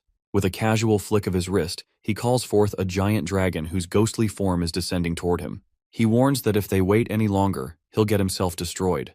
The dragon's mouth opens wide and its teeth are just inches from the stranger's face. The battlefield shakes as their powers clash and send shockwaves through the ground. The stranger focuses and keeps his eyes locked on Wool's attack. At the same time, mana rushes through Wool and lights him up from head to toe. He releases a massive energy beam that slams into the ground with explosive force. The stranger moves closer to Wool, feeling uncertain and dread. Out of the corner of his eye, he notices a golden glow and looks down to see a shiny thread from Wool's hand wrapped around his leg. Panic kicks in as he tries to figure out what's happening. Before he knows it, the threads lift him off the ground, and he finds himself floating completely at the mercy of Wool's energy attack. He stares at Wool and realizes he underestimated him. He admits that Wool is way more impressive than he thought. Wool slumped over, totally drained and covered in blood. The stranger couldn't believe that Wool had survived the attack and tried to fight back. The stranger thinks this is his first time against someone like Wool. He wonders what would happen if Wool had a bit more time. As he considers taking out Wool now, he realizes it's the perfect chance. But then he notices Wool's eyes are red, but there's no fear. The stranger figures Wool is the kind of person who'll do whatever it takes to win. He toys with the idea of going for the kill but knows it could backfire on him. He thinks that he's too old to mess with his health. Shinwoo is lying on the battlefield, feeling dazed. Suddenly a stranger offers a hand and says, "Paradise is something we can't get." The boy is lifted off the ground with the flick of some magic. The stranger warns him that he might regret this later on. Wool yells angrily for him to freeze and pounds his fists on the ground, causing cracks to spread. He wants to know why the dude is taking the kid. The stranger cradles the child and says he's just trying to save him. Our hero questions why they should bother saving the kid. The stranger replies that he really can't put it into words. He says it wouldn't click for Wool. Wool grits his teeth, firmly stating that the stranger can't just take the kid without an explanation. The stranger laughs and says he doesn't need Wool's permission. He admits he has no clue how the kid ended up on the battlefield, but insists the kid doesn't belong there. If the child sticks around, Sichuan is done for. He nods to Wool's skills but insists he can only look out for himself. Wool asks how he's supposed to trust what the stranger is saying. The stranger turns his back and says he doesn't need to earn Wool's trust. He makes it clear he's not backing down because he isn't scared of Wool's power. He even calls Wool by name. Wool shoots him a glare and insists on knowing his name first. The stranger introduces himself as Wind Sovereign. He lifts off the ground with Shinwu, his face disappearing into a glowing portal. Wool sits on the battlefield as the sun goes down. He mumbles that when the Sword of the Slaughtered shows up at dusk, the sky will turn a bloody red. The world must watch out for the evil coming from the other side. Our guy realizes he's been played. At Suyan's place, Shin is fuming as she looks at the bodies of the 7-star members. It is hard to believe that 7 of them could die in a single night. She notes that these 7 dead stars were famous martial artists from Hunan province. It is surprising that a group of 7 could gain so much attention, especially with all the larger sects in the area. Shin believes the killer finished everyone off very quickly. She acknowledges Wool's skills but points out that there's always someone better out there. Those who stand out too much often cause disturbances. She instructs her assistant to examine the bodies and identify the techniques that were used. While strolling with her assistant, she finds out about Wool. The assistant mentions that he is in the workshop, which is run by someone from the Tang family. She quickly tells her assistant to look into what's happening between Wool and the Tang family heirs. Shin figures probably cannot control Wool, but if they collect useful information, they might gain a big advantage. Wool is at Sochu's place and explains that Wind Sovereign took Shenwu under his wing to protect him. Sochu is stunned by everything that happened last night. Apparently Yu Seol from the 7th Star Hall started a fire that destroyed part of the slums and plunged Chengdu into chaos.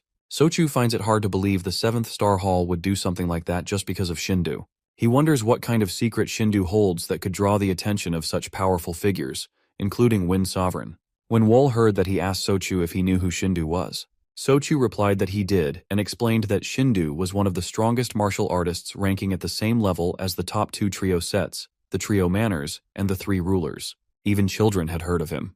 Wool felt a bit confused and realized he did not know much about Jiang Hu. He asked Sochu to explain, but Sochu shrugged and said he did not know where to start. Sochu explains that the Berserk martial sect was founded by Great Li, who ended the Great Demonic War and made the sect extremely powerful as a result. The current leader is Li Cheng, the son of Li Guok. The heavenly martial master Zhang Chunhua is well known for defeating the leader of the celestial demon troop who created chaos in Jeomgu. With their immense wealth, the sect is able to draw in some of the most skilled martial artists. Next to them are the 3 well-known sects that are Shaolin Temple, Wudang Sect, and Mount Hua Sect. They earned their reputation during the Great Demonic War. And then there is the trio of Manners, which are Divine Moon Manor, Phantom Sword Manor, and Rain Sword Manor. Even though they have a relatively short history, they pack a serious punch in terms of power. Lastly, there are the 3 rulers, which are the Dragon Heaven Gorge Martial Sword Troop and the Water Heaven Society. They used to be part of the 10 rulers, but only these 3 made it through the war. Together with the 8 stars and the 3 sovereigns, they essentially run Jianghu. The Wind Sovereign is one of the 3 sovereigns, and the other 2 are Martial Sovereign Yom Bull and Sword Sovereign Han Yu. When Wool asks about the 8 stars, he is told to check with someone else. He realizes there are over 20 folks who are as strong as the Wind Sovereign. It hits him just how huge and packed with talent Jianghu really is. He feels like a frog stuck in a well. Wool takes a moment to clear his head and thinks about getting Shinwu back, but he is told it's unnecessary. The Wind Sovereign has taken him, and honestly, it might be better for Shinwu. The guy feels bad about Wool getting hurt, but says it reminds him of his younger days. Wool just brushes it off and calls it a good learning experience, but deep down, he's determined not to lose next time. The next day, he puts on some clothes that make him look like a disciple to blend in and avoid drawing too much attention. He realizes he needs to bulk up so no one can mess with him, but first he has to shake off the Hao clan's watchful eye. He feels pretty sure he can keep himself hidden, but knows his plan isn't foolproof. So he figures he'll find a way to stay under the radar while gathering some info. Thinking out loud or having a conversation with his memories. Alter the sentence in such a way that does not need any commas and dashes. He walks into Ezru Wind Manor mumbling about a secret stash of cash and throwing shade at the leader of a shadowy group. It feels like he's either thinking out loud or having a conversation with his memories. Wool strolls along the bushes when a stranger walks by and mentions that there's a well in that direction. As he keeps walking, he thinks about his friends. He can see their spirits having a blast by the well, splashing water on him while another buddy lays back on the grass. Wool remembers how his friend used to stand right behind him. He's standing in front of his imaginary girlfriend, just taking it all in. As he strolls past some bushes covered in cobwebs, he glances around the old building and figures no one really cares about it anymore, especially after the Blood Shadow group went down. He reminds himself that the whole reason he came here is somewhere inside. Wool remembered how obsessed his boss was with money. Resting his hand on a box, he wondered if the head had used secret assassins to stack up all that cash. Looking up at the ceiling, he recalled there had to be jewelry stashed away in places where tomb robbers wouldn't look. He shot his threads into the ceiling and tore out a chunk of it. Spotting the hole, Wool jumped right into the dark space. A red chest sat there just waiting for him. Slowly he opened it and pulled out a book from inside, feeling convinced he had seen it before. A little stranger strolls by Wool, humming away. He stops by the door and spots a guy sitting on a throne in front of him. Wool calls him by name. Chiang freaks out and dashes away from the seated Wool, shouting that he has no clue who this guy is. He yells outside to see if anyone's around. Wool just laughs and says no one's coming. Meanwhile, the tired Fatsu stands there among a bunch of hanging corpses, totally lost about what's going on. Wool looks pretty pleased and tells him he's got a ton of wealth now. Chiang kneels down in front of Wool and asks if he's the Dark Moon. Chiang falls into his lap and tells him he hasn't heard anything about Wool in ages. He asks Wool to forgive him. The assistant starts crying, feeling like Wool's interest has faded away. He can't figure out why the Dark Moon has shown up again after not being seen for 7 years. He bows to Wool and insists he's never forgotten the kindness he received back in the day. Chiang mentions they've gathered a bunch of riches to hand over to him. He glances at the bars and realizes Wool has dipped out. Wool is up on the roof of the village, and Chiang can't believe his eyes, saying he'll have to cough up a ransom for him every single year. Wool thinks about how the tricky rabbit has a bunch of hideouts. He knows Jiwangjiang has split everyone up to cover different spots. Looking out over the city at night, he figures he's going to be busy chasing down cash. Back at the burnt houses in Jianghu, Han is frustrated with himself for not stopping the 7-star hall. Soha tries to comfort him, saying it's not his fault. Going up against the 7 stars without knowing their moves is tough. She respects her uncle's honor and the old man's straightforwardness. Han glances at the workers and says he's sticking around in Chengdu to figure out Wool's abilities and see if Wool poses a threat to Jianghu. Soha looks shocked and pushes back, not getting why he's sending her away. The old man tells her to take his advice. He insists she shouldn't be picky because Wool is really dangerous. He's firm about not wanting to put her in harm's way. Soha seems a bit down but says she'll take his advice. The old guy says sorry for not showing her Jianghu, and she tells him that next time she'll see everything. She mentions she's heading home but promises to come back, says goodbye, and tells him to take care. He nods, and then Shin jumps in, saying he'll look after himself. A group of guys makes their way up the steps, each carrying a coffin. They walk through the Thunder Temple archway and set the coffins down. The warriors drop to their knees, begging the Watcher of Death to help them escape their unfair situation. Inside the temple, Blood Buddha asks if they're the disciples sent to Sichuan. One of them kneels and explains that they were following their former leader's orders to head to Jianghu. Buddha wants to know why they came back instead of establishing a base. The disciples bow down, pleading for mercy, and tell Buddha that they lost their masters to the Qingcheng sect and were pushed out without them. They're desperately asking Buddha for help. Buddha is really angry, saying that his group let things get out of hand, and it's not something they can brush off. He promises to send Hukam after revenge. He tightens his jaw, thinking about Wool, and insists that the Qingcheng sect will seriously regret what they've done. Qin thinks back to previous seasons. People are walking around the market, chatting about how tough and snowy this winter has been. They're thrilled that it's finally warming up. One guy can't wait to get back to trading. Meanwhile, Shin is strolling down the street, grumbling that Wool is nowhere to be found. He walks past people thinking maybe Wool left Chengdu because it was too quiet there. A guy with red eyes gives him a curious look. A chariot rolls by as Soha pops around the corner and gives him a hug. He's caught off guard and asks her how she's been. Soha tells him she came to find him since it's been a while, and she's just really glad he's okay. Shin asks how she managed to get through the snowy roads. She explains that she was with a friend, who steps out of their cart. Wan Gayong introduces herself, and Shin wonders how she knows his niece. He realizes that his niece's friend is a disciple of the Sword Sovereign, the direct student of Han Yu. She looks at her uncle and insists that she's known his niece for a long time, adding that this is their first time traveling such a distance together. Shin stands in front of them and says she's there because of his niece. He apologizes to her friend for the trouble he caused. One shrugs it off, saying it was no big deal since they needed to get there anyway. She mentions that the Golden Heaven clan meeting is happening there. Shin looks surprised to hear that a bunch of young practitioners are gathering in Chengdu. Soha says she will be too busy to have dinner with Shin because there will be so many people. Meanwhile, a guy watches them meet. The story then moves to a bar where a guy named Pyong sits in a chair and calls out to Soha and Won. They chat and say it's been a long time since they last saw each other.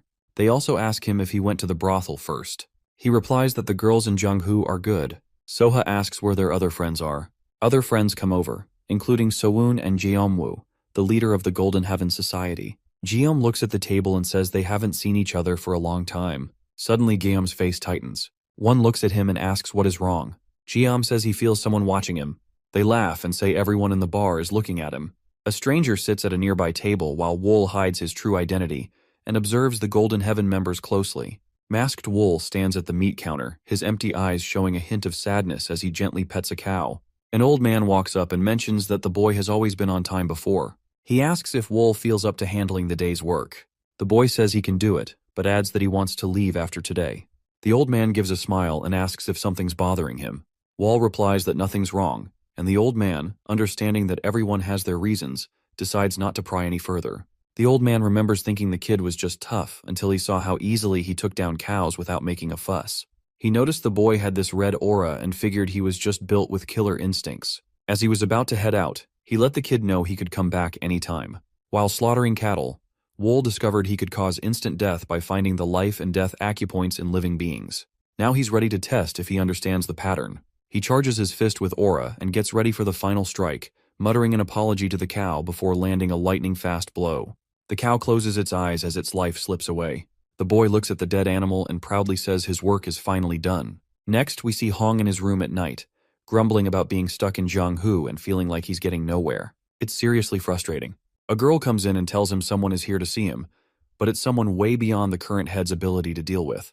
Hong perks up and asks about the visitor, his eyes going wide when she mentions it's Jin Guillaume, the Iron Blood martial arts master. Hong quickly says sorry for the wait and introduces himself. Guillaume, staring intensely, introduces himself in return.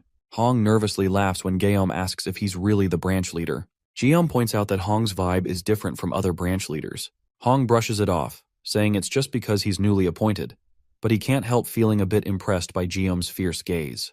Guillaume is on the lookout for someone connected to a major event that went down last year in Chengdu. The Qingqing and Emi sects took some serious hits and basically went into hiding. He remembers the wild destruction vividly and thinks that one person is behind it all, so he's asking Hong to help track them down. Hong is curious about why the Golden Heaven Society cares about this person.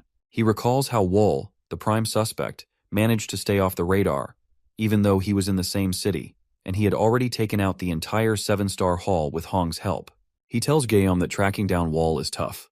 Guillaume puts a sack of gold coins on the table and says that the Hao clan is great at finding hard-to-locate people. He offers the gold up front, pushing Hong to go after the target. Hong, who was already thinking about looking for Wool, takes the money with a grin. He promises to live up to Guillaume's expectations. Guillaume is the grandson of Guillaume Wool, one of the 7 stars and a total martial arts whiz. Even with his skills and a bunch of followers, ever since he turned 15, there's been a lot of mystery around him. Almost like he's on the run from something. Back to the kid from the butcher shop. He's asking a guy about the visitors in Chengdu, and the man gives him a sign. He's sorry he doesn't have more info right now because he's busy. He tells the guy to figure out their motives, and then we switch to a busy fair. Quan, the butcher boy, is asked if it's his turn to speak today. One admits it is, but he's stressing about not having the skills. His buddy tries to calm him down, pointing out how much he's improved.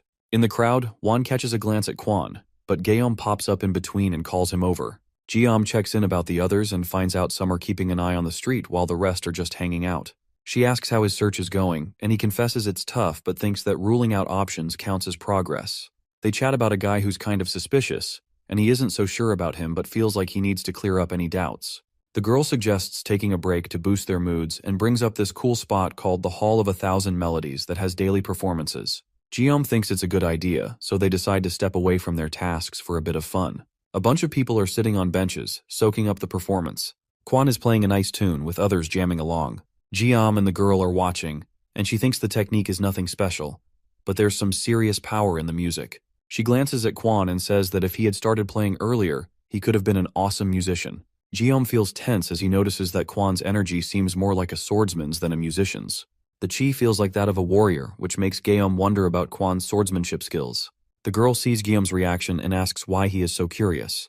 Guillaume says he just wants to know more. She smiles and agrees to find out information. As Guillaume watches Quan, he finds that Quan's energy feels strangely familiar, similar to what he sensed at the bar. He grows more suspicious. His playing becomes so skilled that it's hard to see it as just music.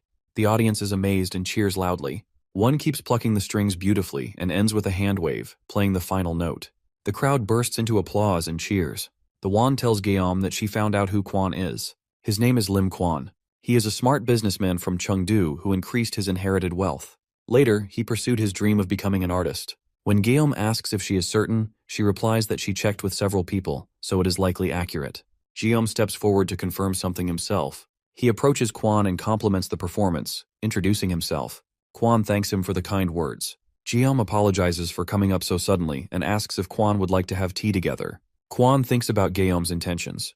Their conversation was short, but Quan notices Guillaume's sharp gaze.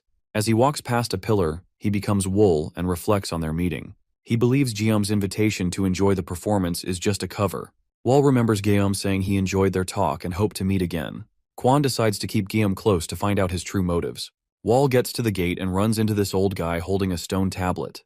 Wall calls him the city's manager and asks what's going on. The guy shows him the tablet, which shows some weird movements from the Thunder Clan. Wall thinks back to when he took out their leaders and figured they were done for. But this new activity definitely catches his interest. The scene shifts to a crowd gathering with torches in hand. At the center stands Kyun, the Thunder Clan leader, vowing he won't rest until the Qingcheng sect is destroyed. Haunted by his past, he remembers the shame of failing to give his clan's head a proper funeral and the bitter years he spent imprisoned by the Qingcheng sect. The fact that they never apologized still eats at him. With tears in his eyes and his teeth bared, he swears to get his revenge. He looks away and remembers why he called a man to Jiang Hu. Hyuk stands in front of him, marked by battle, and tells Kyun to meet him at Kang Mountain in 3 days. Kyun is shocked and asks if it will only be the two of them. Hyuk walks away and doesn't explain his plans. Another clan member runs over and calls out to Hyuk for being so unclear. Hyuk's anger is clear as he vanishes in an instant and reappears behind the shouting man. Grabbing the man's head, his glowing eyes make the other freeze in terror. The man's vision blurs as his capillaries bulge and he collapses while screaming and clawing at his face. Hyuk's eyes burn white as he says that insulting him is the same as insulting the elder, and that is something he will never forgive. Pyong is playing a board game in a large hotel complex. 2 other people are sitting at the table. One man asks why Pyong is here. He replies that he came to the training camp because today he can play like this, and he wants to enjoy it as much as possible. The man in the gray kimono adds that it will be sad to say goodbye to him. A girl in a red dress walks past Pyong, surprising him. The bald man says she is Su Yang, who is the manager of the Thousand Fragrance Pavilion. Pyong stands up and grabs Su Yang's hand, which makes her nervous. With a nasty smile, he asks if she is the manager. Su Yang confirms this while still looking frightened. Pyong steps closer and tells her she is different from the others, and very beautiful. She reluctantly thanks him for the compliment, but asks him to let her go. He ignores her request and invites her to drink with him, but she says no. His eyes glow white as he tells her that he treats his allies well and his enemies cruelly. Su Yang replies that his words won't change her mind, and asks to leave.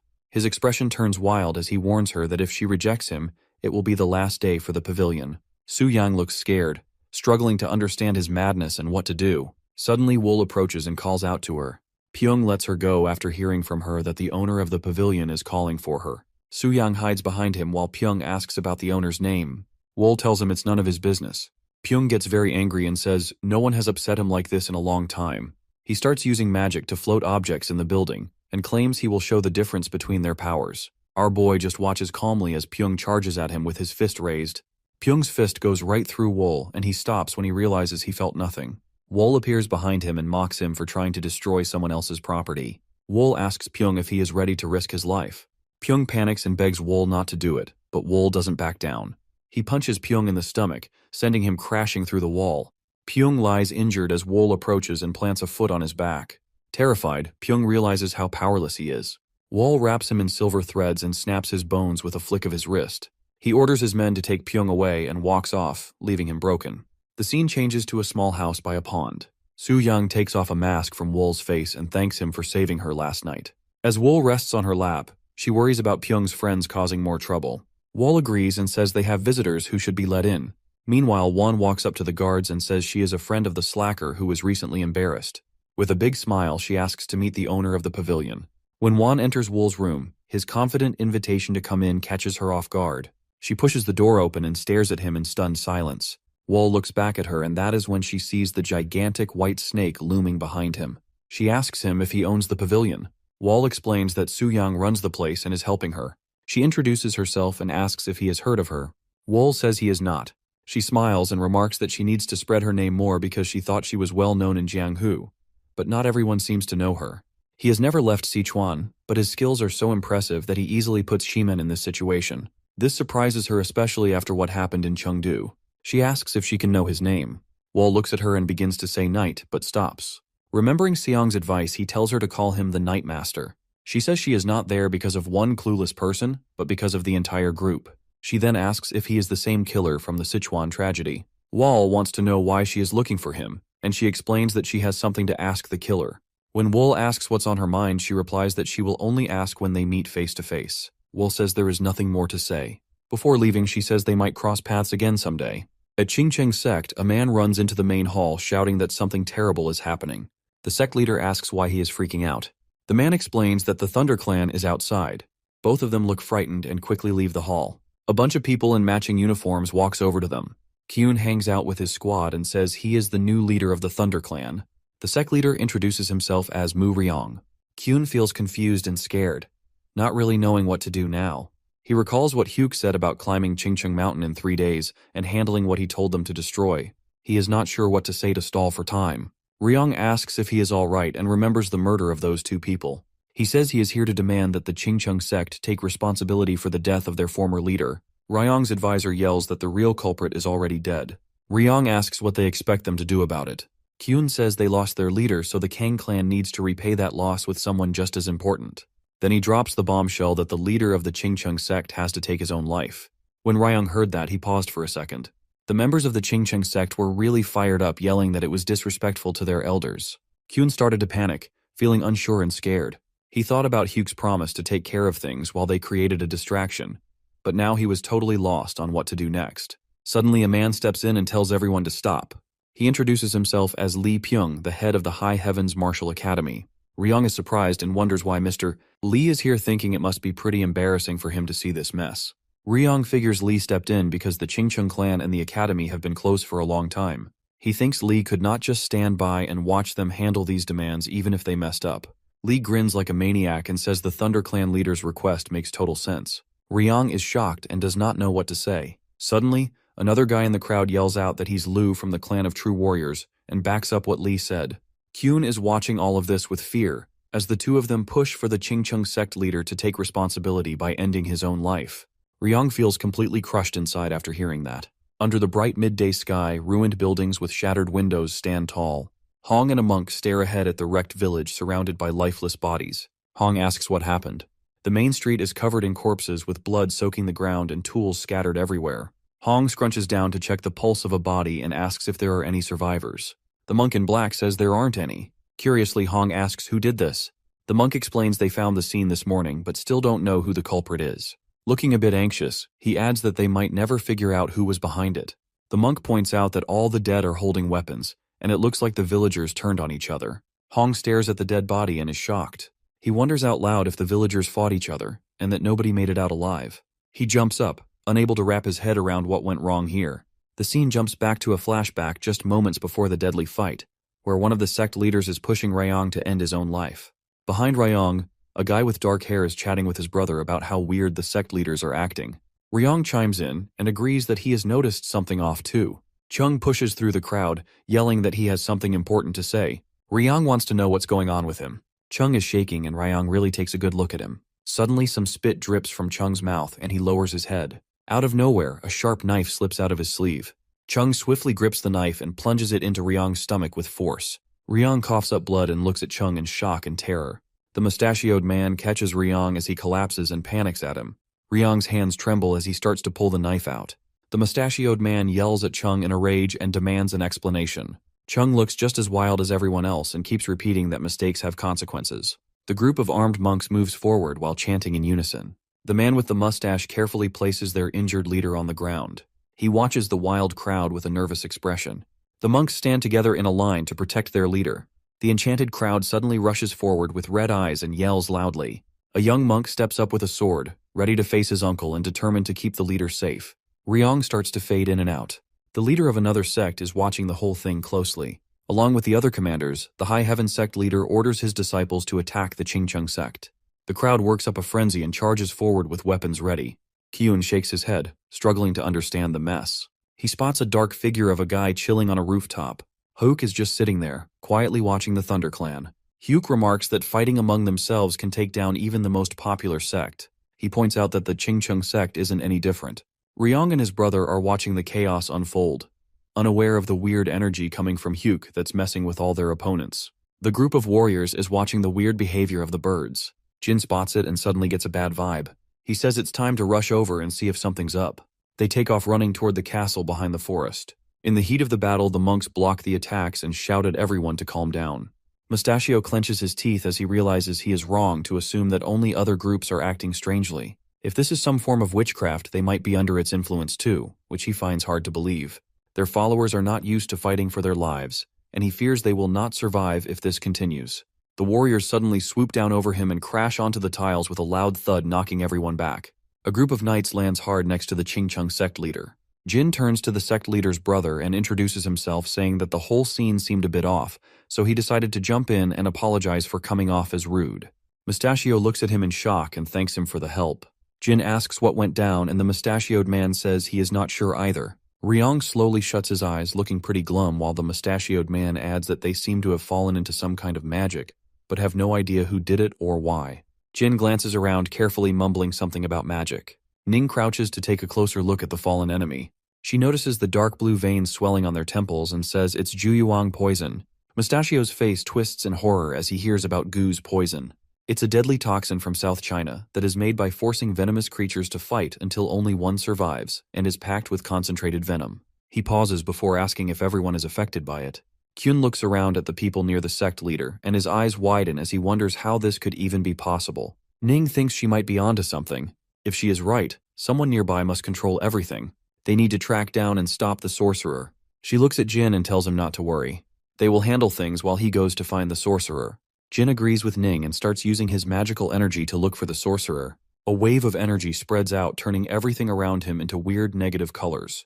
A moment later, Jin notices something and shoots into the sky for a better look. He flies over thick bushes and stops above a small clearing where he pulls out his sword. With a powerful swing, he chops down the treetops, revealing a dark space below. Red glowing eyes and a shadowy figure start to appear. Hyuk asks how Jin tracked him down. Jin lifts his sword and wants to know what Hyuk is up to. Heck chuckles softly and says he has no clue. Jin tells Hyuk he will break the curse by force if he does not get an answer. He spreads his arms wide and creates an intense wind before grabbing his glowing sword and swinging it with full force. A massive red wave of energy blasts toward Hyuk, but Hyuk does not move or react. The attack crashes into a rock behind him, leaving Jin completely stunned. Before Jin can act, Hyuk appears behind him with smoke coming from his eye and says it is not too bad. Jin turns quickly to strike again, but Hyuk transforms into a spirit and vanishes into the sky. Jin lowers his sword and looks at the empty sky, frustrated that he has lost him again. Jin figures out what he needs to do. He faces the city and remembers this guy Kyun, realizing there are still a few things left to take care of. He takes Kyun to Mustachioed, who is sure there's poison involved. Kyun is sweating and staring at the ground, looking scared. Jiam glowers at him and tells him to spill who put him up to this. Kyun yells that he doesn't even know. Jiam presses him, asking if he's really that clueless, and warns him this is the last time he's gonna ask. Kyun, clearly freaked out, finally admits that the sorcerer is from the Thunder Temple. Jiam thinks that the Minor Thunder Temple could be where the Thunder Clan originated from. If that's true, then it's likely that the person who used the Juyuang poison is a martial artist from that clan. When one asks about what the sorcerer looks like, Guillaume recalls Huek's look but says it's tricky to describe since he was all wrapped up in black cloth. However, he's pretty sure the sorcerer comes from the Thunder Temple. Moments later, Kyun's veins swell and turn purple as his eyes glow. He screams loudly, and everyone watches in horror. He coughs up blood before falling to the ground and begging for help. After he says that, he collapses to the ground. One rushes over to him and checks for a pulse, but soon realizes he's dead. As she looks at the Thunder Clan guy's body, it hits her that she can't trust anyone, not even her own people. Tracking down the killer is going to be tough. She mentions they need to make sure he's really from the Thunder Temple before they reach out to other sects for help. Mustachioed says his group is too weak to fight right now. His monks are knocked out, and the ones who are still standing are pretty banged up. He's not sure how long it'll take for everyone to heal. He asks for forgiveness, admitting he won't get involved. This takes Guillaume by surprise, but Mustachioed reminds them that it's never too late for revenge. He emphasizes that for the Thunder Sect, even if it takes 100 years, it'll still be worth it. They'll take their time to recover, and at some point, they'll get back at those who humiliated them. Guillaume suddenly bows and says that if that's what he wants, there's nothing more to say. He then wishes him good luck with bringing the Qingcheng sect back. Mustachioed thanked him for it. As the three warriors head down the stairs, Guillaume mentions they need to find the sorcerer, who's a serious threat since he can control other people's powers. They can't let him get out of hand. Sowoon points out it's been a while since he got away, so tracking him down might not be easy. She spots some blood from the nasty sword wound she gave him, a wound no regular doctor could handle. They figure he'll likely go to Chengdu to seek help from the top-notch physicians there, so they decide to reach out to the Hao clan for backup. Sowoon says she will take care of that, while Wan adds that she will inform Soha and Sir Shin, hoping they will help as well. Guillaume believes everything is settled, but the others feel it is too much work for too little reward. They think Guillaume is stubborn, yet they still respect his strong sense of justice, even if it has dragged them into this situation.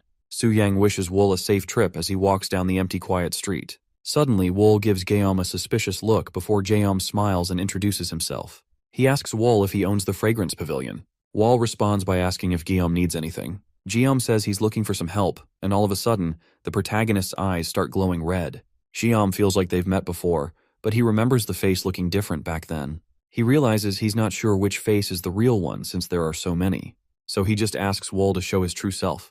Wool asks Guillaume what he thinks he is. Guillaume says that before he got here, he heard a wild story about a killer who took out all the clans in Sichuan province by himself. He admits he didn't really believe it at first because it sounded too crazy. Then Wool asks why Guillaume is even looking for him. He says he's on the right track. Wool rudely questions why he is needed at all. Guillaume mentions he's been keeping tabs on a group for a while now and wonders if Wool might be part of it. Wool then asks what Guillaume would do if he is indeed connected to that group. Guillaume replies that he'll fight him until the end to get to the bottom of it. Guillaume wants to know if he can answer now. He asks if he's the musician Quan from the Fragrance Pavilion, or the killer who caused all that mess in Sichuan. Guillaume is serious, wanting to get to the bottom of his true identity. Wool removes his hat to reveal his identity and asks if Guillaume is ready to talk, since the person he has been searching for is standing right in front of him. Guillaume flicks a coin with a smirk and agrees.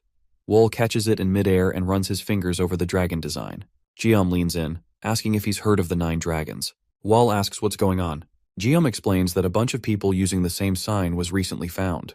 He points out that even though there's no real link between them, they all have the same symbol. They show up everywhere, messing with different areas of interest. This group is nothing like the usual organizations. They don't care about their reputation and are only out for themselves. Wool thinks of it as a trading or organization. Guillaume points out that they differ in who has the real power. He then asks if Wool is part of this organization. Wool says no and wonders if Guillaume believes him. Guillaume responds that he does because he can read it in Wool's eyes. He reintroduces himself as Jin Jeomwoo and asks for Wool's actual name. For the first time in a long while, Wool finally shares his name with someone. Guillaume makes a sarcastic comment about wanting to be friends, saying that real friendships can happen no matter who you are. Wool dismisses him rudely, walking by and acting like Guillaume thinks he knows everything about him. Guillaume responds that he might not know a lot, but he trusts his instincts. He believes Wool's a good guy, and surprisingly asks him for some help. He remembers Hyuk and mentions that there's a dangerous guy hiding out in the capital. People believe he is linked to the Thunder Temple, and if they fail to handle it properly, things might spiral out of control. He asks for help to track this guy down. After they wrap things up, they should catch up and chat to get to know each other better. Wool responds, saying it all sounds like just talk. Guillaume can't help but think about the bloodshed incident. It's crazy how everyone knows about it, but not many bothered to find out why it happened. From what he figured out, Wool was actually the one who got hurt in all this. Guillaume thinks about how Wool has a reputation for the brutal massacre he caused in Sichuan, and he's aware that a lot of people are curious about what really drove him to do it. He comes to the conclusion that Wool isn't actually evil at his core. As he heads out, he calls out that they'll cross paths again. The scene shifts to a room covered in blood with a candle casting Hyuk's shadow on the floor. He sits on a pile of bodies and growls how dare he and vows to make him regret it. Pyong sits at the table, his face all tensed up with anger as he thinks about his fight with Wool. He can't wait to get back at him once he's feeling better. He yells at the waiter to hurry up with his drink and accuses him of making fun of him, then turns away in frustration. Out of nowhere, Hyuk shows up next to him, clearly not impressed. He grabs Pyong by the hair, and Pyong has to struggle to pull his arm away, yelling to find out who this guy is. Hyuk spits out a black clot from his mouth. Everyone around stays unaware of the masked man in strange clothes. Hyuk pushes the clot into Pyong's mouth as he struggles but swallows it in the end. The villain speaks in a strange language and Pyong clenches his teeth while drooling. His eyes turn purple and veins swell on his temples. Hyuk says it's time to chill and the others chime in, vowing to get back at someone. Hyuk just laughs and says that revenge feels pretty great. The next morning, there's a bunch of cries for help. A crowd with violet eyes is rampaging through the city, wrecking everything in sight. One guy steps up and tries to stop them, yelling out to ask what they've done wrong and pleading for some kind of explanation. The crazy guy stops and says it's too noisy. The man drops to the ground, screaming and trying to protect himself. The madman picks up a wooden club, shouting at him to stay out of this. He swings hard and knocks the guy out cold. Out of nowhere, Jium shows up behind the attacker. He can't believe what's going down and figures it has to be Hyuk. Poison-crazed people attack civilians and bite their necks as a mob armed with clubs rushes toward screaming women. Jium looks at the unconscious victims and blames Hyuk, accusing him of not being satisfied with harming the Qingcheng sect and now throwing Chengdu into chaos. Sowol is curious about why Hyuk decided to make a move now after keeping quiet for so long. Jium thinks all this chaos isn't really what Hyuk is after and believes Hyuk is just acting out of frustration because they're starting to corner him. One rushes over and tells him that Pyong headed to the Divine Fragrance Pavilion. The squad hears shouts about a fire and sees a huge blaze at the far end of the city. Someone screams that it's the Hall of Divine Aroma. The whole place is engulfed in flames, and smoke is billowing into the sky. People are freaking out, yelling for water and running everywhere. A girl is staring at the fire, shouting that Su Yang is still inside. The room is thick with smoke and flames. Pyong is hunched over dead Su Yang, coughing and shouting in anger, demanding to know why she turned him down. His friends burst in, shocked, as Pyong turns to them with drool hanging from his mouth and wild eyes. Jium quickly figures out that the Juyuang poison has a grip on Pyong too. One yells at Guillaume to focus on saving Pyong before the fire spreads. Jium spots the dagger sticking out of the girl's chest and figures she's already gone. He decides to help Pyong first and tells him to ditch the girl and come over. Pyong yells that it's all Wool's fault. He goes off about how everyone looks down on him, feeling like it's all his mess. Jium and the crew can't believe their eyes when the main character steps out of the burning room. Wool glares at Pyong and walks toward him. Wool moves swiftly as his deadly threads wrap around Pyong's neck in an instant. His head is cut off and hits the ground with blood gushing non-stop from his neck. Jium watches from a distance as Wool beheads Pyong in an instant. The three of them stare in shock, unable to recognize him. So-woon, furious, demands to know who he is and how he dared to kill Pyong. Wool ignores their questions and kneels beside Su Yang, lost in memories of their time together. He remembers lying on her lap while she asked if he had achieved what he wanted. She mentioned how he always fulfilled others' wishes but never his own. Wool tells her about his dream of creating a world free from darkness and asks about hers, pointing out that she never seems to want anything for herself. She reluctantly admits that her dream is out of reach. Even though it won't happen, she thinks it's enough just to look at him. Trying to shake off those painful thoughts, Wool wraps his arms around Su Yang and says that while she was doing her best to help him reach the dream he wanted, she was also trying to make the world better. Wool suddenly bursts out in anger, insisting that she won't just die here all alone. The Jium group stands there looking indifferent, but Jium feels a chill run through him. Out of nowhere, one pulls out two katanas and gets ready to fight. One kicks in his power White Moon 18 strike. In response, Wool sends a ton of blades flying at him. One swipes them away with his sword and zooms forward like a bullet. A few blades barely miss his back, but he manages to dodge most of them and keeps charging ahead. One sees the situation and immediately rushes in to help, leaving Guillaume behind, who's in a tough spot. She cuts through anything that gets in her way. One goes after Wool with everything she's got, but Wool manages to block every hit. She's really trying to keep up with those fast and tricky blade moves, but it's tough to predict what they'll do next. Wool is just sitting there calmly in the flames, holding the Su Yang. So-woon charges in for one last attack, arms wide open and swords blazing with energy. Wind starts swirling around her as she strikes, but Wool just stays put, saying his silent goodbyes to her. No matter how hard she tries, her attacks just bounce off because Wool's energy is protecting him.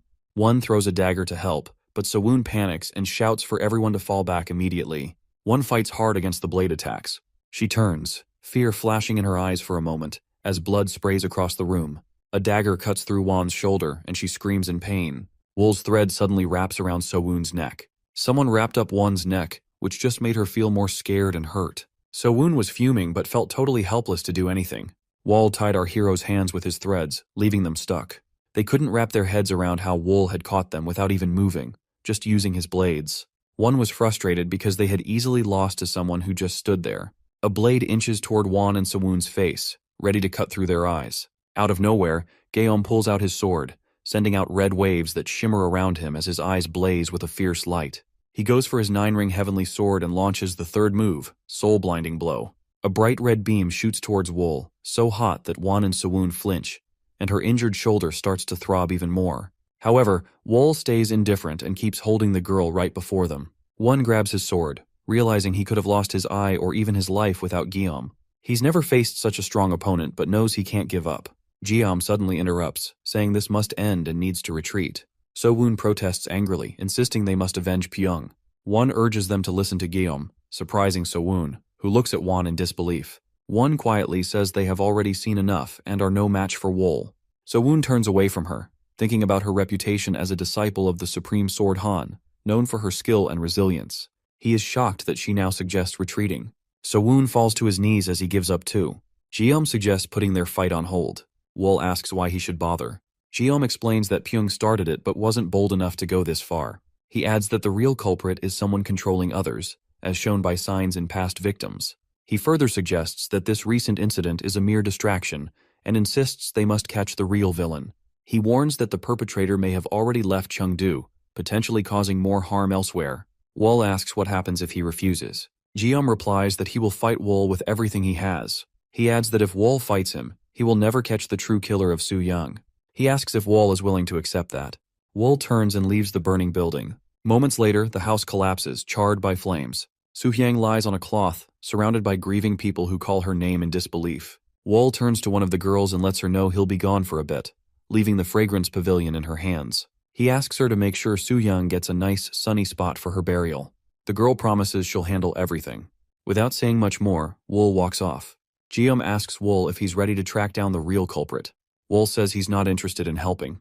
Gaeom insists it wouldn't be too hard to find the bad guy, but he's more focused on finding the one who's really behind all of this. Gaeom grips his sword and gets ready for a fight, but Wool brushes off the idea and mentions the Minor Thunder Temple as a possible lead. A girl moves quickly between the houses, her mind racing about Gaeom meeting Wool and So-woon handling Pyong's schemes. Lost in thought, she accidentally bumps into a man and quickly apologizes. But when she looks up, it's Hook, whose piercing gaze sends chills down her spine. Hook reaches out his hand and uses his magic to put her to sleep. Before long, Won falls under his spell and drops to the ground. He scoops up the girl, calling her a great catch, and says he's taking her to the Minor Thunder Temple to turn her into the strongest puppet.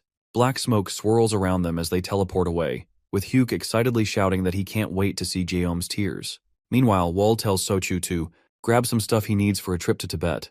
So-chu is taken aback and points out that it'll take a month to get there. He asks if this is about what went down at Fragrance Pavilion, and Wool just nods. So-chu hands Wool a suitcase and explains it's got a windbreaker in there that's been treated with some special oil to keep water out and handle a bit of fire. Then he pulls out a small bag tied with string. Inside is a bit of white phosphorus fire, a cool creation from the Tang clan that makes a candle burn forever. He warns that there's only a tiny amount and tells Wool not to use it unless he really has to.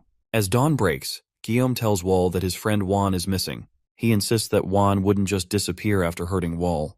Wool mentions he hasn't seen her since their last encounter. Gaeom clarifies he's not blaming him but thinks the same person who took Won is behind this. Gaeom thinks Hook is behind Pyong and is stealing Won to get back at him. He asks if Wool would help out. Wool responds that he actually killed Pyong and tried to take out his crew, so he's not really interested in lending a hand. He reminds everyone that Pyong wrecked their estate and hurt their people first. Wool tells Gaeom not to waste time and suggests they can chat more later. The enemy's at the Minor Thunder Temple, and he needs Wool's help to track him down. As they're heading out, Gaeom checks if Wool can really find the bad guy. Wool says to stick close but keep out of the way, adding that Gaeom will be fine as long as they're both breathing. He declares that no one will escape from him. In a blood-stained room, Wool and Gaeom find corpses. Gaeom can't believe what's happened and is pretty upset about it. Wool checks out the bodies and puts his hand on the ground, talking in riddles about the house. He thinks the guy behind this might track them down, but warns that he's been keeping an eye on them, especially if the culprit is looking to get back at them. Wool can't stop thinking about the enemy who's been watching Pyong, who's hurt and all alone away from the group. Gaeom looks out the window while Wool checks out the floor. He spots some bits of iron, leather, and cotton lying around. As he picks up a piece of leather that's all oily, Wool thinks out loud that the enemy is probably making their way through the Western Highlands. While he examines the leather, Guillaume asks if it's really smeared with oil. Wool explains that treating leather like this is good for humid weather. Guillaume figures that must mean the enemy is heading toward the snowy areas. Wool says the Western Mountains are the only snowy spots between Sichuan and Tibet. Guillaume and Wool start walking, with Guillaume moving ahead of Guillaume. Guillaume decides they must head to the Western Mountains and confirms this with Wool. As they stroll along, they stumble upon a dead horse and a guy, both bleeding out. Guillaume looks around and agrees with the guy that the enemy probably made a getaway by boat. Getting closer, the group sees tracks leading into the water. Wool takes a closer look at the prints, trying to figure out as much as he can. Wool shares 2 bits of news. The good news? One is still alive, which puts a smile on Guillaume's face. But then Wool adds the bad news. The enemy knows they're on their way. The boy hands Guillaume a blanket and says it'll help with the snow. Guillaume asks how about him, and the boy opens a small box, saying he has something special before putting a veil over himself. In a snowy forest, Hugues trudges through, leaving heavy footprints. While holding Juan, he pauses, sensing someone really skilled is tracking him. He looks around, wondering who in Sichuan could be that tough. Hugues turns and remembers how someone stopped him from using the Pyong to pit the Guillaume group against each other. He realizes that even though he's trying to hide his true self, Wool sees right through him. Wool is also a shadow dweller like Huck, but he's way stronger and more dangerous than he seems. Has Wool picked up on Hugues' presence? Huck figures he could totally escape if he were on his own, but he has to move quicker with someone needing protection. Once he gets to Tibet, he's heading straight for the Minor Thunder Temple. Wool and Guillaume trek through the snow and finally reach Tibet. Guillaume admits he wouldn't have braved this cold without Wool. Guillaume thinks that after traveling with Wool a little, he observes that their only common interest is martial arts. Still, they are entirely different, as Wool's senses are as sharp as blades. What is the level of the person who single-handedly destroys the Qingcheng and Ame sect? Guillaume remembers the crazy fight he had with Wool and figures he probably knows a ton of techniques he hasn't even seen yet. It kind of freaks him out, but he's also curious about what else Wool can pull off. Wool mentions that something's headed their way. Suddenly, a group of armed warriors shows up in front of them. Guillaume recognizes them as those notorious mountain bandits known for robbing and killing without mercy. He grabs his katana and says they're about to clash. Wool tells him to take care of it. Wool steps aside and mentions that the strong winds can easily cover the tracks, so he's leaving a trail for Guillaume to follow. Guillaume, ready to go, tells Wool to head out and promises he'll catch up soon. With that, Wool takes off running at full speed. Meanwhile, Guillaume starts walking toward the bandits to kick things off. Back in the city, Sowoon is grinding his teeth, remembering his fight with Wool, feeling like there's nothing left he can do. Someone knocks on the door and asks if they can come in. It's Sir Shin with Soha, and they check in to see how he's doing. They tell him not to bother sitting because they are here to introduce Hong Yushin from the Hao clan. He is watching the current clan members in Chengdu. Sowoon gives him a nod. Hong says he's got something important to share, so he swings by late. Sowoon asks what's so crucial. Hong goes on about the assassin Wool, who's traveling with Mr. Guillaume. He mentions that Wool is really dangerous. They try to dig up some info on him but come up empty-handed. Hong explained that they wanted Sowoon's help to deal with any potential threat that Wool might bring. He brings up that Sowoon got seriously hurt by Wool and asks if he can spill the details. Sowoon agrees to help but isn't sure how helpful he'll be. When Hong presses him, Sowoon admits he's confused about how he ended up losing to Wool. One wakes up in Tibet and looks straight ahead, trying to piece together where it all went off course and how she can push back. To her, Wool seems more like a force of death than an actual person. She glances at Wool, surprised he's still sticking with her. Hoke suddenly halts, picking up on the girl's breathing and heartbeat speeding up. He looks around but sees nothing unusual, just an empty stretch of land. He wonders if he's missing something. Deciding to take a tougher route, Hook hopes to force Wool to show himself. Wool catches sight of several pictures of Hugh carrying a girl and can't figure out how that's happening. But he decides to make his own move. The girl is impressed by how Wool seems to anticipate Hugh's every move. She realizes that as Wool keeps up with him, Hook takes one step, but never seems to lose sight of him. The girl thinks Hook can't see Wool, as no one can see behind them. Though Wool's steps seem ordinary, Hugh still can't spot him. Frustrated by the feeling of being followed, Hugh stops and uses magic to force Wool out of the shadows. Hook can't help but wonder why this guy is slowly tailing him. If it's about that Hall of a Fragrance pavilion thing, he could have made his move by now. He figures Wool is probably more interested in the woman he's holding. Hugh tosses her up and, seeing the fear in her eyes, gathers energy in his hands. He yells that they'll find out how long Wool can stay hidden, then prepares to unleash a demonic fire palm strike. Suddenly, a sharp blade cuts through his hands and blood pours out. He didn't even realize where the daggers came and went. The girl collapses in the snow, and Hugh looks down at his bloody hands, feeling a wave of fear as he realizes the situation is serious. He knows he needs to act fast and takes off running toward the Thunder Temple through the snow. Wall walks over to the girl and takes the bandage off her mouth, noticing how exhausted she seems. She asks why he's there, and Wool isn't sure if she'll last until Guillaume shows up. He apologizes before leaning in to kiss her. A rush of energy passes between them as she pulls back, confused and warm, asking what he's doing. The girl tumbles into the snow, and Wool mentions that he shares some of his energy. It's supposed to hold her over until Guillaume shows up. She looks at Wool, curious about who he is and why he's here. Meanwhile, Hugh makes it to the big tower and stands at the gate. A voice calls out from inside asking who's there. He answers that he's from the Minor Thunder Temple and has some info for the tower's owner. He drops the owner's name, Yul Mok, and asks again. The tower gates swing open, and a girl in a stunning dress with a fancy pendant steps out. She asks if he's really from the Little Temple of Thunder. Hook bows and tells her his name. She laughs and says she's heard about him, the amazing hunting dog raised by a senior monk. She wants to know why he's come to see her. Hook replies that someone is after him and will be there soon. He warns her that the pursuer is skilled and good at sneaking around, so they must get ready. Mok chuckles, finding it hilarious that a hunter is going after a hunting dog. Hook reassures him that there's no need to stress. She mentions that even the senior monk who raised him couldn't make it through this tower without causing a mess. She jokes about doing him a little favor to keep him in her debt, then adds that a scared dog like Hook should hide out here. He nods and says he's cool with staying for the night. Later that night, Hook is lying in bed with his eyes shut. He notices 2 bloody bracelets next to him, and when he opens his eyes and sees them, he freaks out. He grabs the bracelets and remembers they used to belong to Mok. In a flashback, we see Wool standing in front of the tower. Someone inside calls out to see who's there, but no one replies. One guy looks through the gate, looking confused, while another asks if someone went by. The first guy insists he heard someone at the door, but there's nobody around. Suddenly, Wool emerges behind them and pulls off that creepy bloody bracelet.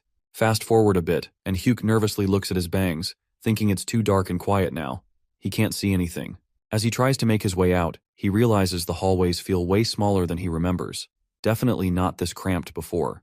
Hugh walks forward, holding a bloody bracelet in his hand, and tries to focus on finding its owner. Suddenly, his eyes widen in horror when he sees a smiling man in front of him who falls to the floor and bursts into flames. He sees men in the passage, all facing Wool as a circle starts to burn. Confused, he darts away from the flames closing in on him. All around he spots guys who look like they're just standing in line, but they're dead. It makes him think about the tower, and he can't shake the feeling that everyone there is gone too. Hook's eyes widen as he runs forward, confused by what happened. Bloody bracelets fall to the floor as he sees Mok's bloody body on the throne, surrounded by a pool of blood. He wonders why Wool killed everyone in the Crimson Tower but left Mok's bracelets for him. Why not just kill him? What does Wool gain from toying with him? UK jumps from the burning Crimson Tower, thinking it's about to come down. Wool throws a dagger, hitting Hugh in the shoulder as he runs for it. Hook doesn't notice the injury and keeps charging ahead, convinced that his only chance to survive is to reach the Minor Thunder Temple. Wool just stands on the tower, watching Hugh dash away. The scene shifts to the forest, where Hugh strolls among the trees, holding his bleeding shoulder, and starts laughing. Wool is sneaking behind him, curious about where he's headed. Hook slipped away right before Wool could grab him. He could feel Hugh's breath and warmth just a moment ago, but now he vanished. Wool picks up on some weird vibes and starts wondering if this is a setup, or if he's been in this place before. Eventually, he turns around and admits he lost him. Wool stands by the forest's edge but decides to avoid it. He can't shake the feeling that the forest is unfriendly, and almost seems to want him gone. Wool senses spells meant to mess with a traveler's mind. He feels strong energy from a nearby temple, likely the Hidden Thunder Temple, an important yet elusive place in Tibet. Wool figures if he keeps exploring, he'll eventually uncover its secrets. Moving away from the forest, Wool reflects that this is his usual approach. He finds himself in a small town, wandering the street and scanning for hints about the Thunder Temple. As Wool walks, he notices the townspeople staring but keeping their distance. The streets are oddly quiet, like they're avoiding outsiders. Suddenly a boy sneaks up behind him with a rock, darts around a corner and throws it hard. Without even looking, Wool catches it effortlessly. The boy yells at him to leave their town. A crowd gathers behind the boy, yelling for their friend Myung. A man rushes forward and kneels while bowing his head, asking Wool to forgive his son. Everyone in town gets down on their knees, begging for mercy from Wool. The boy lifts his head and shouts that he's not scared of Wool. Wool tells his son to chill out and that he doesn't have to prove anything like his brother did. The boy insists he's not afraid, even though they turned his brother into a freak. Wool then asks about the people who took his brother. The boy jumps up and yells that he doesn't know, but thinks it's folks like Wool from that Thunder Temple. Wool's expression changes when the boy mentions the Thunder Temple. He urges him to keep talking. The boy accuses Wool of coming to take his family, saying he might as well just take him. Wool steps closer and promises he won't, but the boy calls him a liar. Wool responds that he never intends to kidnap anyone, but he prefers to kill outright if necessary. The terrified kid asks Wool if he's from the Thunder Temple. Wool calmly says no. When the kid asks again, Wool warns that if they keep asking, he'll kill them all. The townspeople are really sorry about what's happened because of the Thunder Temple. One guy talks about how their lively town turned into a ghost town. Even though they live close to the Thunder Temple, it's not like they had anything to do with it. He remembers a time when the streets were safe and full of life. Then one day, the monks came along and took all the kids without even saying why. Only his son Myung was left behind because he was out of town that day. Years later, the kids returned, but the townspeople uncovered a horrifying truth. Wool revealed that the temple forced the kids into deadly fights, threatening to kill their parents if they disobeyed. Worse, the families of those who lost were also slaughtered. Wool goes on to explain how the temple broke the children, turning them into unrecognizable monsters who didn't even know their parents anymore. While weeping, he confesses that his own son went so far as to cut off his arm. Our hero asks why they're still hanging around this place. The guy explains that their kids are here too, and if they try to leave, they could end up in serious trouble. He adds that their kids don't even recognize them anymore. Then, the guy why Wool is so interested in the Thunder Temple. Wool just glares at him and says he's there to destroy it. The guy looks totally confused at that. He then promises to share everything he knows about the Thunder Temple. The guy talks about the Thunder Temple's leader, the sage monk, known as Blood Buddha. He's a martial arts master, said to have perfected the legendary Heavenly Dragon arts. Blood Buddha commands 10 top fighters, the 10 Blood Thunder monks, and around 300 demon blood monks who make up the temple's main force. There are other groups involved too. The kidnapped kids are being trained as weapons for various purposes. The guy admits he doesn't know exactly where the temple is but believes Wool will find it. Wool notes how much the man knows for someone who's never been there. The man says it's just the instinct of a father searching for his child. Wool reflects on how the temple uses these kids, finding it disturbingly familiar. He realizes if he hesitates, the temple will prepare for him, so he decides to act quickly. Myung nervously walks up to Wool and pleads with him to save the kids if he comes across them. He admits he couldn't do it himself. That day haunts him as he can still hear the screams of the children being taken. Hiding in an alley, he felt afraid as he listened to his brother's cries. He shares how his brother Soma was calling out to him, but he was too scared to budge. His dad tries to comfort him and tells him that it's not his fault for being afraid in such a terrifying moment. He reminds Myung that it would have ended badly if he had been caught too. As the boy starts to cry, Wool suddenly cuts in and says he can't promise to help them out. Shocked, Myung asks why not. Wool explains that he can't know what's happening inside the temple. He mentions that there's no way to get in through the front and admits he is there for a completely different reason, which is not to save anyone. But then Wool makes them a deal. He'll kill every bad guy in the temple.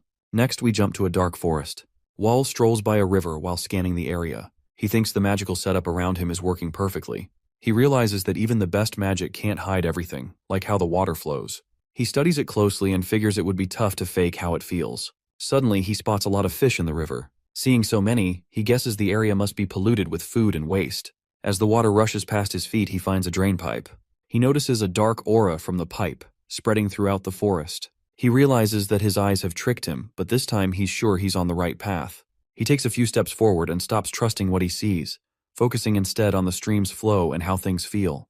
He follows the stream until he spots something ahead. A big grate, and the dark energy behind it feels even stronger. He can see the Thunder Temple beyond that, realizing he's at the edge of their base. Our boy pushes through the strong current and grabs one of the grate bars. He then steps toward the temple, and someone warns that nobody approaches their headquarters without an invite. Wool stands firm, overhearing a couple of monks chatting at the entrance. One talks about how their headquarters has a history of keeping outsiders out. Just then, their commander shows up and urges them to stay alert, and the monks nod nervously. In a tall tower, Sage Monk questions Hook about being chased by an assassin. Hook, keeping his head down, apologizes.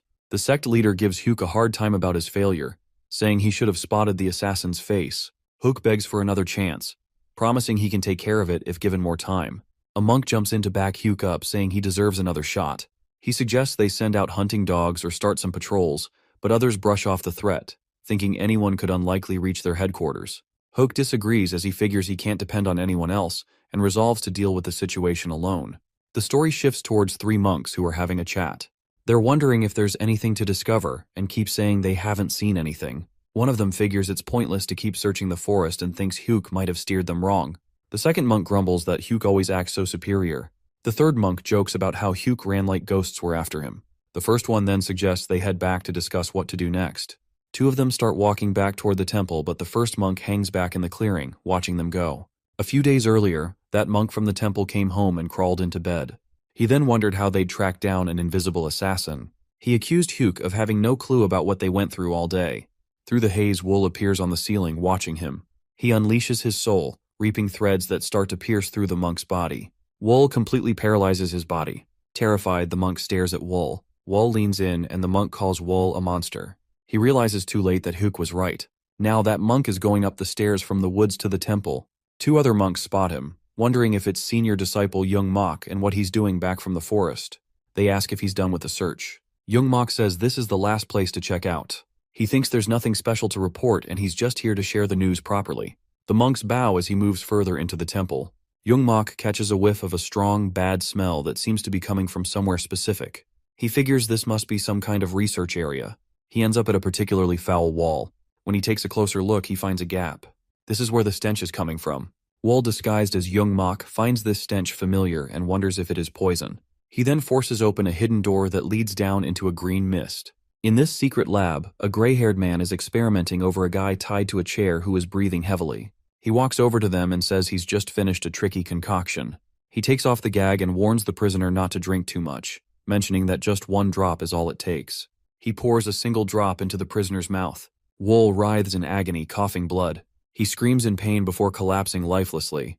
The gray-haired man beams, thrilled by his success, and marvels at the poison's strength, saying one drop could kill 10 men.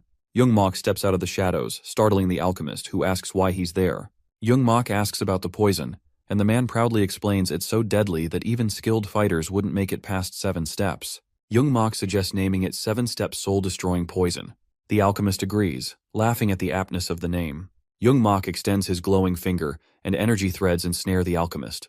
Blood sprays across the room as the alchemist collapses. Dead. Young Mok declares he now has a useful weapon. Inside the temple, the sect leader rages as he learns all the mad blood monks have been killed. The assistant leader nervously reports that the murderer is likely hiding within the temple. The sect leader demands to know how the killer bypassed their defenses. The assistant leader reveals that Young Mok's body is missing. They search the entire area, but neither Young Mok nor his body could be found. He suggests the killer might be Young Mok himself. The sect leader slams his fist into a sofa and destroys it. He orders his monks to capture Young Mok before further harm befalls the disciples. The sect leader growls that he will personally tear the intruder limb from limb. In the temple, the monks are packing up the bodies of their fallen comrades. They can't believe that one assassin managed to take down so many of them without getting caught or killed. The assistant is furious about how their temple has been brought to this state by just one guy. He starts thinking about how to report this disaster to their leader, Blood Buddha. When he asks about Hugh, someone tells him Hugh has locked himself in a room and hasn't come out. This makes the assistant even angrier that Hugh is hiding away when he's the one who brought the assassin into their midst. Furious, he orders someone to drag Hugh out and bring him to the leader. When Hugh finally gets dragged in front of the sect leader, he claims he has a plan to handle the assassin. The sect leader isn't impressed. He's angry that Hugh was missing while their monks were being slaughtered. But curiosity gets the better of him, and he asks about Huck's plan. Hugh explains that he has gone to great lengths to lift the restrictions placed on the orangs. These are children taken from a village and trained in the corrupt Guanyin demonic arts. This technique is a twisted version of the Shaolin Temple's sacred arts, designed as an experiment. The problem with this demonic art is that while it gives the user unlimited potential, unleashing its full power causes the brain to start melting. To protect itself, the brain imposes a limit and restricts the user from fully tapping into the art's abilities. Hook is really good at messing with people's minds. He says he's figured out how to lift the restrictions, and the results are impressive. He's totally convinced these kids can take down the assassin, but the sect leader isn't so sure. He reminds Hugh that he's got a lot at stake, especially since he's already messed up before. Feeling a bit humbled, Hugh can't shake off the embarrassment of being chased by the assassin. He vows to give it his all this time and asks the sect leader to bring everyone together. After thinking it over, the sect leader agrees and calls all the disciples to meet at the Lunar Pavilion. Once everyone is gathered, Hugh introduces 3 kids from the village named Guian, Yunyo, and Soma. He thinks the assassin is hiding in plain sight, disguised as one of them, and he feels pretty sure the assassin is among the gathered crowd. With all the disciples present, Hugh believes they can take him down with the help of their martial masters. The sect leader asks how Hugh plans to find Wall. Hugh explains what the kids can do.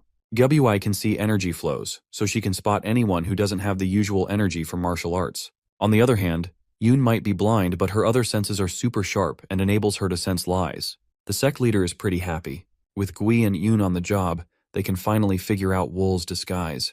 Then he asks about Soma's skills. Hook admits he's not totally sure, but says Soma has this crazy bloodlust and really loves to kill. Even though Soma's made it through the lifting of restrictions, Hook doesn't have a clue what his real abilities are. The sect leader brushes off Soma's bloodlust as nothing special since every member of the Thunder Temple has it. Still, he thinks Soma might have something more to offer and tells him to help find the assassin. However, Soma doesn't seem to be interested in anything. Meanwhile, Gui and Eun start looking for Wall. Guiduai checks out all the disciples but can't spot Wall anywhere. This surprises everyone, especially Hook, who can't believe his plan is falling apart. The other disciples are just as shocked. The sect leader gets really mad and asks Hook if he can guarantee they'll catch Wall. Hook argues that the kid's abilities can't be wrong and suggests Wall might be hiding out somewhere else. Just then, Soma confidently jumps in and says Wall is right there in the pavilion. He rushes over and points at someone, revealing that he is right. Wall has been disguised as the sect leader's assistant this whole time. Soma asks if he can kill Wall. His bloodlust is at its peak, and he is ready to strike. Soma pulls out all his weapons and goes all out against Wall, who's still pretending to be the assistant. But he's totally shocked when none of his hits connect. Hook starts to get the feeling that Wall is actually the owner of the Thousand Fragrance Pavilion. Soma feels unsettled because no matter what he does, he cannot land a hit even though Wall does not move at all. Gui watches in confusion and starts to realize that Wall isn't just sitting still. He's actually using some kind of thread-like energy to dodge every single attack. Meanwhile, Wall stays super calm and effortlessly avoids all the chaos around him with his soul-reaping threads. He looks completely unfazed while everything around him is going nuts. Wall asks Soma what his name is, and Soma's a bit thrown off but finally tells him. Then Wall brings up Soma's brother, Myung, which totally surprises Soma. He can't believe Wall knows his brother. Wall explains he ran into both Soma's brother and their dad in the village where Soma grew up. When the sect leader catches wind of this, he gets really mad. He furiously calls Wall a bastard and shouts for everyone nearby to kill him. Wall becomes angry, as he is clearly irritated by being interrupted during the conversation. He tells Soma to jump and then prepares an attack aimed at the disciples. In a split second, he lets loose a fire attack that sets the whole place ablaze and triggers a huge explosion. The disciples freak out as the heat becomes unbearable. Chaos erupts as some try to take on Wall, while others scramble to put out the flames. The sect leader yells at them to douse the fire, totally overwhelmed by the heat. He can't believe how Wall managed to pull off such an insane fire trick.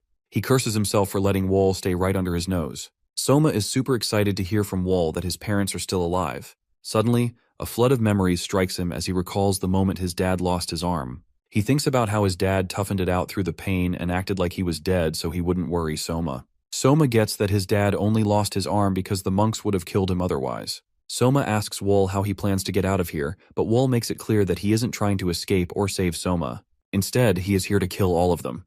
At first, Soma feels a bit lost because there are so many people around. But when Wall reassures him about the plan, Soma gets more and more pumped up. His bloodlust kicks in and he's fired up to join Wall in the fight. Hook steps up to Soma, blasting him for what he sees as betrayal. Soma fires back, reminding Hook that he was never really with them in the first place. He tells Hook they were just slaves to the monks. Gui and Yoon also chime in, saying they want to back Wall too. They don't remember their families like Soma does, but they're not going to forgive the monks for all the crap they've been through. Hook gets really mad and looks ready to attack, but Wall is quicker and uses his threads to tie up Hook's hands, leaving him completely frozen. Wall coldly tells Hook that it's just not his turn yet. The sect leader watches the chaos, his monks screaming for help as flames engulf them. Monks burn alive before his eyes. One of them mentions that the sect leader should probably make a run for it, saying the fire is getting way out of hand. The leader refuses to leave without the assassin who has deceived them and slaughtered their disciples. The monk is freaking out, saying they need to get out now or they'll all get burned alive. He argues they can always go after Wall later, but first, they have to survive this. The sect leader is getting more and more furious as he thinks about how the kids turned on him, even after Hook said he had them under control. Watching the chaos happen right in front of him is too much to handle. He decides he won't just sit by anymore. He decides he must kill them all. He launches a massive attack, sending a huge wave of energy straight at Wall. Wall just stands there watching as the blast comes in. It wrecks the entire pavilion, leaving serious marks on the ground. But when the dust settles, neither Wall nor the kids are anywhere to be found. The leader begins to wonder where they could have gone. His disciples are just as confused and start looking for any sign of them. One of them throws out the idea that the leader's crazy strong attack might have turned them to dust, leaving nothing behind. But the leader is convinced that Wool is still out there and tells his disciples to keep searching for him. Meanwhile, Wool and the kids run toward a specific location, and Wool carries the corpse of a dead monk. Blood drips from the body, leaving a trail behind them. The sect leader and his crew follow the blood trail, which leads them straight to the law pavilion. A monk starts to guess that Wool and the kids must have been hurt pretty badly by the leader's earlier attack and hid out there. He tells the leader that a team has already gone inside, but the leader decides to go in himself. Hook suddenly figures out where they are and remembers why the law pavilion is important. It's the spot where the crazy blood monk used to mess around with poison along with his guys. Hook warns everyone not to go in, but it's too late. As the inside disciples stroll down the hallway, thick poisonous gas bursts out from a door and spreads like wildfire. Anyone who breathes it in drops dead in seconds. When the sect leader arrives, his disciples are already down for the count. The poison keeps spreading, throwing the remaining monks into chaos. Everyone's shouting not to inhale it. The sect leader jumps into action, using his powers to trap the poison. Thanks to him, the other disciples get a moment to catch their breath. But just as he stabilizes the situation, a sudden deadly attack strikes and cuts through the air, taking the heads of several of his disciples. The sect leader stands speechless as he looks around in confusion. Soma and his friends finally face him. Ready for the moment Soma has waited for his entire life to take revenge. Earlier, Wool and Soma walked with the kids to the pavilion. Soma grew impatient and eager to start killing. However, Wool urged him to stay calm and obedient. Carrying the corpse, Wool deliberately left a trail of blood to make the monks follow, and believe the blood was his. Wool mentioned that he didn't want to let the monks just die without a fight. Instead, he had this plan to draw them into the pavilion and make sure they'd meet their end with some poison. Soma complained in disappointment, because he couldn't kill them immediately. Wool assured Soma that not everyone would die from the poison and told him to save his energy for the real fight. He promised Soma could go all out once the weaker ones were dealt with. Fired up by this, Soma's bloodlust grew. Now Soma, Gui, and Yoon are more than ready for revenge. Soma doesn't care if he dies as long as he gets what he wants. Gui and Yoon are fired up, while Soma savors the chaos around him. The sect leader is putting all his effort into keeping the poison under control. Once he gets a grip on it, he decides to use the Samadhi Divine Fire to burn off the toxic mist. With the poison now under his command, he prepares a devastating attack and declares that it's time for all of them to perish. A huge explosion goes off, turning the pavilion into a pile of rubble. The force of the blast leaves a big crater in the ground. Hook, watching from a distance, is shocked and wonders what just happened. He spots his leader standing in the middle of the chaos and tells the other disciples to jump down and help him out. They leap into the pit, thinking their leader has taken care of the bad guys. This attack shows just how powerful the sect leader is, and he figures his enemies have been wiped out. Still, he can't shake off a feeling of unease. His instincts prove right when Soma suddenly pops up from the shadows. With unparalleled speed, Soma rushes past the leader and slices through the necks of nearby disciples before dashing toward the remaining ones. The disciples try to fight back, but Soma's speed and intensity make him a total powerhouse. Gui and Yoon jump in, slicing through enemies with serious determination.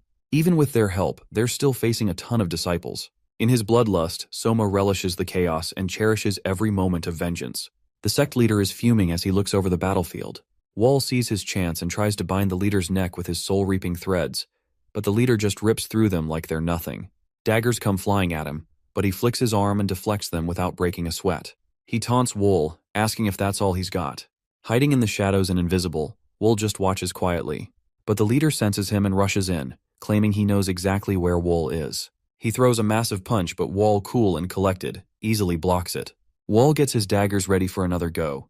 The leader sees it coming and thinks it's too obvious. He grabs the daggers right out of the air and crushes them to dust. Without missing a beat, he charges at Wool, who pulls out his weapon, which is a windbreaker given to him by Sucho with secret blades inside.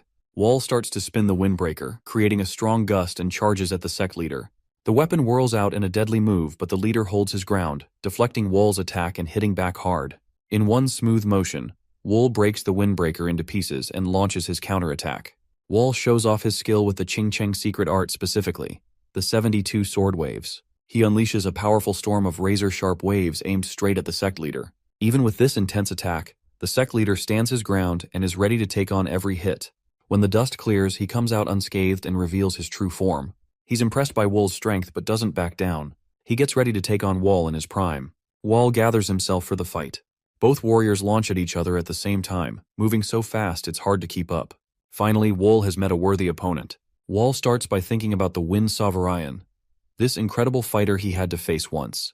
The skills he picked up so far just didn't cut it against someone so tough. To take down an opponent like that, he needed to come up with a whole new approach. After a lot of hard work, he finally developed a new fighting style that perfectly suited assassins. When he goes up against the sect leader, Wool tries to hit him with a quick attack, but the leader blocks it like it's nothing. Wool realizes that trying to overpower the leader won't work. Instead, he decides to dodge the leader's moves by a tiny amount. This strategy lures the leader into bad positions. But he knows that this is a risky strategy. The closer he gets to the leader, the more dangerous it becomes.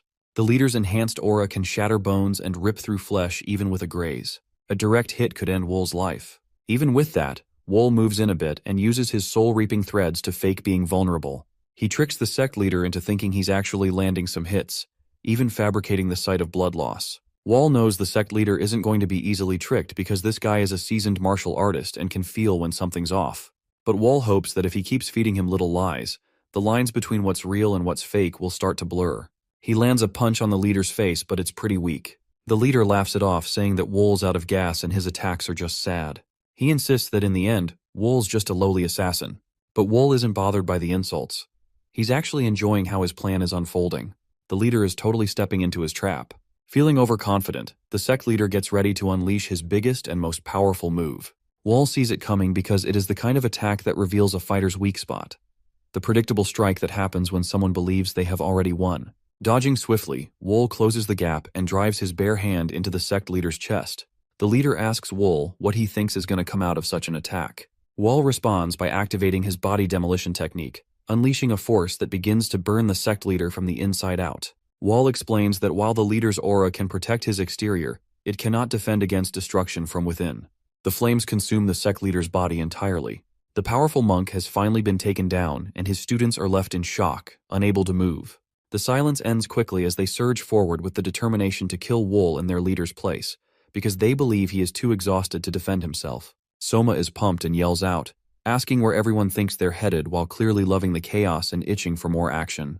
Out of nowhere, a figure drops down from the sky and puts up a barrier that blocks the way for the disciples. It's Guillaume. He checks in on Wool, asking if he's okay. Wool looks a bit surprised and asks what he is doing there. Guillaume explains that it was tricky to track down Wool since his trail just disappeared out of nowhere. He only found him by following the tower and that huge explosion. Even though he wishes he could have gotten there sooner, he's glad he made it in time. He points out that while Wool has done a lot already, there are still some things he could help with. Guillaume turns to Wool and asks if he can still go for it. Even though he's wiped out, Wool says he owes Guillaume for having his back. Guillaume says it feels great to finally be fighting together. Even though their leader is down, the fight isn't over yet. Wool and Guillaume are ready as the last of the enemies gear up to attack. Hugues watches in shock as the chaos unfolds below. Wool and his crew have taken out the last of the disciples with scary efficiency. Guillaume tells Wool that the job's done and calls him a friend, but Wool quickly shuts that down, saying they're definitely not friends. Guillaume is not bothered by Wool's refusal and reveals he saved Wan and sent her to Chengdu. Wool is surprised and asks how Guillaume managed to find him without leaving tracks. Guillaume admits that tracking is not his strength, but says he tried to copy Wool's methods and is just glad he arrived in time. Noticing how worn out Wool looks, Guillaume comments that he seems pretty drained. If he had been any later, Wool might not have made it, and they'd still have that debt hanging over them. Guillaume can't help but be amazed by the power of that sage monk and wonders just how strong Wool really is. Guillaume suggests they head back to Chengdu, but Wool says he's not done yet. They end up setting the whole temple on fire and just watch it burn to the ground. Meanwhile, Hugues runs for his life and tries to escape as fast as he can. He's totally panicked, thinking about where to go next. With the Thunder Sect gone, he remembers Potala Palace as a safe spot and figures that Wool wouldn't come after him there. As he weighs his options in a frenzy, he suddenly feels something behind him. When he turns around, he sees Wool's threads zooming toward him. Freaking out, Hugues tries to duck behind a tree and feels a moment of relief. But the threads wrap around him anyway, pinning him down. Now he's stuck and completely helpless, starting to feel really sorry for himself as tears fill his eyes. He begs Wool for death. The threads tighten, crushing him mercilessly. As his life slips away, Hugues mutters that he's finally free. When the sun rises behind the mountains, Soma, Gui, and Yoon take in the incredible view. Yoon turns to Gui and asks who she thinks would win in a fight between Wool and Guillaume. Gui thinks it would be Wool, but Yoon argues that Guillaume with his solid strength like an iron tower would be tough to beat. 6. She says Wool is like a sharp needle while Guillaume is like a heavy hammer. Over on the other side, Guillaume asks Wool if he's ready for what's coming. Wool says he's in top shape.